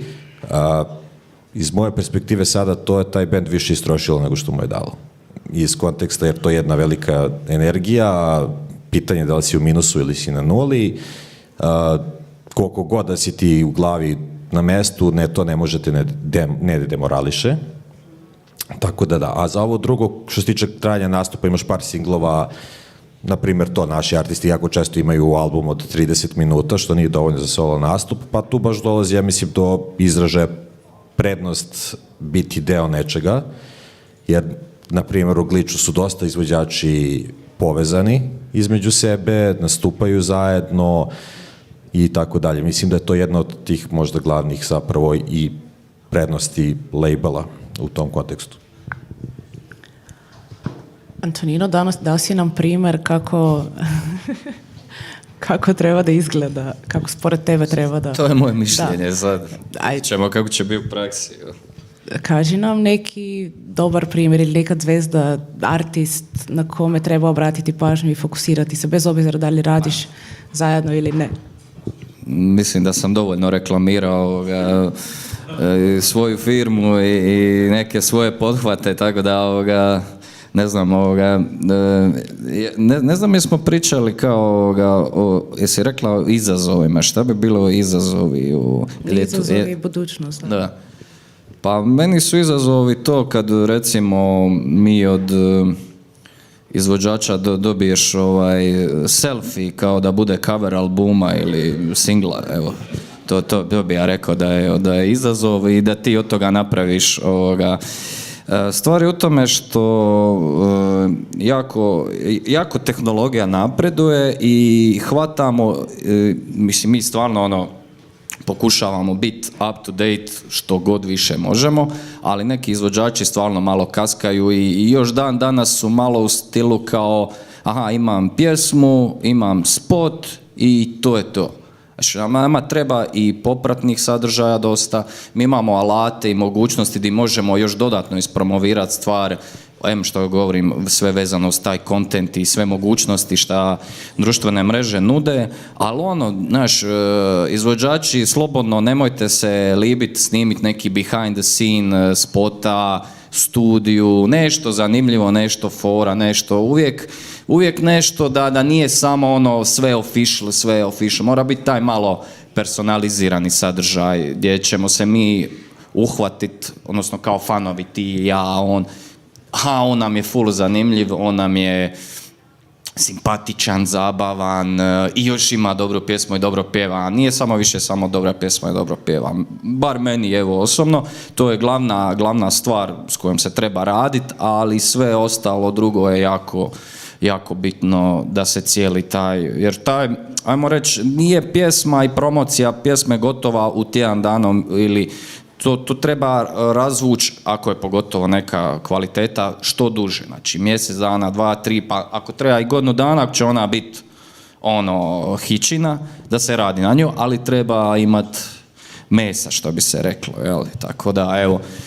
I onda postoji ta jedna koju sam ja nazvao, nije Excelic, nego Word dokument, zove se 10 Božjih zapovjedi, koju ja šaljem izvođačima. Tako da, evo, to ide sad u nekom smjeru da oni shvate, a naravno mi to konstantno dopunjujemo kao, gle, treba to i onda se nađemo i onda i oni shvate, aha, pa da, kao, dobro je, a pravilu sve se mijenja se iz mjeseca u mjeseca stanje, mi smo tu, evo, naravno i tu je i Runda Digital Day i slične ovakve konferencije i paneli gdje svi mi skupa možemo i naučiti neke nove stvari, neke nove cake, učiti jedni od drugih i evo, zato je meni tu super i Hvala vam što ste me pozvali. Misliš da si izbjegao odgovor na pitanje? Hoću ti ga slušao ako Nela prvi put moderira ovaj panel. Istina, nemoj da je otežavaš, možda odgovoriš na pitanje koga ćeš da... da, koga ćeš preporučiti. Lepo si izbjegao pitanje. Ja mislim da smo imali pitanje iz publike. Gospodin, izvolite, jeste digli ruku? Ima jedna riječ koju si upotrijebio, a to je da izvođač mora biti simpatičan. Ne, nego treba biti autentičan. Riper nije simpatičan. Nikako, da. Sad kad ste to rekli, koliko autentičnost je autentična? Svi hoće da budu autentični i onda što je to? Zato su simpatični. Onda kako su to more svi koji žele da budu autentični, koliko je tu zadržan i neki kvalitet ili je to samo neka različitost, svi pokušavaju da budu različiti pa onda se izbegne malo na nečemu drugog. Koliko je i to dobro? Ne znam, ja mislim da su ljudi po prirodi autentični, to je prvo, niko ovdje nije isti, samo je više akcent na tome kako da ti iskomuniciraš svoju autentičnost i da budeš između ostalog kao artist istovremeno autentičan i iskren, jer to je ta neka linija između toga koliko artist ode u to da se dopadne nekome, a koliko ostaje svoj. I, na primjer, to je nešto što ja isto izvođača ne forsiram previše, utičem malo, zato što je istina negde tamo da na kraju taj artist mora do kraja svog života da živi sa svojim delom.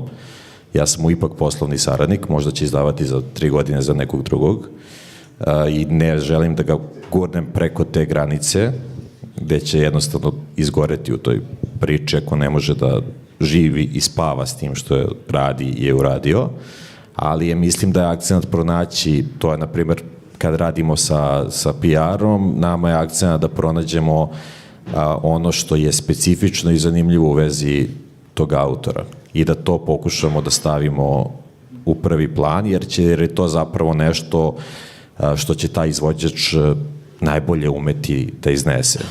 Sve ostalo će mu biti posle nekog perioda jako zamorno, taj moment da se trudi da bude autentičan. Ako nisi autentičan i to je okej. Mislim, ne možeš, ako nisi ogromno glumačko umeće nemaš, onda ti nećeš s time uspeti da radiš. Go on. If I may ask a question to Helena.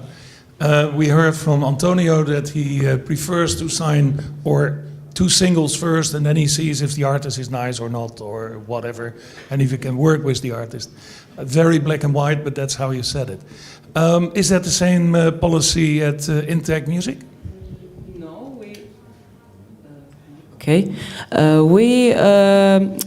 we can release one song, one single with no album if we like the song and if we like the artist, and we can decide not to work with them anymore, or we can have album and then we can publish 3 songs from the album, decide to be singles. That's okay, but we don't practice this.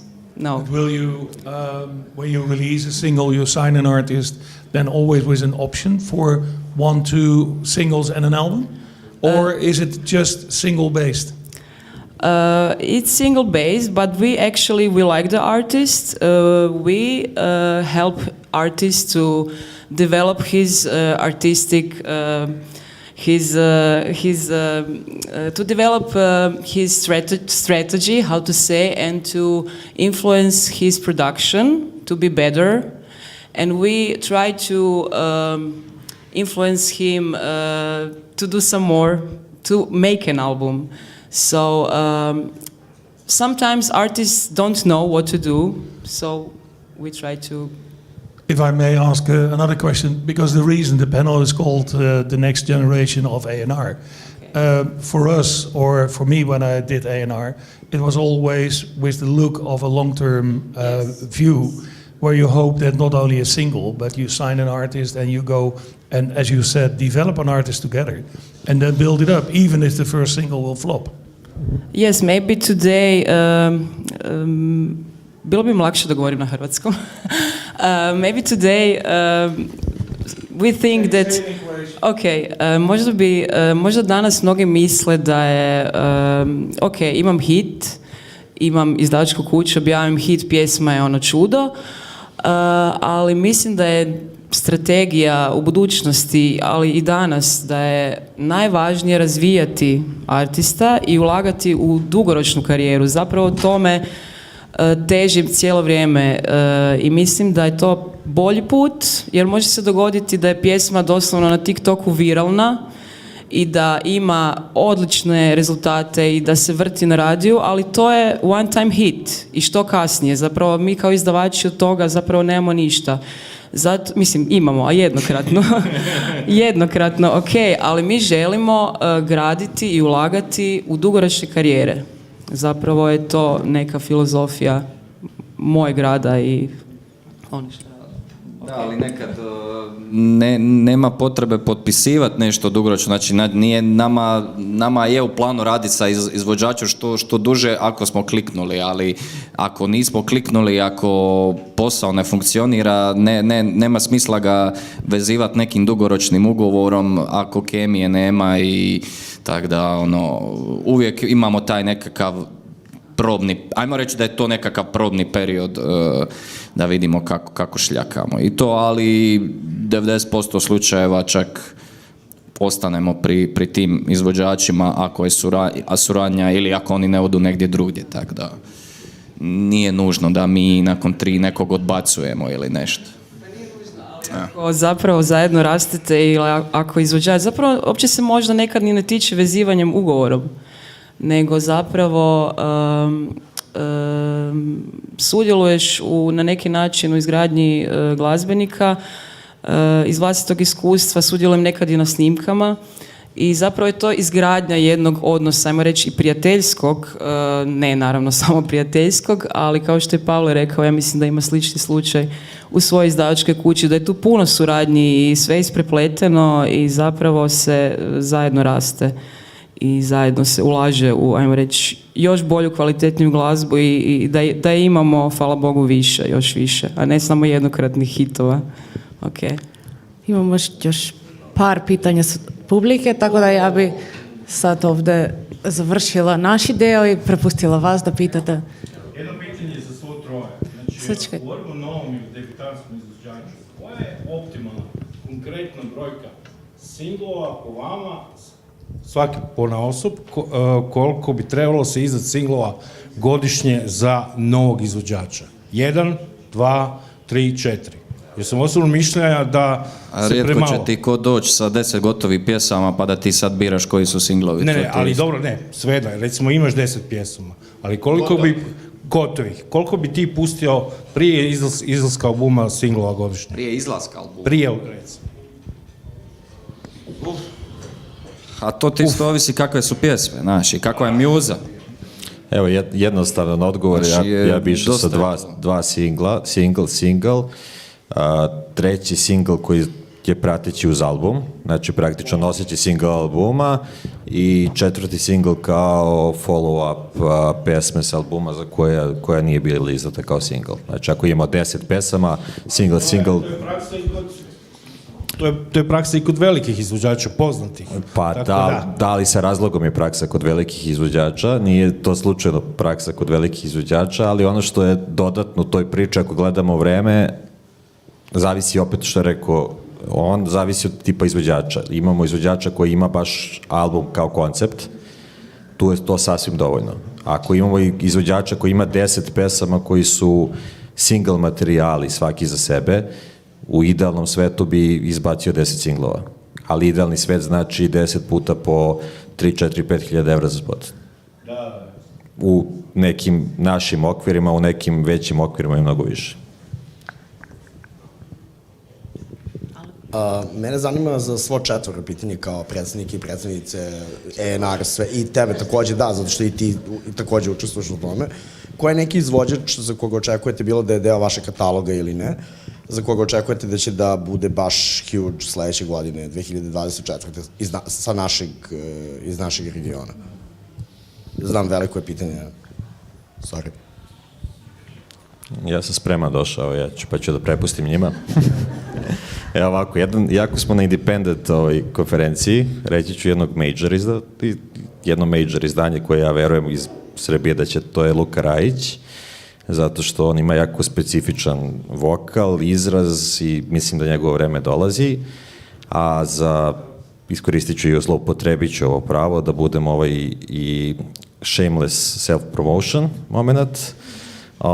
To je za drugog bi naveo jednog izvođača s našeg labela, to je Iva Pažin, odnosno Živa, ali znači srpska Živa, pošto znam da imate u Hrvatskoj Luciju Živu, ali u isto vreme su krenule, ali eto, ja se nadam da će ova moja biti poznatija.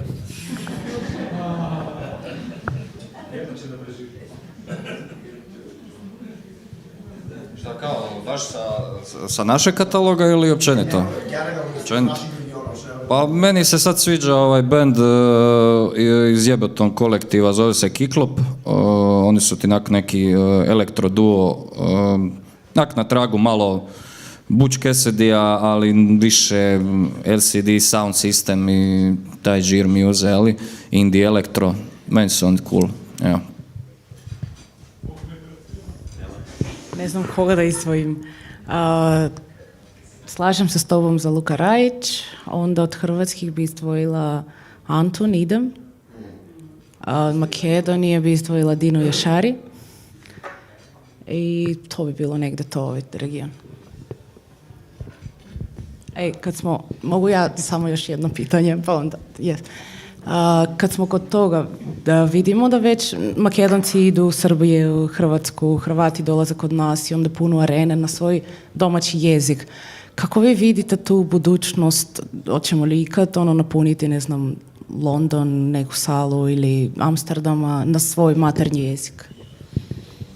Pa možda ako se sada je realno Eurovizija postala dobra platforma za to. To je definitivno. Mislim, pođemo od Konstrakte, pređemo na Joker Out iz Slovenije koji peva na slovenačkom jeziku. Mislim, to je put ka tome. Ono što se meni dopada što se promenila malo narativ onoga kako izvođači posmatraju to i više ne, mi sad već radimo, ok, nije već sad, ali za sledeću godinu imamo nekog u planu koga želimo da prijavimo, koji jednostavno ne dolazi možda iz sveta koji je kod nas, bar u Srbiji, pre 5 godina bio prijavljen za Euroviziju, ali realno to je neki put, ali eto, to su konkretno 2 primjera koja su iz jako bliske prošlosti koje su pokazali da je to moguće, mislim. Samo je tu više, po mojom mišljenju, problem ili izazov, kako god hoćemo ga zovemo, logistika, jer to možda neko želi, ali mislim da je jako malo spremno ljudi za to što sa sobom nosi. Let's continue with the audience. Here, can you pass the mic? Yeah. Hi, that's fascinating. Just a couple of observations. I was looking at the ANR Next Generation. The first one was just an observation, Antonio, when you did the 2 songs, the reaction to the second one was the one that caught everybody's attention. And I think that kind of counterintuitive approach is important when we speak about what people will want. That figure falls into a second point, just something else about where we speak all the time about, for instance, the medium of songs getting shorter, and the attention span, I think it's like 7 seconds, is how long most people, including me, take to choose something. So we assume from that songs will get shorter. But it doesn't necessarily work like that because culture's more complicated. At the same time, we have a movement on Substack to longer articles with subscription models. We all know from streaming that the consumption of binge watching 10 hours, 15 hours of content is also concurrent with this other movement. So it's quite possible, for instance, that, you know, a 3-hour song or a song that goes on all day could be perfect. And that only fed into the kind of alternative approach of when you were giving your second example, because I personally was going, if there was a video of that, I'd love to see that, because I couldn't imagine what it was like. The first one would be there. And just one other little thing, I mentioned it about AI earlier. There's a couple of groups who are using a new service. I'll find out what it is for translating languages. And with the movement that we've seen over the last 10 years of a general worldwide shift away from English language, then I think that the Balkan regions, there's a fantastic opportunity here to really maximize that. Is that something that you've explored, like the idea of songs in translations of songs, or is it a market for that, or how does that work? That's my ignorance, just asking. In Runda, we currently are part of the project which is lyric finds about, and that's actually what we have in the plans for the next year, that try to include our members, label members, to go in that direction, to apply for some projects where they will be part of that, let's say, international thing. The thing is, what I was mentioning when he was doing his rapping here is, how she translated, but the thing is that actually depends from music to music. There are genres that can be perfectly, I think, good to do that, and that there is an example, hip-hop, which doesn't have any sense to do that, because you are just losing the whole flow or whatever. But we will see. For us in this region, I think that next year could be the year that we will maybe see how it works. Imamo vremena za još jedno pitanje pre nego što prepustimo Ajde, daj Nikoli, stage.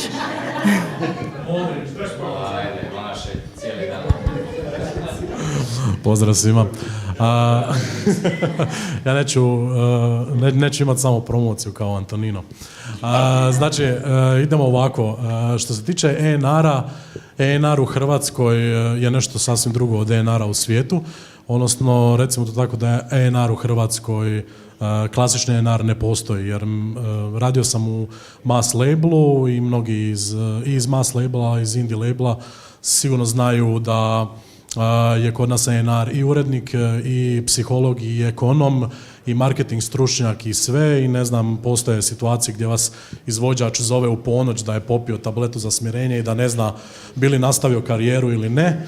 Postoji situacija da ste lektor, pa evo, prvo što sam vidio je da piše sljedeća generacija na panelu, treba pisati sljedeća, piše Helena Hrašćanec, ona je Hrašćanec, i tako, znači imate tih nekakvih bolesti. I onda se pitamo u sve to kako stići baviti se artistima i repertoarom, pa imate situaciju da ste, ne znam, evo sad slijedi samo promocija, da ste radili u jednoj godini 60 izdanja i bavili se sa 70 izvođača. Jest da je to mass label, ali u svemu tome vi se nemate dovoljno vremena posvetiti artistima i repertoaru, jer današnje tržište zahtijeva što manje radne snage, a što više obima posla za onu radnu snagu koja je ostala na nekom radnom mjestu. Tako da sljedeća generacija ENR-a, ne znam što će biti s njom, ali definitivno mislim da se treba poraditi na tome da se zaposli još više ljudi koji će se baviti isključivo pronalaskom novih talenata, jer ja sam isto to radio u samom početku, ali 6 godina sam radio u diskografiji, ali u 6. godini mislim da nisam uspio niti jednog izvođača dovesti u diskografsku kuću, zato što jednostavno nisam stigao, niti sam imao volje, niti sam imao želje, niti sam imao vremena da se pozabavim time, pa makar to bilo samo i preslušavanje pjesama, a da ne govorimo o ostalom poslu, o planiranju nekakve strategije, marketinške, PR strategije i slično. Tako da moramo odvojiti možda mass label od indie labelova, moramo odvojiti strane ENR-ove od domaćih ENR-ova i moramo se zapitati kuda to sve vodi. Tako da evo, ovo je više nekako konstatacija nego što je pitanje. Dobro. Bio moj TED Talk. radi. Zato mi nemamo 70 izvođača nego 20, pa onda stižemo to sve praviti. Hvala svima što ste prisustvovali i idemo dalje. Moramo završiti jer za par minuta nam kreće Spotify Masterclass, tako da imate doslovno 2 minute do WC i nazad. I vratite se nazad jer ćemo morati ići na vrijeme. Tako da požurite. Hvala naravno panelistima. Bilo je super.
Hello. Can you hear me? Hello, can you hear me?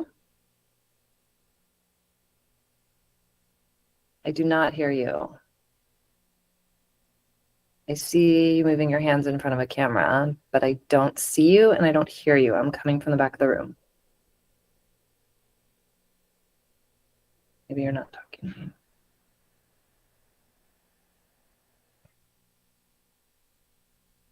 Dario?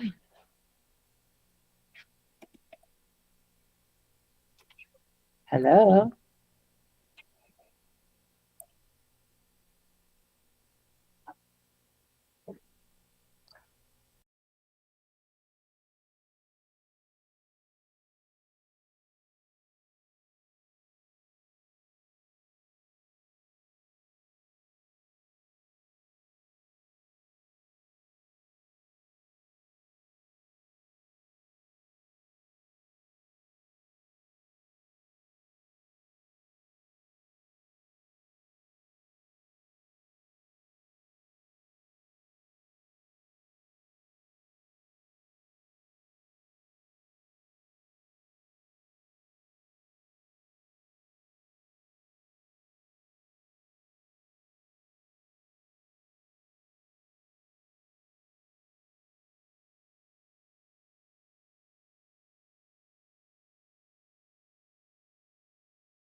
Great, let's go. Good. All right, well, Well, wish I could be there. I'm going to introduce, because I know that a lot of people already know you, because this is your third time at meeting Runda members and to be present at Runda Digital Day. And thank you very much for joining us again and finding time. We know that there's a lot of things going on, and let's see what's new at Spotify.